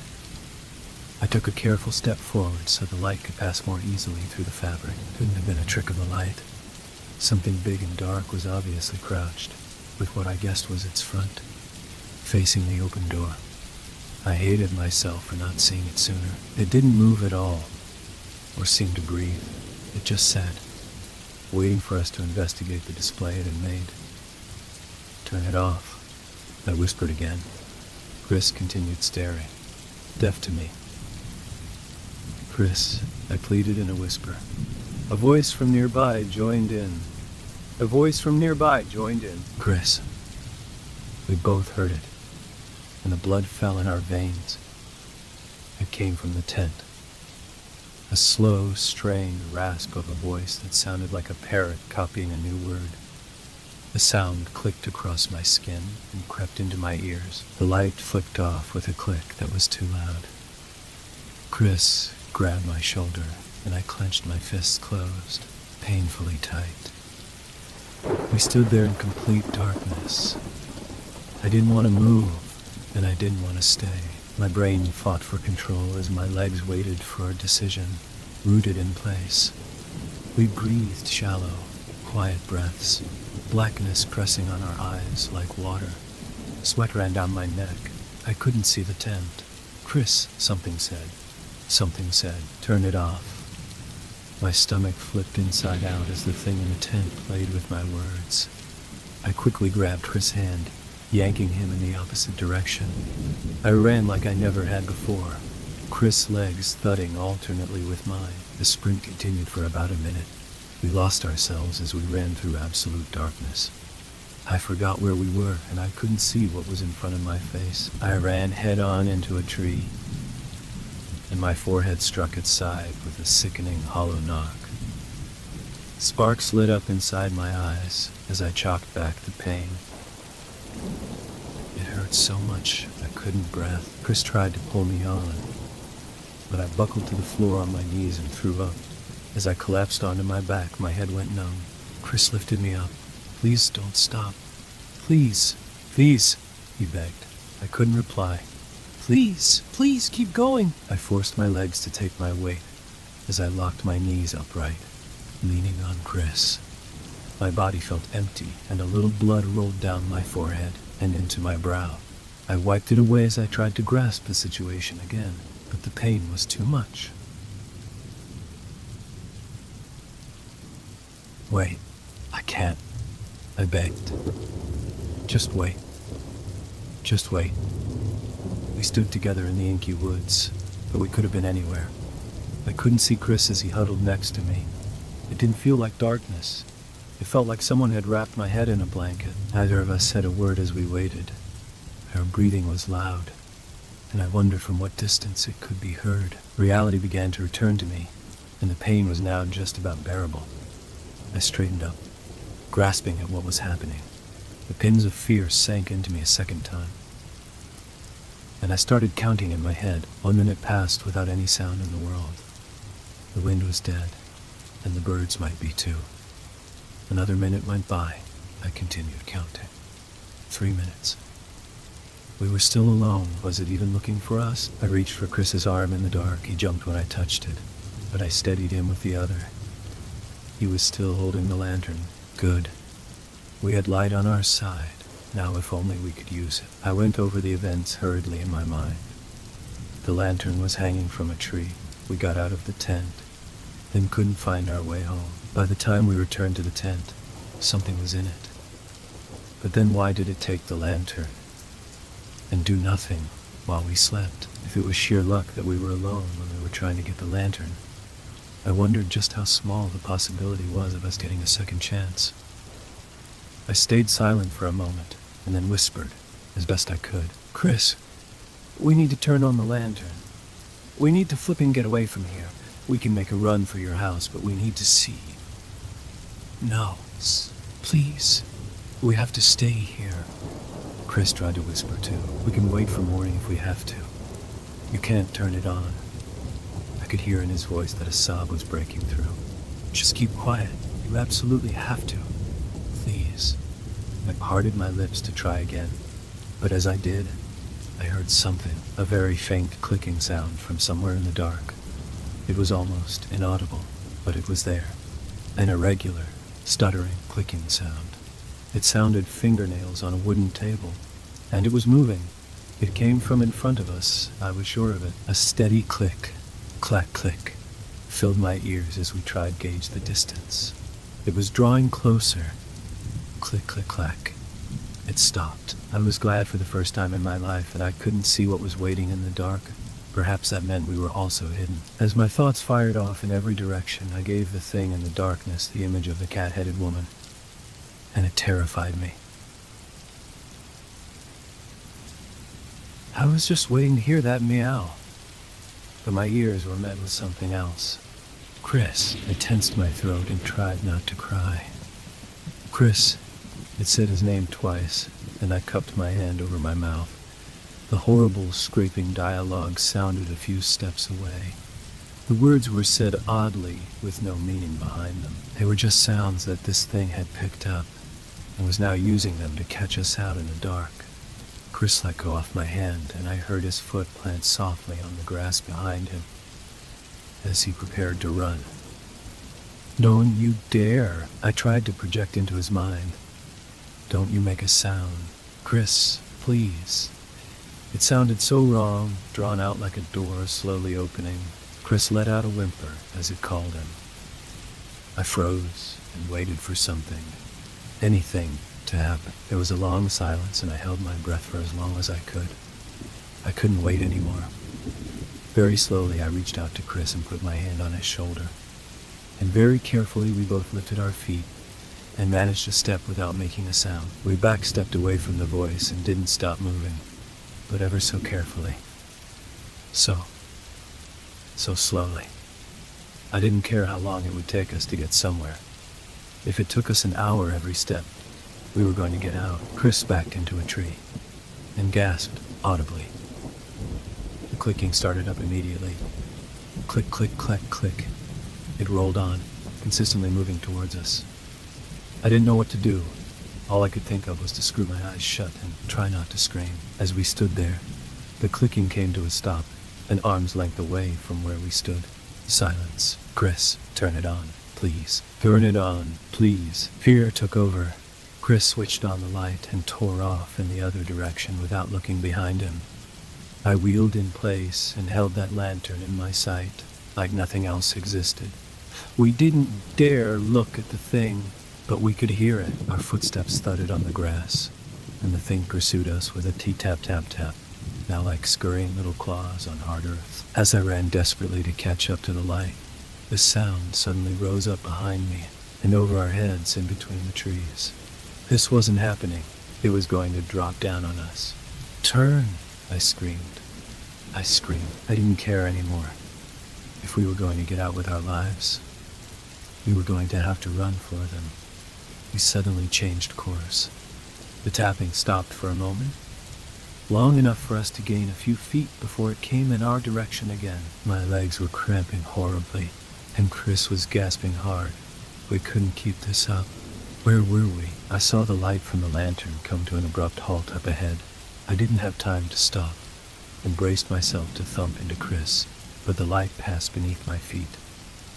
He had dropped the lantern. I turned my head and watched it recede into the darkness. It was immediately too far for me to go back. The thing would be on me in a second. Chris, I was crying and swiping tears from my cheeks as I ran, preparing for my face to connect with the tree at any moment. Keep going. I heard Chris from up ahead. There's a light. My vision was bleary from tears, but could see it. An orange glow hanging in the air in the distance. Another one. What was happening?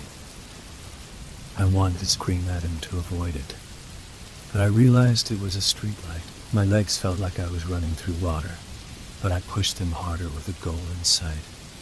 Gradually and painfully, the light drew closer, as did the clicking. This thing could move like nothing I knew. I saw Chris's figure pass underneath the streetlight, and then he was gone again. Don't stop. I yelled as I approached the edge of the forest, and my legs adjusted as the forest floor gave way to solid footing. I could see a row of more streetlights leading off to the right, and Chris's figure was passing regularly underneath each. When I was sure I was completely out of the trees, I didn't stop. I ran under several more streetlights, putting as much distance as I could manage between us and the edge of the woods. I realized after a while that the clicking had stopped. I needed to see we were okay. I turned my head and looked back along the row of lights, keeping my gaze on the first light. My pace slowed as the pain in my head and legs came back. There was silence once more, and the lights revealed an empty pathway. I jogged on and kept my eyes on the glow, expecting to see something at any minute, but it lit up nothing but concrete and the edge of the road. Is it there? The question pulsed in my mind over and over. As I turned my head to continue catching up to Chris, I caught sight of something pass under the first street light. An almighty shock went through me as my fears were confirmed. I let out a cry and picked up the pace once more, sprinting between the lights. The image was burned into my mind. I hardly caught a glimpse of the thing, but it was white and massive. It almost brushed the streetlight as it went under it. It had a long, upright body full of kinks, like it had just unfolded itself, and that's all I was able to tell. It must have had a face and limbs, but I didn't have time to see. I didn't look again. The path gave way to more lights, and soon I could see the glow of windows in some houses either side of the road. I recognized where we were, close to my house by some miracle. A little further and we would be there. My house, I yelled, and Chris listened, turning left onto a side street and dashing down. With panic on my side, I reached the turning and looked down the road to see Chris jumping the fence into my garden. Hurry up! I heard him scream. Reaching the fence, I planted my hands on top, hoisting myself over and shredding my elbows in the process. My ankles stung as I thudded into the garden and sprinted towards the kitchen door. Chris stepped aside, gasping for air as I fumbled the key into the lock and wrenched it sideways. We both flew into the kitchen and slammed the door behind us. I locked it from the inside, and we both sprinted upstairs into the bathroom, locking it behind us. What was that? I managed to say in a panicked whisper, wondering if it would get in. Did you see it? No. Chris crouched under the window, letting tears roll. No way. It was so tall that it was. I couldn't. Don't tell me. Chris cut me off. I mulled it over again and again as we sat there. Minutes slowly ticked by into hours. My head was fizzing all the while, and I could still hear its voice.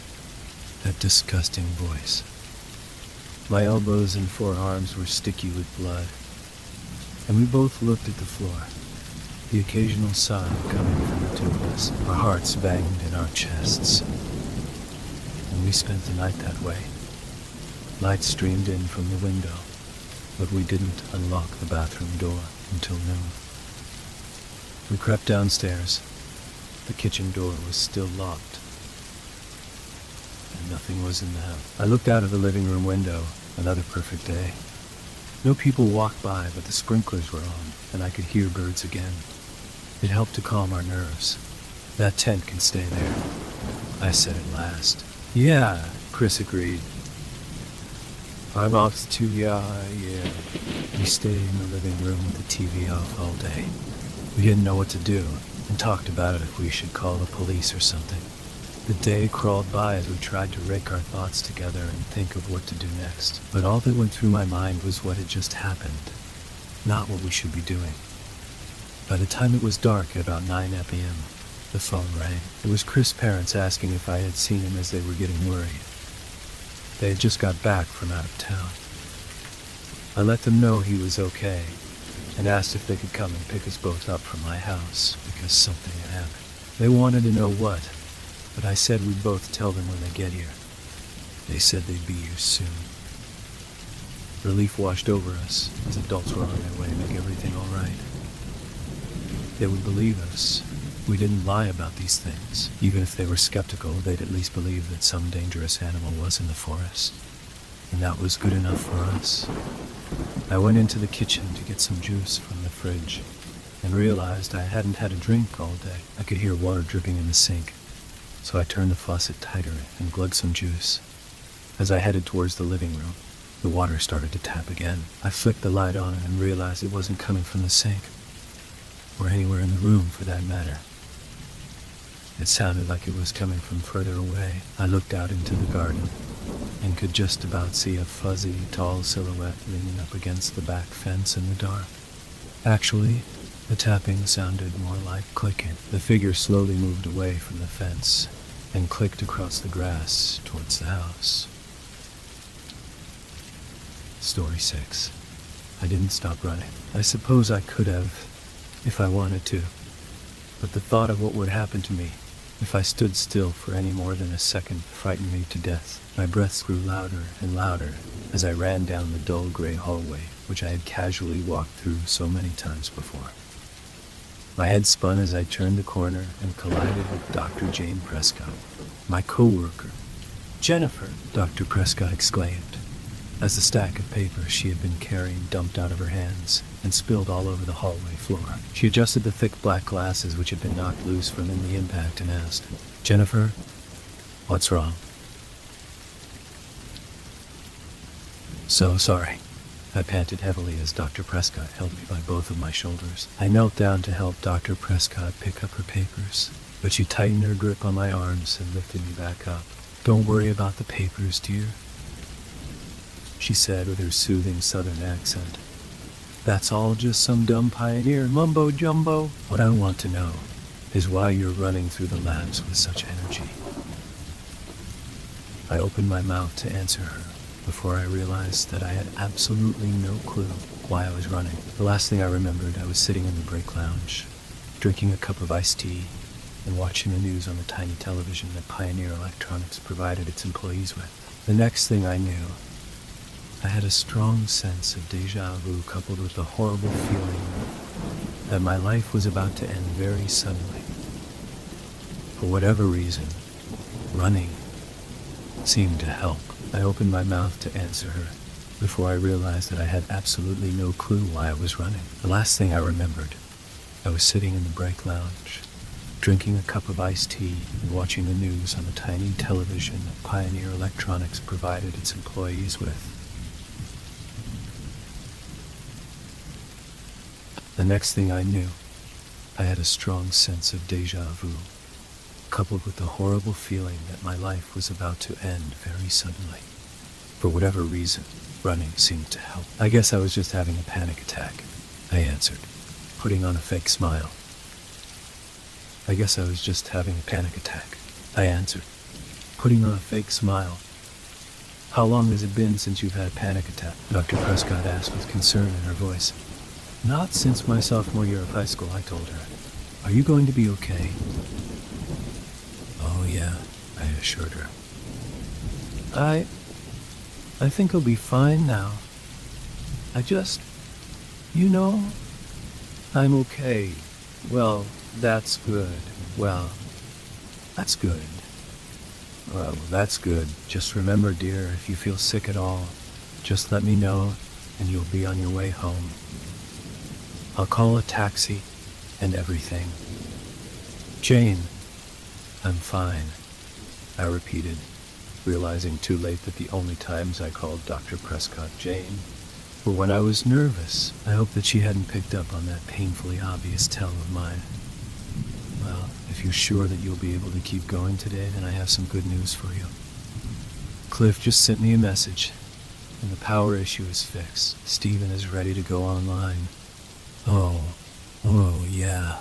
I shook my head and remembered what I had been working on before I went to the break room. I spent the last 2 years developing an advanced artificial intelligence unit with Dr. Prescott, the woman who had been my boss up until the point when she promoted me to co-manager, and Ian Bell, my intern.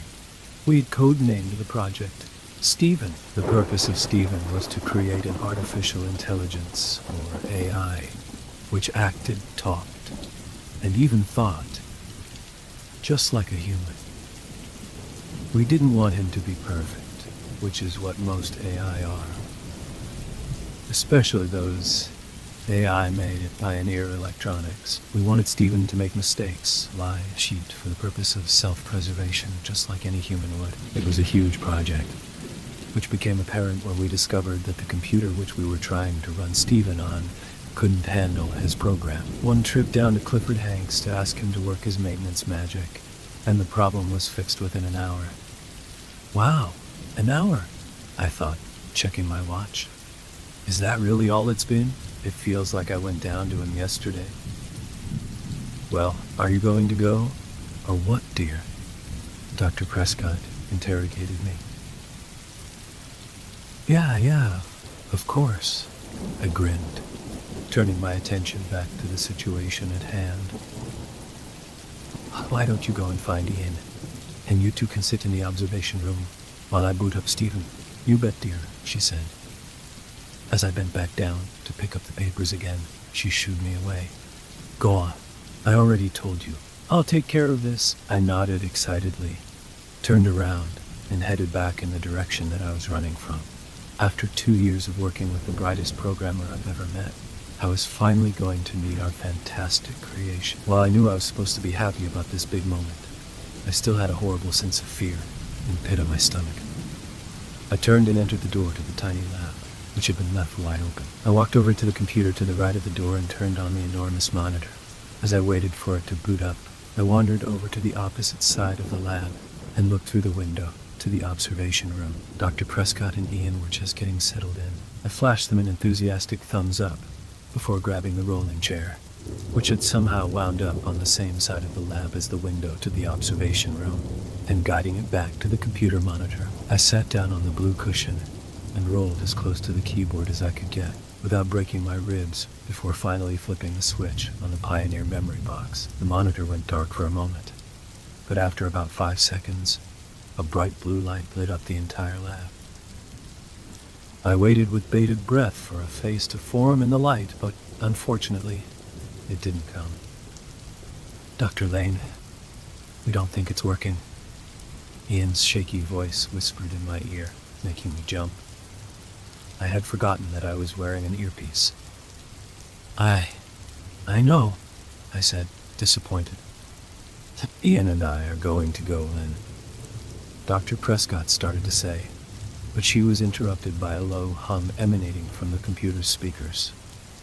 Hello, I asked, feeling a little silly that I was talking to what could still be an inanimate object. To my delight, the hum rose to form the slow but audible word. Hi, Stephen. This, Stephen. Can you hear me, G? Niffer. You keep slowing down every now and then, but yeah, I can hear you. How did you know my name? Yeah. Stephen's smooth, calm voice asked me.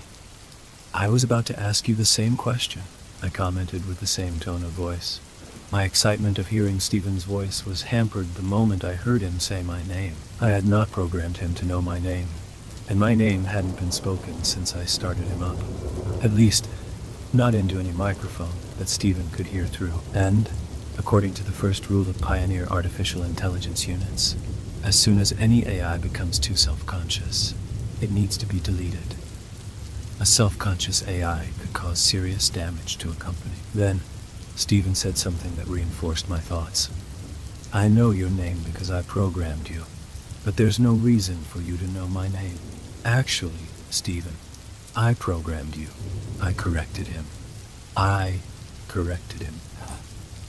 No, that's not the...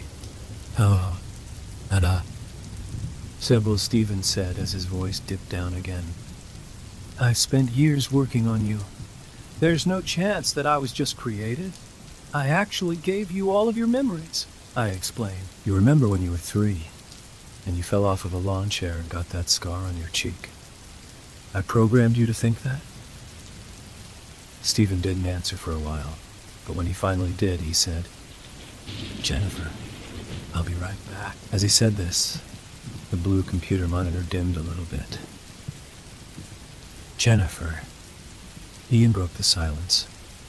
Could you come back here, please? Yeah, I said without turning my head. I stood up and exited the lab. I opened the first door on the right side of the hallway to find Dr. Prescott and Ian sitting on 2 of the 4 chairs in the observation room. Dr. Lane, we need to talk about what just happened, Ian said calmly, as Dr. Prescott gestured for me to sit in a chair next to them. What was that, dear?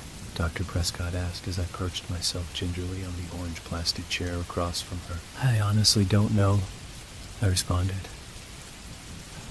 I wanted Stephen to think like a human, not think he was one. And he thinks he programmed you, Ian added. You didn't do that, did you? No, I didn't. I gave him all of his memories. I'm sure there was no memory of programming me. Dr. Prescott spoke up. We have quite the dilemma here, don't we? What do you mean? Ian asked. Well, think about it, dear. Stephen thinks he's a human. We think we're humans. Stephen thinks he programmed us. We think we programmed him. In fact, right now, Stephen's probably having the same conversation with some of his coworkers. I didn't program any personalities except for Stephen, I said. But you gave him memories of friends, a job, and a family. Didn't you? And you made it so that he would continue to make his own artificial memories after creation. So he wouldn't even know that his real life just started a couple of minutes ago. You did that, didn't you? Yeah, I guess I did. I grabbed the corners of my pale white lab coat and began flapping them nervously. What are you getting at here, Jane? Think philosophically, dears. Well, Dr. Prescott stood up and approached the large window, which covered a majority of the wall to the right of the entrance. The blue computer screen flickered, as if it knew we were watching it. Could someone please spell it out for me? Ian asked, breaking the silent tension which had just filled the room. Dr. Prescott turned back towards us and pushed her thick glasses up her aged nose. All I'm saying is that it's possible that we don't exist. That doesn't make any sense, I scoffed, standing up. I exist, okay? If I didn't exist, how could I be thinking right now? Ian asked, nearly knocking over his orange chair as he stood up as well. It's just a thought, Dr. Prescott said defensively. She sat back down, and Ian and I automatically lowered ourselves into our seats too. I closed my eyes and basked in silence. What is going on? I wondered. How is it possible that I don't exist? Although Dr. Prescott usually knows what she's talking about. But still, I know that I'm real. What did that guy with the girly name say? I think, therefore I am. Just knowing that I can question my existence ensures that I exist, right? All right, let me talk to him again. I sighed, feeling a little bad for upsetting Dr. Prescott. I'll see what I think. If I can't figure out what's going on here, I'll have no choice but to bring him offline. Dr. Prescott and Ian nodded simultaneously in understanding. before I stood up and exited the observation room. As I entered the lab, the blue computer monitor grew brighter. "Jennifer," Stephen's voice called from the screen. I sat down in the chair and noticed the faint outline of a man sitting in the blue light. "I'm here, Stephen," I said. "Can we talk a little more?" "Funny, I was about to ask you the same question. Do you have any family?" I asked, remembering the family that I had programmed for him. "I have a wife," Stephen replied. "Her name is Melinda. What about kids, too?" "They're both girls. What are their names?" "Madison is the older one. She's 13. Lillian's 8. Would you like to see pictures of them?" "I'd love to," I smiled. The more we talked, the more apparent Stephen's silhouette on the screen became. I realized that I was holding the corners of my lab coat again, and I released them quickly. I knew that Stephen was feeling the same awkward tension that I was, which comforted me a little. The figure reappeared on the screen. By now, the blue light had faded enough for me to see Stephen's eyes, nose, mouth, and ears. I could even make out some blinking lights on the wall behind him.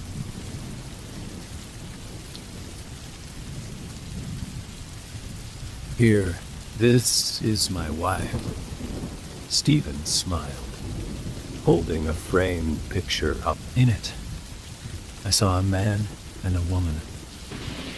The man was Stephen, but he looked much, much younger in the photograph than he did on my screen. The woman next to him, Melinda, had long, wavy, brunette hair, a pair of big eyes, and a smile that stretched from ear to ear. I remembered creating that picture. "And these are my children," he said, taking the picture of his wife away from the screen, and instead holding up one of two girls sitting in a pumpkin patch. "Maddie and Lil mean the world to me," he added quietly. "They're beautiful," I told him, wiping a tear from my eye. "Are you married, Jennifer?" "Yeah, I just got married," I said. "A year ago today." "What's his name?" "Jeff Lane. Do you have any pictures?" I already had the picture of Jeff in my hand. Holding it up to the screen, I noticed Stephen's hazel eyes light up as he saw my husband's picture. It didn't take a genius to know that he had seen it before. I took the frame away from the camera and set it back down below the monitor. Stephen and I spent an hour talking about our families, friends, and jobs. Neither one of us mentioned AI again. It was like talking to a real human. Well, mission accomplished, I thought as I walked home that night. I wanted an AI that would think just like a human, and I got one. The next day at work, I found Ian before I found Dr. Prescott. I was glad that I got a chance to talk to him, because he had left the day before without talking to me. "Ian," I said, grabbing his shoulder as he passed by me. "Could I have a word with you?" "Yeah, sure," he said with the same surprised look that he always had in his eyes. He followed me to the break lounge where we both sat on the faded red couch that faced the vending machines. "Ian, how late did you stay last night?" I asked. "I was here until you said goodnight to Stephen," Ian answered. "I left while you were staring at the blank computer screen." "Oh, right." I cleared my throat and continued. "So you remember the entire conversation that we had with each other?" "Yeah. What did you think?" Even though I didn't clarify what I meant, Ian already knew. "I think that he's going to have to go." "That's what I was afraid of," I sighed, looking up at the dark television screen. I wanted to give Stephen one more chance for me to convince him that he wasn't real. It wouldn't be a total loss. I backed up all of the codes on Dr. Prescott's computer. If I had to delete Stephen, then we'd just go back to the code and figure out what went wrong. Ian went to find Dr. Prescott while I booted up Stephen's program. It only took a couple of seconds for the screen to turn blue. As the blue screen faded away, I saw Stephen sitting in the chair on the computer monitor. He squinted at the camera and asked, "Jennifer, are you there?" "I'm here." "Stephen," I said. "Is something wrong?" he inquired. No, why? You sound sad. Well, there's a lot going on today. You and I have a lot in common, Jennifer. Are you busy too? Not really. But I am sad. I have a strange feeling that we're both sad for the same reason, I said. Am I right, Stephen? Stephen was quiet for a moment. But then he said, Jennifer, I don't want to hurt your feelings. But there are protocols here that need to be followed. Yep, that's what I thought, I said, barely opening my mouth. We didn't get to talk about this much yesterday, Stephen. But you're an artificial intelligence, and you think that you're a human. Actually, Jennifer, you're the AI, and just the fact that you think you programmed me says that you could do permanent damage to this computer. Well, at least we both have the same feelings about this, I whispered. The question is, which of us is the real human? Actually, I had a chance to think about that. Stephen leaned forward in his chair. An AI has to have access to a computer's hard drive to run properly. The real AI would use his or her own computer as a means of controlling the real person's computer. Right, I nodded slowly. So no matter which of us deletes the other, the real AI will be deleted, and the real person will be okay. That's right. Stephen and I looked into each other's eyes for a short time before I asked him, How sure are you that you are a human? He looked taken aback. Well, he said, up until yesterday, when I met you 100%. Now, I'm a little iffy, I groaned. I was in the exact same boat. It would be nice if we could stay friends, I told Stephen. He nodded. It would. We have a lot in common. However, protocols are clear. We could both get fired for leaving the other here. We could both get fired for leaving the other here. Dying won't be bad, I declared confidently. What do you mean? I mean that, at least if you're the AI, you won't even know that you died. I programmed you to record your entire life. When you die, you'll relive your life over and over again. Stephen grimaced and nodded. I did the same for you, he said. You won't relive the entire life you remember, just your real life, from the moment you were first activated by me. And you won't remember that all of this already happened. And you won't remember that all of this already happened. You won't even know that you died. I nodded my head and noticed that my eyes were starting to water. I buried my hand inside the sleeve of my lab coat and wiped the tears away. So I breathed. Which of us should delete the other? Which of us should delete the other? I will, Stephen said. I'll delete you. If, after I do this, you are still sitting there, then that means that I was the real AI. If you don't remember this conversation, then you were the AI. Just do it, I said quickly, wiping my eyes again. Stephen nodded. Goodbye, Jennifer, he whispered hoarsely. Goodbye, Stephen. Stephen broke eye contact with me and began typing away at his computer.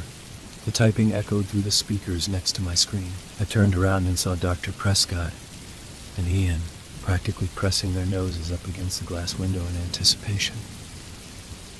As I turned back around to face the computer, I was shocked to find that Stephen was fading away. He was slowly getting replaced with the same blue screen that I saw when I first activated him. However, even though the video was fading, the audio kept growing louder and louder. The buttons on Stephen's keyboard tapped away at my brain, causing every last cell to vibrate violently. I couldn't take it anymore. I needed to move. I couldn't just sit here and listen as Stephen destroyed himself. I stood up so quickly that the blue rolling chair rolled all the way to the window of the observation room on the other side of the lab. Dr. Prescott and Ian were no longer sitting there. They were gone. I ran out of the lab. The moment I entered the hallway, I felt like someone started squeezing my lungs. Oh no, not again, I thought. It's another panic attack. I felt dizzy every direction I turned. I felt like there would be someone waiting there to grab me and take me somewhere far away where I'd never be seen again. "Leave me alone," I screamed with the little air left in my chest. I didn't even know who I was screaming at. I just couldn't stand still and wait for someone to take me. I turned my head and realized that I was still standing outside the small lab. I turned to the right and ran down the hall. I didn't know where I was going. I didn't know where I thought I could go. I just couldn't think straight. I didn't stop running. I suppose I could have if I wanted to, but the thought of what would happen to me if I stood still for any more than a second frightened me to death. My breaths grew louder and louder as I ran down the dull gray hallway which I had casually walked through so many times before. My head spun as I turned the corner and collided with Dr. Prescott. "Jennifer! Jennifer!" Dr. Prescott exclaimed as the stack of papers she had been carrying dumped out of her hands and spilled all over the hallway floor. She adjusted the thick black glasses which had been knocked loose from the impact and asked, "Jennifer, what's wrong?" "I'm in this." "So, sorry." I panted heavily as Dr. Prescott held me by both of my shoulders. I knelt down to help Dr. Prescott pick up her papers, but she tightened her grip on my arms and lifted me back up. "Don't worry about the papers, dear," she insisted. "That's all just some dumb pioneer mumbo-jumbo. What I want to know is why you're running through the labs with such energy." I opened my mouth to answer her before I realized that I had absolutely no clue why I was running. Story 7. My best friends Darius and Jordan learned about my fear of swimming during an impromptu tubing trip on the Farmington River. The summer after I turned 26, Darius and Jordan took me to Foxborough Park, a park that ran alongside the river. Foxborough Park had recently undergone improvements as a part of the town's beautification project. My parents once described the park as being overrun by druggies and dropouts. After the project completed, the town's lily-white upper-middle-class community became a mainstay of the park. We preferred the park the old way, even with its reputation, because it was our high school hangout and our getaway during difficult times. "The wonders of gentrification," Jordan said, gesturing to the Black Bear Cafe, a cute log cabin-style restaurant nestled on the bank of the river. "Sure, it looks quaint with all the people sitting at those dining wood-carved tables, but a single appetizer will clean out your wallet." "Shut up," Darius replied, checking his phone. "We've got time and I'm hungry. What do you think, Zach?" "You'd agree with me if your dad wasn't the mayor." Darius rolled his eyes. "Yeah, sure, whatever works." I wasn't watching the cafe at all, but a group of teenagers in orange inner tubes circling down the lazy current, though the water flowed slowly enough for them to text. I felt a tinge of nausea through a burst of acid reflux. "Hey, how long is the ride, guys?" "The current is slow, so probably a couple hours," Darius said, scanning my eyes. "You okay, man? It's not like you can't swim," Jordan quipped. "Wait a minute. I don't think we ever swam together before." "I can swim." I shook my head, attention still fixed on the water. "I just haven't done it in a long time." Darius patted my back. "You probably won't need to. The water is really shallow most of the time." Jordan chuckled. "I don't know. I think my CPR certification expired." Darius elbowed Jordan, who jumped back and yelped, "You guys are so uptight." Nah, your jokes are just old, bro. "Zach, we don't have to go if you don't want to." "It's not that. It's just been a long time since I've done this. Tubing or swimming." "Both. You have nothing to worry about," Darius said, smiling. "Both. You have nothing to worry about," Darius said, smiling. "We'll come back to you." I nodded as we walked toward the cafe. He didn't realize how right he was, as Jordan droned on about gentrification and snooty-hide residents. The memories came back to me. Memories of being 9 and drowning in the river. Memories of my late brother swimming frantically my way as I screamed and slipped beneath the surface. Sitting outside, ordering food, and engaging in conversation felt all too much like clockwork.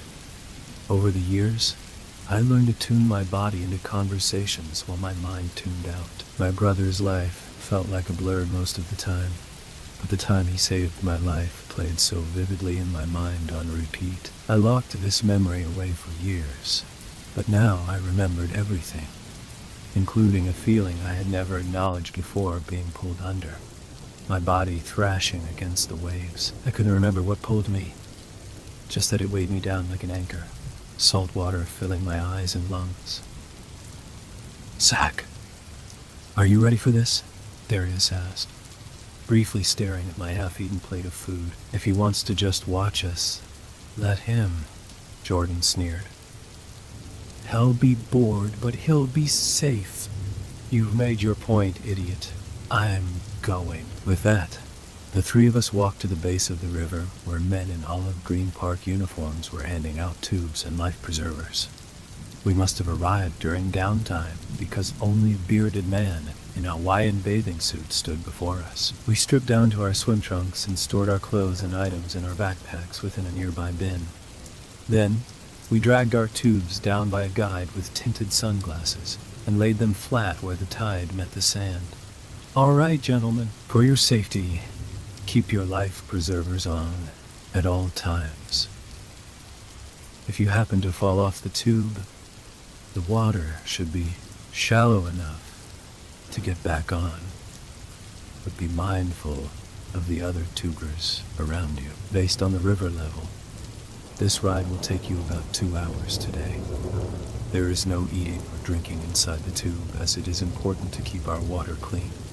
Be considerate of kayakers, other tubers and anglers around you. Lastly, leave all wildlife alone. Use the rule of thumb.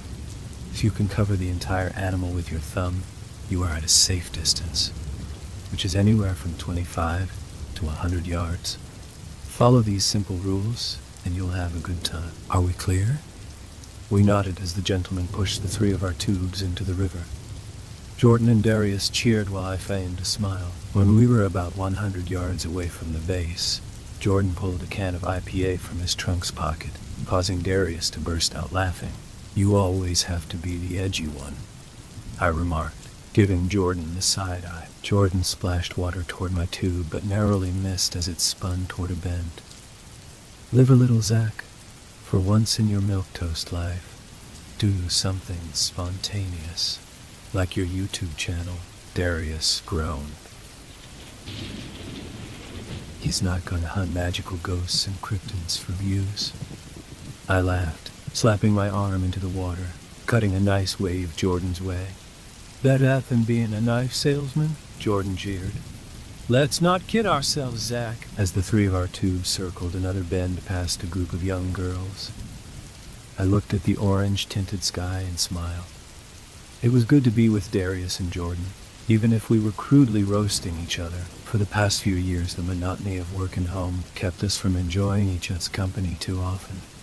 Darius worked for a tech company in Japan and only visited the States a couple times a year. Jordan, on the other hand, was my roommate who resented the fact that I worked too often to hang out and make YouTube videos with. Like a day's tide, we were slowly drifting apart, but for the time being, just within an arm or phone call's distance of each other. I wondered how long that would last. For the next hour, we joked and reminisced about better times as we drifted further down the river. A couple groups of tubers had pulled their rafts ashore to have lunch or join the fishermen. The park felt very much alive that day. The man in the Hawaiian bathing suit drifted nearer toward us as Jordan boasted about his next project. "So, next week Matt Drake and I are going to Green Lady Cemetery. He has new EVP gear, so we can try to communicate. You guys are more than welcome to come along." "Thanks, but I'll pass," Darius scoffed. "You tell Zach to get a real job, but look at you, dude." As we continued to travel down the river, the old man's tube drifted closer to ours. He was listening to our conversation, not caring if we caught on. When Jordan told his story about getting chased by the ghost of Samson Rock, The man laughed heartily, causing his white Santa Claus beard to bounce off his large belly. "You boys sure enjoy some tall tales," he said as his tube pulled up next to ours. The three of us stared at him blankly as he introduced himself with a slight Scottish brogue as Matty MacDonald. "Well, sir," Darius said, visibly indifferent, "that only makes Jordan." "Actually," I chimed in, to the surprise of Jordan and Darius, "I enjoy the stories. I just don't believe in most of them." Matty flashed me a chip-toothed smile, laughing heartily once more. "Then, maybe the two of you would enjoy the tale of the river serpent. Have you heard it before, boys?" We shrugged. Jordan started, and then stopped mid-sentence, admitting he surprisingly hadn't heard that one before. Jordan was so inundated with folklore, cryptozoology stories, and hearing his own stories, that we were equally thrown off by his loss for words. "Huh."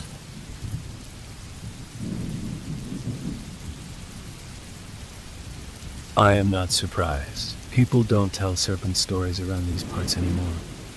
But when I was little, it was all anyone talked about. When I was a wee yin, and my family was fresh off the boat, my mother forbade me from playing by the river. She heard stories of boys being pulled under. The boys that lived to tell about it described a sensation of slimminess and sharp scales. The stories of a river serpent spread like wildfire. "It's true," Jordan exclaimed, pulling up an article on his phone. "It's true. I have access to the New York Times archives, and I found an article from 1886 about a 100-foot sea serpent that was spotted all the way up the Connecticut River in Cromwell." "So that must make it true," Darius said coldly. "A second-hand account from the 1800s, before much of modern science discoveries. And you believe it just like that? Figures. Also, we're on the Farmington River, not... It's a tributary, you silly skeptic, which means it flows into...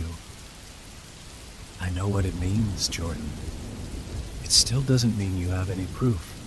Mr. MacDonald, have you ever experienced anything?" As soon as the jolly man laughed again, Darius seemed to instantly regret his question, while I quietly grew more curious. At a young age, my late grandfather, a Navy veteran of the Second World War, told Arnold and me tall tales about giant squid and a shark as big as the megalodon.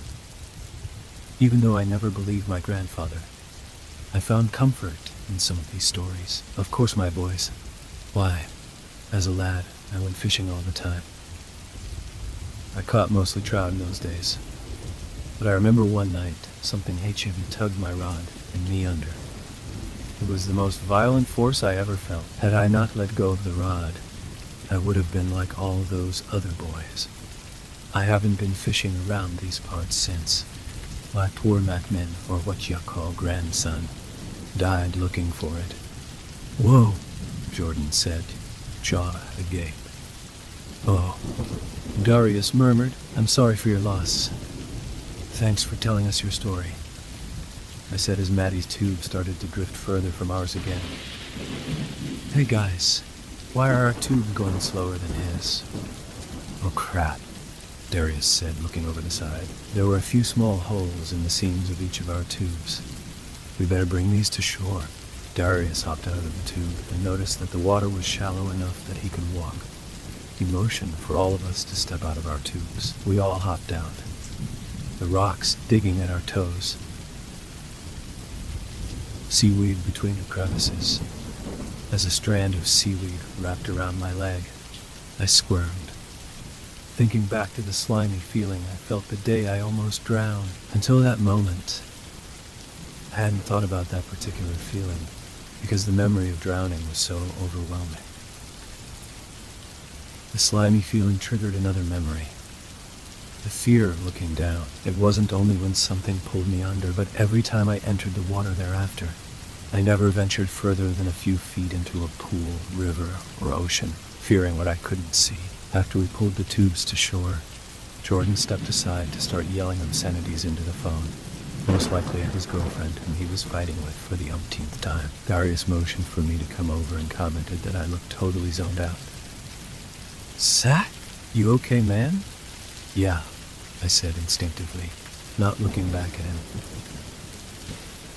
The wet sand beneath my toes reminded me of the first feeling I recalled when I woke up, gasping with my grandfather looming over me, his meaty fingers locked over my chest.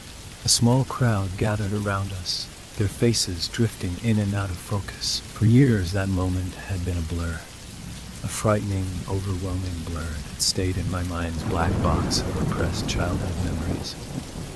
I call nonsense on that. Yeah, I replied, awkwardly laughing. I looked toward Jordan, who was dragging the deflating tubes up the hill toward a park worker. When he was out of earshot, I said, I almost drowned here when I was a kid. Drowned. I had fallen out of my tube. I could swim, but something like a rip current pulled me under. I thought rip currents only happen near the sea. That's the thing. It makes no sense, but I don't know how else to explain it. Darius put an arm around my shoulder and stood with me for a moment. I'm so sorry that happened to you, Zach. I can't imagine what it felt like. No wonder you were all quiet today. Yeah. I'm going to check it out and hopefully stop him before he gets thrown out of the park. Are you good here? I will be. Thanks for doing that. I don't really want to talk to him right now. Someone has to. After hearing the words, Jordan, you idiot, I headed down the bank to clear my head. On any other day, I would have stepped in to help, but my thoughts were too many miles and years away for me to care. After Arnold and my grandfather rescued me, I didn't think much about what happened to me, or how it affected me emotionally. At that age, my life moved on normally, and was filled with too many school days, birthday parties, and karate practices for me to care about the past. When my brother died unexpectedly a year later, however, I felt like I was drowning all over again. I was racked with guilt for not being able to save my brother the way he saved me. On my most miserable days, I even thought about going back in the river and waiting for an unexplainable force to pull me under again. As I walked further down the bank, I struggled to find the exact drowning spot or anything that remotely resembled it.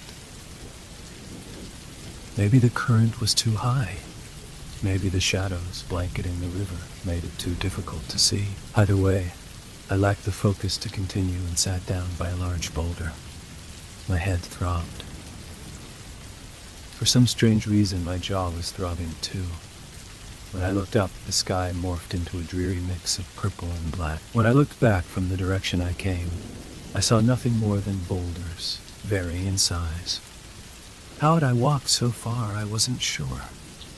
I attempted to call out in the direction of the guys, only to find my voice faint and hoarse. I rubbed my hand over my throat and tried to clear any saliva trapped inside. No saliva lingered. I attempted once more, only to find my voice fainter, hoarser. Upon instinct, I darted toward the water and splashed a fistful into my throat. I spoke first softly, and then increasingly louder. What the hell? What the hell? What the hell? My voice, audible again, carried down the river and disappeared into the wind. A few moments later, a hollow, familiar voice answered back. Zach, over here. I figured the voice belonged to Darius or Jordan, but it was higher pitched. It sounded like another voice I had heard before, but I couldn't figure out who it belonged to. Zach, hurry up, the voice called again, this time even more hollow. It seemed closer than before. My mind was racing, trying to figure out who else would have called my name with such vigor. After high school, most of the people in my friendship circle moved to other towns or other states. After college, my last known acquaintances did as well, except for Darius, Jordan, and Miguel. Of course, it must have been Miguel. He didn't live in Hyde anymore. He had an apartment in New Haven with his girlfriend, but sometimes visited his grandparents' house on weekends. Miguel, I called back. Miguel, is that you? There was no response, only the echo of my voice bouncing down the waters and into the wind. Reluctantly, I hurried down the bank and called Miguel's name again. It must be Miguel, I thought. No other person knew my name well enough to shout it with that intensity. Suddenly, I remembered that Miguel never called me by my first name. He was the only one to call me Z since high school. An inside joke that didn't catch on with the rest of my friend group. A few minutes later, I felt the water start to regurgitate. It didn't feel like water, though. It was sour and putrid, causing me to convulse onto some nearby rocks, followed by very heavy breathing. So much for my lunch of sliders and iced coffee. The sour, putrid taste lingered intensely on my tongue, the stench permeating my nostrils. "Oh no," I whispered, just as I stood up and regained my composure. I felt my body shiver from the loss of liquid, I figured, and then a sudden stream of vomit shot out of my mouth like a waterfall. I stared fearfully as I lost control of my body. The liquid wasn't green or clear, but black and slimy. I gasped as something scaly stabbed its way up my throat and into the black stream. When the stream finished, I felt like collapsing. Instead, I stared with pure terror at the black lagoon my body produced. Must have lost blood. I must have been internally bleeding. I needed an ambulance. With my hands violently shaking, I thrust my cell phone from my tattered pockets, practically dropping it into the lagoon.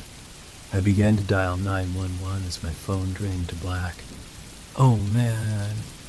Oh no. A jagged black scale lay in the middle of the slime, floating upward like a submerged shark fin. I looked around frantically to find any person nearby. In a matter of seconds, I heard the voice once more. "Zach, you okay, brother?" The voice carried from the water, merely yards from where I stood. "Miguel?" I called. I looked up from my pile of misery to see a figure floating in the middle of the water, eclipsed by shadows. "Miguel, can you help?" "I can't believe you wouldn't recognize your own brother. What the hell? Who are you?" I glanced more closely at the figure and noticed the long, curly hair draping over its shoulders. I jumped into the water and started swimming toward the figure, which just floated and swayed with the waves. No matter how close I came to the figure, I couldn't quite discern its features. I stopped 4 feet from the figure and began to tread water, my body still weak, my throat still throbbing. Something prevented me from swimming closer. "Who the hell are you?" I shouted between labored breaths.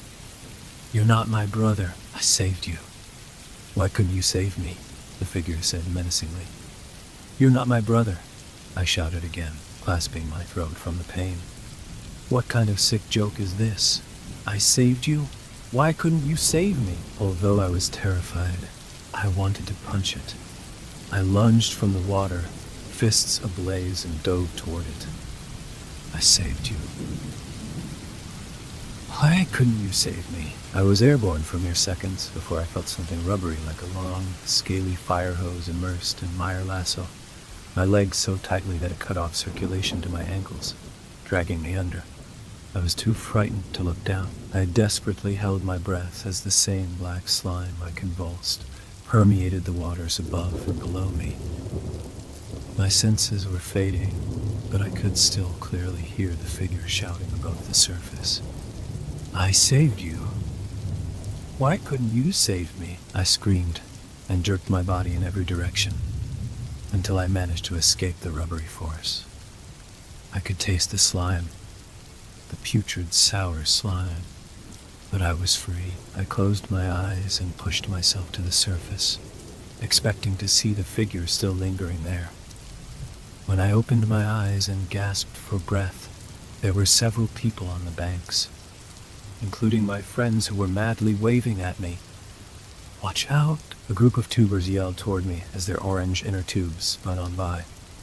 "You shouldn't be out here," a man in a single tube shouted, almost knocking me over. "Zach, what the hell are you doing out here?" Darius shouted. "You're crazy, man," Jordan clamored, laughing hysterically.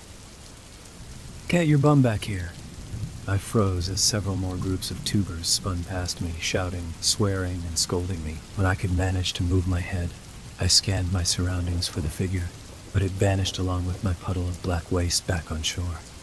"Do you need help?" Darius shouted as another tuber spun by, giving me the bird. "No, I'm just a little winded."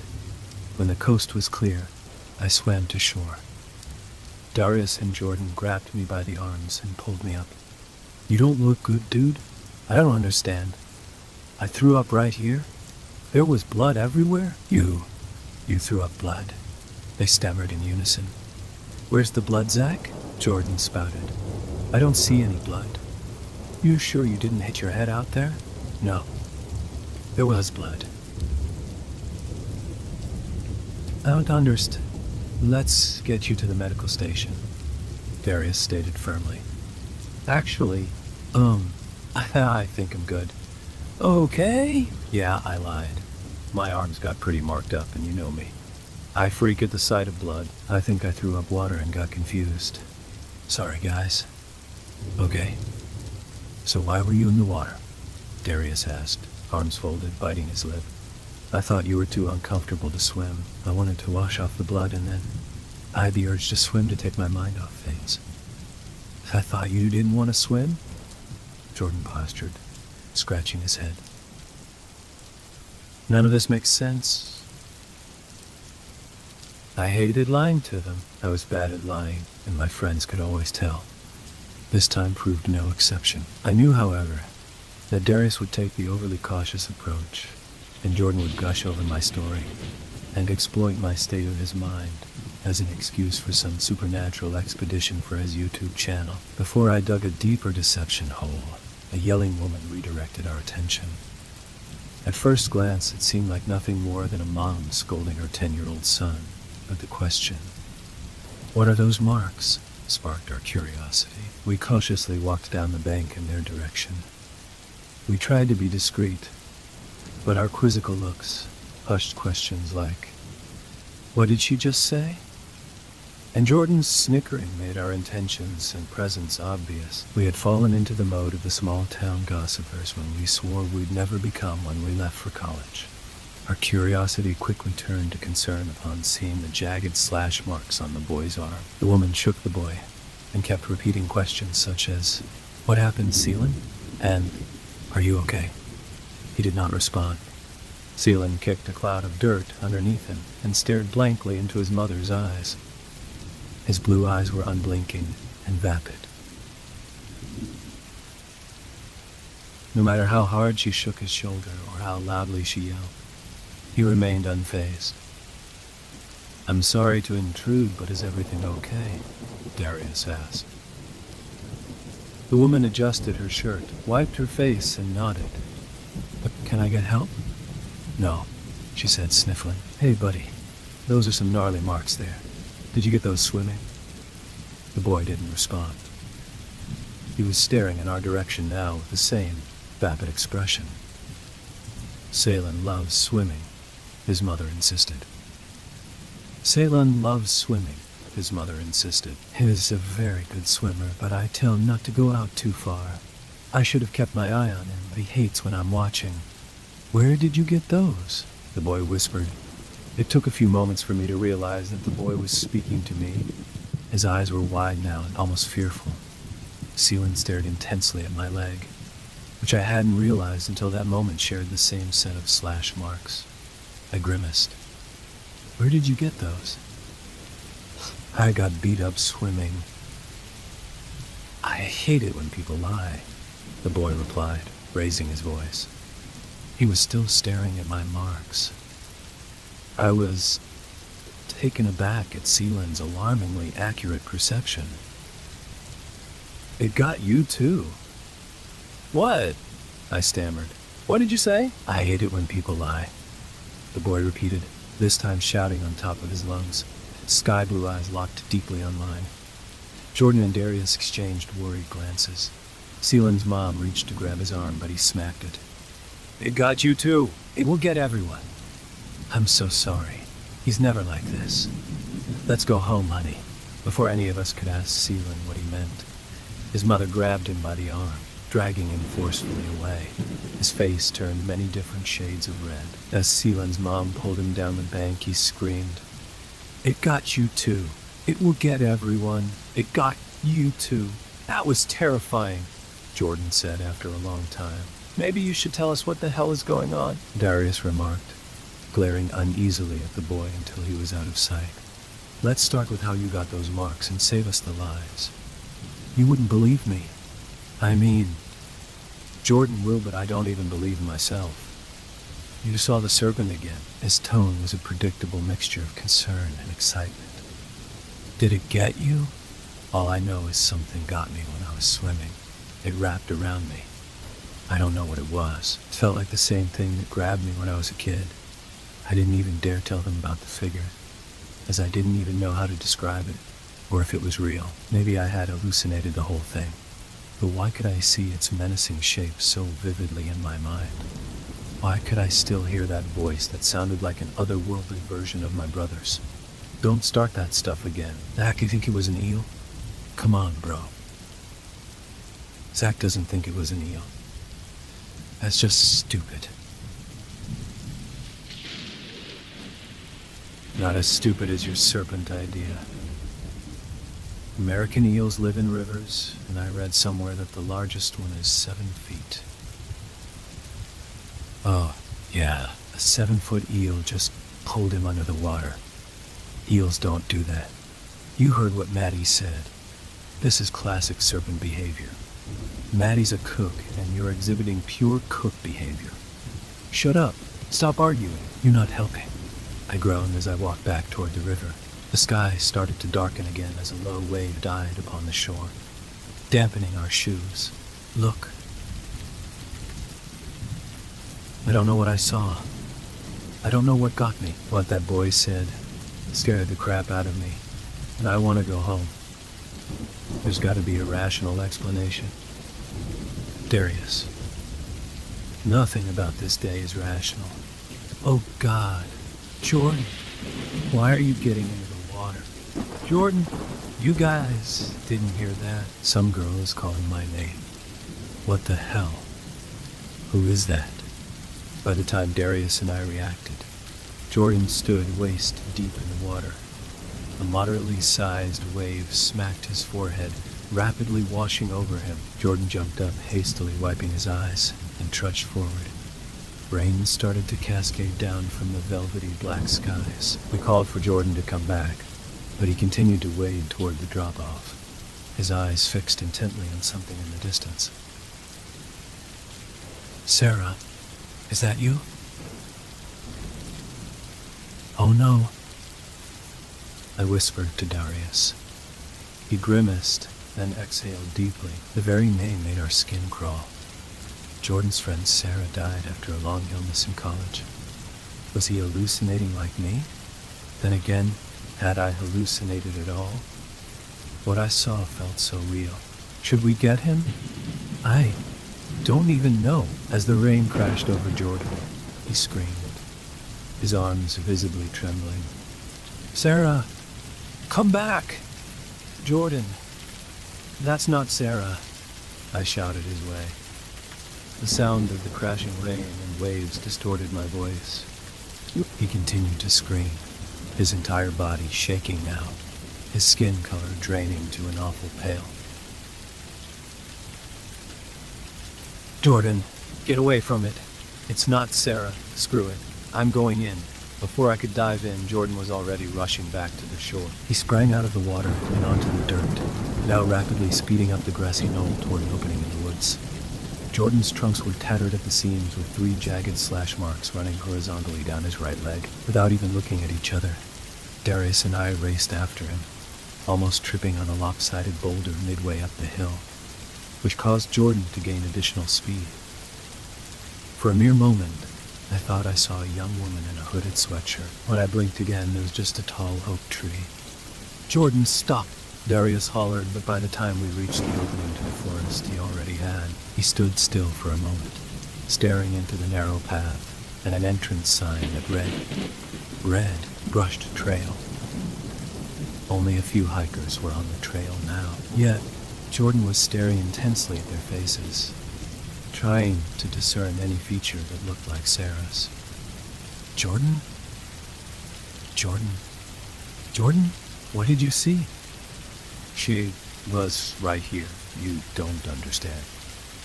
Sarah was in the water. Then she was running, and I couldn't catch her.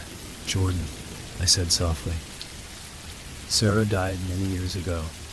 You don't understand, Zach. Jordan's words were faint. His entire body was still trembling. Drenched in water and goosebumps. That was Sarah. She was right here. I know. She died, but she was right here. Jordan collapsed to his knees and started sobbing uncontrollably. Darius and I knelt down with him and pulled him into our arms.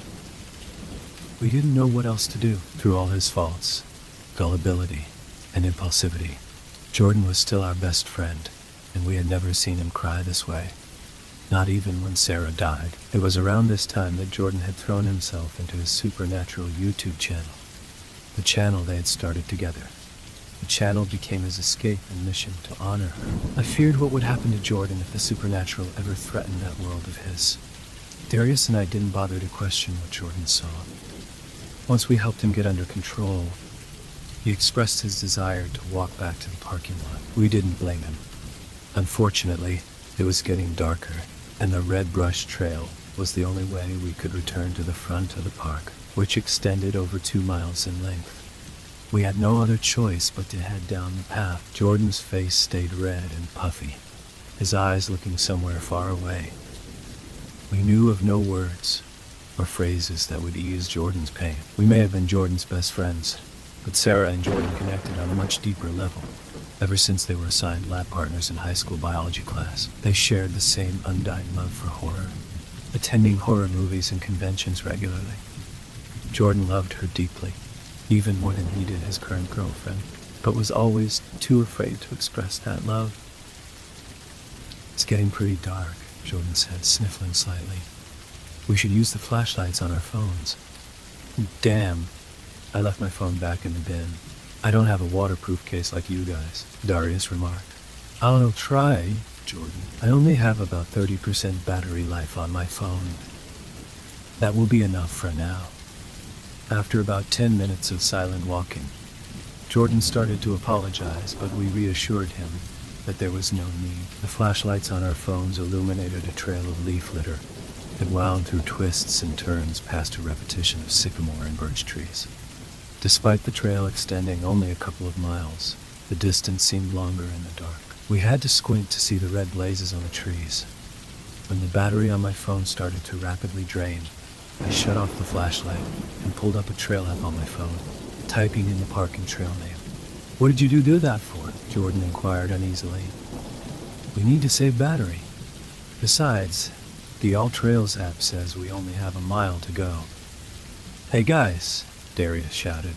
We were surprised to find him a few yards ahead of us with a medium-sized brown lab sitting by his feet. The dog had long, floppy ears and a peculiar white speckled pattern across its nose and fur. Someone left their dog here. What should we do? Jordan rushed over to the dog's side and started rapidly petting it. I don't know, but it's really cute and friendly. It kind of looks like your old dog, Gus. This comment gave Jordan pause. Darius' eyes were wide and misty. Gus ran away when Darius was a teenager. I immediately regretted saying this, as he couldn't look at brown labs for years following the dog's disappearance. Oh, Darius whispered. He stroked his back profusely. Gus, it's really you. It's really you, buddy. Gus. Oh my God, you didn't have that scar from your surgery. Wouldn't Gus be really old? Jordan said. Wait, you're right. He can't be, I commented. I'm sorry, guys, but he looks like a young dog and would be well over 16. And I stopped my words short as soon as I saw the scar that stretched the length of the dog's back. It was the same scar Gus had after taking a fall on a hike after surgery. The veterinarian told Darius and his family Gus was lucky to be alive. and may not fully recover from his injuries. We all took turns stroking the dog's back, not realizing that one of us accidentally reached the dog's scar. Gus yelped and scampered off the side of the trail. "Gus!" Our words echoed simultaneously as we took off after him, ducking under branches, stumbling out of the opening to the knoll. Prickers stringing to our trunks, Gus darted down the hill and into the river, splashing through the waves that struck the shore. As Darius picked up speed and hustled toward Gus, rain cascaded from the sky once more. We could barely keep up with Darius, once the star of Hyde High School's track team. As hard as we hustled, he was no match for Gus, who sped around the shore's bend and out of sight. Darius doubled over, breathing rapidly. Darius was still about 50 feet in front of us when he rose and started shouting into the waters. "It's not my fault he ran away. It's not my fault."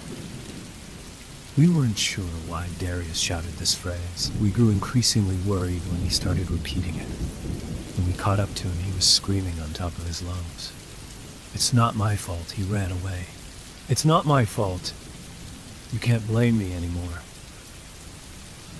I had never heard Darius scream like this. We grabbed his shoulders and pulled him back, and he still screamed into the waves until his voice was hoarse, and he needed to catch his breath. "I heard my father's voice," he said, whimpering just like Gus did. I heard his voice from the water. I heard his scornful, awful voice. "It's not real," I said. "It's not real, Darius. Guys, I saw something in the water, too. It was a figure that looked like my brother. It wasn't my brother, though." "What's doing this to us?" Jordan whispered, still holding on to Darius' arm. "It doesn't make any sense. When I was 16, Darius started. As he spoke, I noticed someone standing on a boulder in the distance, looking out into the ocean. It looked like the old man in Hawaiian trunks, but I couldn't be sure. Other than him, the shore was completely vacant. My dad and I got into a screaming match when I came out to him. Gus got scared and escaped through the front dog door. We chased after him but could never find him. This only made my dad scream and blame me more. I know this sounds crazy, but I heard those exact same words." "It's not crazy," I said. "Unless we're all crazy." "You're not crazy." "You're not." We turned to see Matty standing before us, this time wearing a plaid shirt over his trunks, devoid of any jovial expression. "I'm sorry to intrude, but do you live at the park or something?" Darius jeered. "No offense, but it's kind of creepy that you're always around us. I know you're upset, but be nice." I said, "He wasn't the one who made you see those things."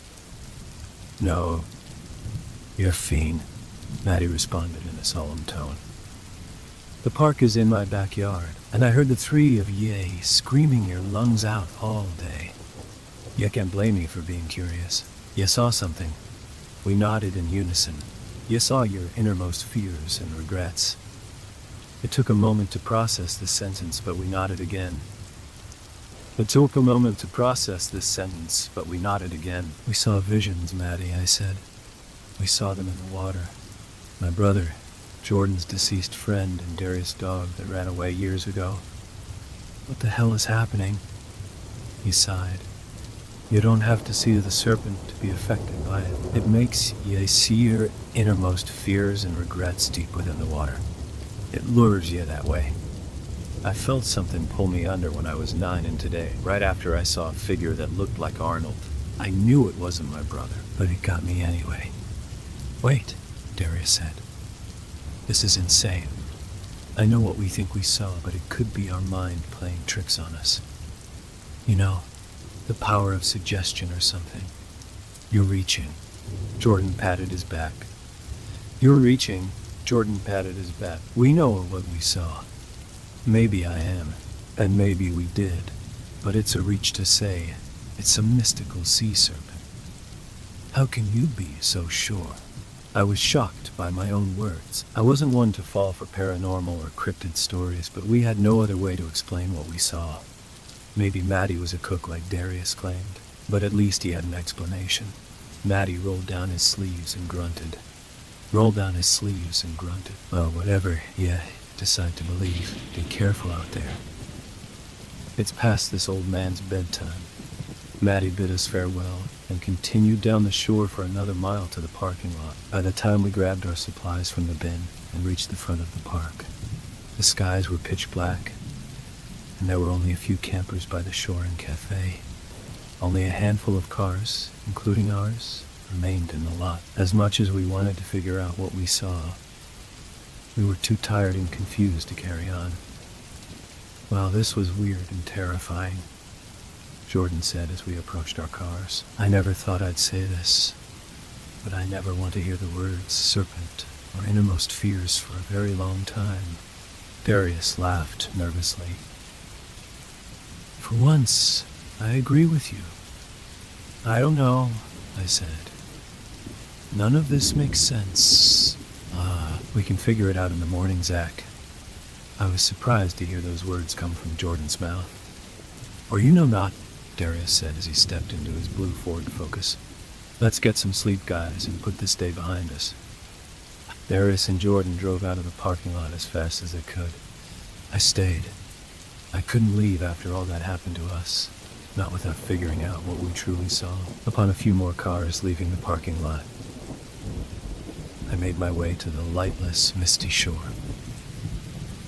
I wasn't sure what I was looking for, but trudged into the mist anyway, hoping that my presence would draw attention. My brother's voice echoed in my head, but I was pretty sure that was my imagination. It was easy to shut that out, but I also heard Sarah's voice saying, "There's something really cool in here." Mayor Johnston's voice followed, screaming, "You're a disappointment like my son." It wasn't clear if the words were coming from my mind or from the waters, but these weren't the words that Darius or Jordan heard. I also heard Gus howl, too. These words and sounds consumed my mind so intensely that I barely noticed Seelan's mom bundled in a large hoodie, her bare feet touching the waves. "Oh, hi there," she said with a slight smile. "I didn't expect to see you here." I don't think I introduced myself. I'm Irene, and you know Seelan, of course, is out there again? Yeah, I'm not a bad mother, I swear. He goes night swimming with his grandfather sometimes. Not at all. I slightly smiled too as I spotted Seelan breaking into a crawl stroke above the waves. Wow, he's really good. How long has he been out there? Too long. Seelan, time to come back. Seelan, I can't see him anymore, can you? Should I get him? I'm not a strong swimmer. If you could go out there and just tell him to come back, that would be great. I stripped my shirt and dove into the water, remembering what it was like to swim in the river so many years ago. I was a strong swimmer like Seelan at 9, but too fearful to swim at night. As I thrashed against the wave, I could barely see or hear anything. The deeper I swam, the worse my vision became. When I pulled myself above the water, I started to panic. I no longer saw the shore above the crashing waves, only the blood-red moon eclipsing the sky. Seelan, Telan, where are you? It's really nice out here tonight. Come a little further, Zach. A female voice called to my left. A female voice called to my left. You can't save him, Zach. You couldn't even save me. A more distorted voice called to my left. Bring me my goddamn dog back. It should have been my son. An even more distorted voice snarled. I couldn't tell where that voice came from. This voice was more menacing and echoed even deeper into the waves. When the voices ceased, something snarled from beneath the water, followed by high-pitched, muffled screams. I forced myself down under. My eyes didn't adjust to the darkness, but there was just enough light to see black sludge permeating the water above and below me. The sludge stung my eyes. I closed them and forced myself further below. The high-pitched scream grew more audible. My eyes opened in front of Seelan, who slipped in and out of consciousness as the sludge permeated his body. I couldn't see beneath the sludge, but I reached out to grab Sealan from the rubbery and scaly entity constricting his body. Surprisingly, his body slipped from the entity and I pulled him above the surface. He opened his eyes and we both were coughing profusely. Kilian forced himself out of my arms and hiccuped a mouthful of water. "Are you okay, Sealan?" "Oh no, you shouldn't have done that," Sealan yelled. His eyes morphed from blue to a darker shade. "You were drowning. You can try all you want, but it'll always be the same." "What? What do you mean?" "We have to get back." Before I could say anything more, I heard another snarl from beneath the water. The rubbery and scaly entity emerged from the water, taking the form of an enormous, twisting black tail. The tail swept over the waves, colliding with my body, its ivory scales puncturing my chest. My body propelled backward, dangling helplessly as it skirted over the now still rapids. The speed felt like being on an upside-down roller coaster without any straps or supports. I couldn't scream. I couldn't move as my body blew backward over the shore and onto the grassy knoll. Upon my body's impact, I slipped into darkness. When I awoke from my trance-like state, the sun beamed through my eyes. For some reason, I felt stiff without any excruciating pain. My arms and legs moved without peril. I rose to my feet and touched my chest, surprised to see my shirt back on and my cell phone in my pocket. Had I dreamt the night before? At that moment, Darius' power of suggestion and hallucination explanation seemed more logical, even though I couldn't quite make sense of it. If a giant serpent actually attacked me and my body impacted the knoll at roller coaster speed, I would have been killed upon impact. I also hadn't slept well the previous night, and probably collapsed upon the knoll, dreaming up my nightmarish encounter with Sealan and the serpent. It was all beginning to make sense, or at least I thought it did. The three of us came to the river with our deeply buried trauma, and after hearing the story of the river serpent, we saw and heard what we wanted to. People hallucinated ghosts and demons for all sorts of strange reasons. I couldn't explain the psychology behind it, but figured this was the most satisfying explanation for the previous day's events. When I checked my phone, I found a number of missing calls from Jordan. With all the chaos from the previous day, I almost forgot he was my roommate. I texted the guys that I was okay, and that I accidentally fell asleep in the park. As I finished the texts, I looked up to see Maddie Nee deep in the morning time. I rubbed my eyes to make sure I wasn't hallucinating again. "Maddie," I shouted with glee, "you're a sight for sore eyes. What are you doing out here?" I expected to hear Maddie's gleeful voice, but upon reaching him, he responded with a sense of sorrow. "I came out here hoping to see my poor Macmin on Nayan. The serpent only lets you see what he wants. I didn't realize both of them died." "Maddie, I'm so sorry," he sighed. Salem drowned looking for the serpent. Irene passed shortly after, probably of a broken heart. My heart was exploding in my chest. My entire body felt nauseous.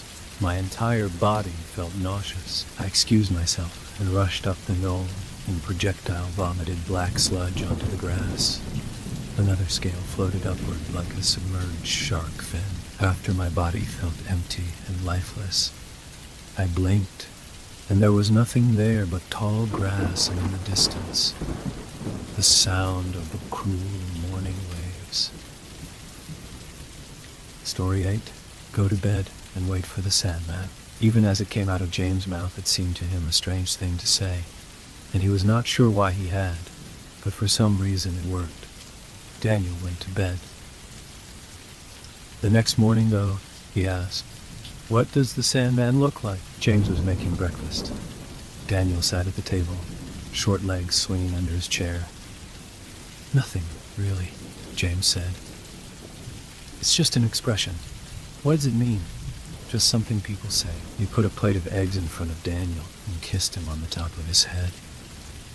He thought that would be the end of it. until he saw the Sandman for himself. He was getting ready for bed and stopped by Daniel's room to check on him while he slept, as he often did. It was such a routine precaution that when he saw a pale, naked man sitting on the edge of Daniel's bed, rocking back and forth, it took a moment for him to process what he was seeing. He reacted the way any father would, of course. He ran into the room screaming, and for a moment he thought about attacking the intruder. But then the man on the bed turned, and that's when James saw that it wasn't really a man. It was a pale, slithery thing, hairless and warped, its joints turned the wrong way and its body out of shape with itself. When it moved, it was like an insane marionette dancing on the stage. James froze. The skittering thing watched him. He felt spreading warmth, and he realized he'd pissed his pants. Only when he remembered that Daniel was still there in bed, staring at the broken-shaped thing sitting a foot away, did he regain the courage to move. He grabbed Daniel and ran. In the hall, he turned to see if the thing would follow him, but it didn't. For a moment, it watched, and then, moving like a stop-motion nightmare, it crawled to the window and jumped out, leaving only the billowing curtains to mark its passing. James had trouble talking to the police. He reported a break-in, but when asked to describe the intruder, he didn't know what to say. How could he make the ordinary man in the blue uniform sitting at his kitchen table, while two of his colleagues searched the house, understand a thing that kid seen? He couldn't even understand it himself. To make it worse, Daniel's memory did not correspond to James. He described an ordinary-looking burglar. No. It would had to have been a full costume, and an elaborate one. Something like they would use for a movie, and that would not explain the way it moved. But in the end, he simply echoed his son's testimony. A man in a mask, he said. A burglar. The lie unsettled him almost as much as what had happened. The doctors said Daniel wasn't hurt and showed no signs of molestation. James was relieved. They stayed at a motel for a couple nights until they felt ready to come home. And then James had a new security system installed, along with bars on the windows. He didn't like the sight of them in Daniel's room, but it seemed like the only thing to do. James was frightened that first night back in the house. But Daniel, strangely, was not. When asked if he felt okay sleeping alone, he just said, yes. In the end, it was James who found himself wishing he were not sleeping alone. He was up all night listening for the sound of anything moving in the house, although he had convinced himself that his memory was faulty and that it had been a normal, albeit probably deeply disturbed, man in his son's room. When he closed his eyes, even for a moment, he pictured bloodless skin and a twisted, inhuman face. He found himself wondering, why my house? Why my family? He knew, of course, that there didn't have to be a reason. But still, he wondered. 2 weeks later, Daniel stopped talking. James didn't notice at first. Kids went through quiet phases sometimes, but eventually he tried to get Daniel to talk, and he wouldn't. Eventually, it became clear that he couldn't. Back to the doctor they went. Nothing wrong with him that we can see. Was the diagnosis? Was it the trauma? James asked. Could be, they said. Sometimes these things come on late. Children can be a mystery even to those who know them best. They recommended a child psychologist whom James couldn't afford. He could not, for that matter, even afford the bill they were giving him now. Nothing seemed to help. Daniel would write out answers to questions sometimes, but never more than a yes or no. When James would ask him what was wrong, or if he'd seen or heard anything that frightened him, Daniel would only stare. He seemed furtive and bemused. James found himself missing the sound of his son's voice. Sometimes he wanted to hear it so bad that he ached. But it seemed that Daniel would not talk again until he was ready. James had other things to worry about, too. He was convinced, beyond reason, that the intruder was not really gone. Though the alarm never went off and the locks and bars remained undisturbed, he was sure that he heard movement in the night. Not normal movement. It was a sound like a huge snake slithering through the house. When he heard it, he imagined horrible things. Nothing was ever there when he went to investigate. though he often thought he glimpsed something just out the corner of his eye, a pale foot or a misshapen shadow that would slink away as soon as he turned. He rarely slept, and when he did, he had haunted dreams. Soon he realized he had not left the house in weeks, except to go to the bank and buy groceries. He felt hemmed in. With Daniel acting mute, he hadn't had an actual conversation with anyone in weeks, so he called his mother. The connection was bad, and her voice sounded faint, on the verge of being not there at all. "I guess I'm okay, Ma," he said, pausing to wipe the sweat from his palms, and then make sure he could hear Daniel playing in the next room. "But things have been a little rough. We had a break-in." "Oh, how awful," Mom said. "Did they take anything?" "Nah, just ran off. It was weird, though. I haven't really felt comfortable since then. Are you still working at that hospital?" "No, Ma. I left last year, you know that." "Oh, well, have you been getting out? What about that nice woman you were seeing last year? The one who played the piano?" James scowled. She was always asking that kind of thing. Didn't she know how hard it was being a single father? That he didn't have the time? He was about to say so, when something made him pause. "Ma, is there anyone else on the line?" "I don't think so." James was sure he heard it, though. The short, gasping sound of someone trying to hold their breath and failing. A cold feeling crept across the back of his neck.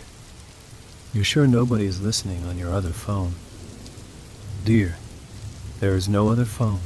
I'm on the cell. That's why the service is so bad." "Then what is?" James stopped. If the sound wasn't coming from her end, then...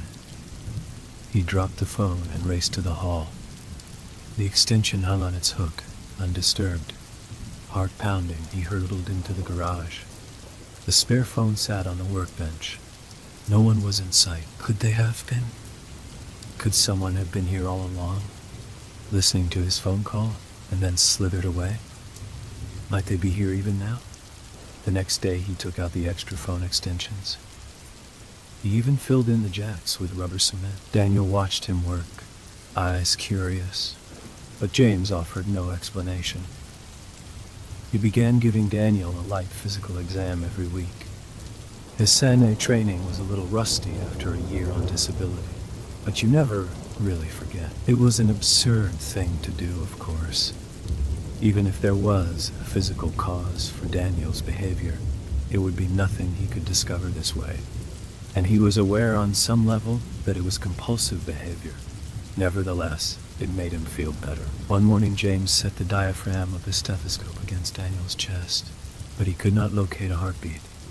He moved his hand in search of the right spot, to no avail. Then, to test it, he listened to his own heartbeat. It came through steady and clear. But when he checked Daniel again, he didn't hear anything.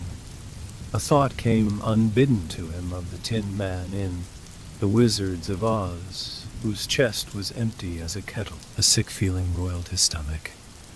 He threw the stethoscope down and grabbed Daniel by the shoulders, looking into his face. Daniel stared back with bright eyes. He even smiled a little, with the corners of his mouth. James felt the tingle of tears. James felt the tingle of tears. He swept his son up in his arms and hugged him, and Daniel hugged back. Then James put his shirt back on him and sent him to play. The stethoscope, he decided, was broken. He threw it in the trash. Things got worse. James' terrors were no longer relegated to the long hours of the night. Now it seemed that some creeping, some skittering and scuttling, some unknowable noise in some dark corner or another filled every second of his day. The thought of how big the house really was started to weigh on him. There were so many rooms he wasn't in at any given time. So many places someone, or something, else could be. He imagined strange figures occupying the rest of his home when he wasn't around, melting into the walls or merging with the shadows whenever he turned on a light or opened a door. How would he know if they were there? How would he ever know? Soon he didn't even have to be outside of a room to imagine it. When he walked up the stairs, he pictured pale figures lurking beneath them. When he went down the hall, he pictured a crawling thing slithering behind the walls, shadowing his every step. If he sat too long in the same chair, he imagined that it was right behind him. And he was never comforted when he turned around and found nothing there, as he could only guess that meant it had moved. Swiftly and silently. Behind him once again, wherever he was not looking right now, that was where he imagined it to be. He was losing his mind, he knew. The only thing that helped him cling to sanity was that Daniel seemed undisturbed. Other than his muteness, his behavior was perfectly normal, and whenever he seemed to sense that his father was troubled, he would hug him, or squeeze his hand, or even smile. Sometimes, when he left the room, James cried. One night, he found himself creeping around the house with no lights on at 2 o'clock in the morning. If the intruding thing had taken to violating his daytime activities, then he would get revenge by confronting it on its own terms. The night, and really, night was no more frightening to him now than day. They were almost interchangeable. He padded barefoot down the halls, up the stairs, in and out of disused rooms. Sometimes he stopped to listen, hoping to locate it by sound. It was a stealthy, creeping thing, he knew, but it was awkward at times, and it couldn't always keep its strangely shaped limbs from making their distinct, irregular footsteps. The smallest noise would give it away. There was one room he suspected it spent most of its time in, the spare bedroom. Not a bedroom at all, really. More like a closet just large enough to accommodate a bed if one were so inclined. It was unpainted and uncarpeted and drafty. He'd always meant to fix it up. He didn't come in here very often because he disliked the bare, unused look of it. It made him think of a partially dissected corpse. He came in now, though. If the thing made its nest any one place in the house, this would be it. Of course, there was nothing there now. But that didn't mean there was nothing there. He cursed, running a hand through his sweat-damp hair. What was he missing? How did it hide from him? What was its secret? He peered into the room's empty corners one by one, getting his face a few inches from the plaster and floorboards so that he could be certain that there was no space for it to conceal itself. The light bulb flickered. He froze. My God, he thought. It's on the ceiling. He pictured it crawling above him like a huge pale lizard. That's how it gets around, he thought. That's how it escapes any time I should have it cornered. It just scuttles up the wall and hides right over my head.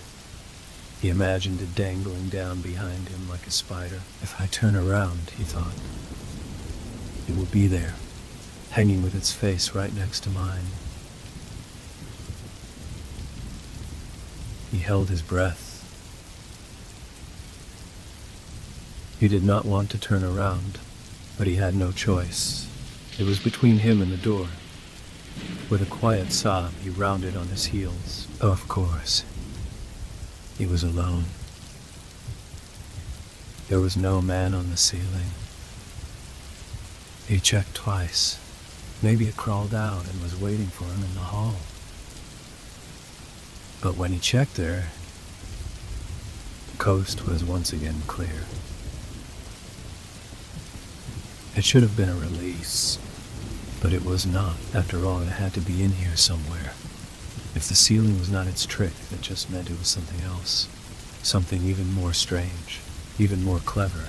He went to Daniel's room. He had not stopped checking on him at night, like he always had. This time, though, rather than open the door, he listened at it first, pressing his ear against the grain of the cheap wood and holding his breath, terrified that he would hear a skittering sound on the other side of the barrier. What he heard instead shocked him more. Daniel was talking to someone. James recoiled for a second, and then, when he'd caught his breath, he all but kicked the door in. Daniel was already awake, indeed, sitting up in bed. But he was not saying anything now. The light flashed on, and James stalked halfway into the room before stopping, suddenly torn. What did he want more? To confirm that his son could speak again, or to find whomever he was speaking to? The creak of a door hinge settled the matter for him. He ran to the closet and threw it open. There was nothing inside, or at least nothing that shouldn't be there. He swept aside clothes on their hangers, but nothing was hiding between them. Then he dragged the toy box out and emptied it into the floor. Nothing. He combed along the bare walls and floor, and, yes, the ceiling, pushing aside every last bit of rubbish and stray knick-knack so that he could be sure, absolutely sure, that nothing was hiding. All the while, Daniel watched him. After a few minutes, James was panting and covered in sweat, and the closet was bare, and there were neither intruders nor answers inside. It struck him as funny somehow, and he started to laugh. Very quietly, he kicked his son's toys out of the way as he went to sit down on the bed, dazed. He became aware all at once of several things, first being that he had not slept in days and was nowhere near his right mind. The second was how close he'd come to really losing it, for good. Tomorrow, he decided, they would both sleep until the afternoon, and when they did wake up, he and Daniel would get out of this creaky old house. No more staying cooped up like prisoners, and no more checkups, no more dreams about monsters. He would even take the bars off the windows. It was time to get back to living like real people again. It was time to... James saw it when he brushed a hand through Daniel's hair. He pulled Daniel, a little too roughly, closer. His son acquiesced to the examination without fidgeting or complaint as James pawed the side of his head, hoping that what he was seeing would somehow stop being apparent. He stared and stared until he ached from not blinking. But there was no denying what was right in front of his eyes. Daniel was missing an ear. No, he realized, with mounting nausea. Both ears. There was no injury, no incision, no mark where they should have been. Simply smooth, blank flesh, as blank as Daniel's quiet, unperturbed demeanor. James swept him up in his arms and ran into the hall. He was not sure where he was going or what he meant to do when he got there. He just knew that there was now nothing more important than getting his son out of that house, but their path was cut off. A naked man sat in the hallway with his back to them. No, not a man. James recognized its stretched limbs and stooped shoulders. The pale thing squatted on its haunches, rocking back and forth like it was palsied. It almost seemed to be in pain. James hugged his son closer and backed away. Then he heard Daniel's voice. "Daddy." James turned to Daniel, and he heard the voice again. "Daddy!" But Daniel's lips hadn't moved. James looked back at the hunched figure. Its head jerked when it talked, like a tick. "Hello? Daddy." James' mouth went dry. It took several tries before he could speak. "Don't call me that. It is. This voice's name. For you. Go away. Leave my family alone. But I am. Your family." The longer it talked, the more the voice became distorted and blurred. An icy feeling nestled in James' stomach. "Who are you?" "Someone who came to visit." "Why here?" "You invited me." James' heart thudded against the inside of his chest. "Why?" "I had something you wanted." James licked his dry lips. "You're lying. You don't have anything I want. I want you to leave. Leave and never come back." "Who is mother?" James blinked. "What? Who is Daniel's mother?" What the hell kind of question is that? How old is Daniel? James blinked again. The thing's voice caused a pinching pain in the center of his forehead. "Stop asking me these things." "When is Daniel's birthday?" I don't know." "What is his middle name?" "Shut up." "What was his first word?" "I said shut up." James wanted to tear the thing apart with his bare hands. Only the heaviness of Daniel in his arms kept him where he was. "You were alone. You wanted a son. So I made one For you. James' hands began to shake. That doesn't make sense. Made out of what? Out of myself? James' stomach turned over. Myself? James' stomach turned over. But now, I need those parts. Back. Daniel picked at James' shoulder to get his attention. Something was strange about Daniel's face. Danny? Open your eyes. Daniel scrunched his eyes shut tighter. Open your eyes. Danny, open your eyes. Open your eyes. Daniel shook his head, trying to refuse, but he couldn't hold it forever. Eventually, his eyelids flicked up, and James saw the truth. Daniel's eyes were gone. James almost dropped him. For a second, he wanted to throw his son down so that he could stop looking into those empty holes in his face. Daniel opened his mouth, as if to speak, but of course, he had no voice. He is coming back to be part of me. Again. No. Give him back. Give him back. I cannot. It has been too long. I warned you this would happen. You're lying. You're a liar. Give me my son back. Give him back. I do not lie. I warned you. I warned you. He could not exist forever. But you do not remember. You can only remember what I want you to. You forget. All the times we have talked, Daniel felt like a doll or an empty bag. His hair was falling out, disappearing before it touched the ground. His hands vanished into his sleeves, and his feet rolled up inside his pants cuffs. James cradled the tiny, shapeless thing. Tears streamed down his face. Soon he held a pile of empty clothes, and then those too were gone. He looked around the house. Toys disappeared. Photos vanished from their frames. Daniel's little shoes were no longer by the door. James turned toward Daniel's room and confronted a wall where the door should be. He groped the blank surface, fingertips scrambling. He hit his head against the wall. The pain didn't feel real. Why did you do this? It was what you wanted, and I learned so much. This is impossible. People will ask, people will wonder. The police, the hospitals, the people in the neighborhood, they have already forgotten him. They only remembered what I wanted them to. Like you. What I'd done to. Like you. James pressed his hands to his aching skull. Will I at least remember him after this? You can try, but your mind will fail you. Now that I think he is part of me.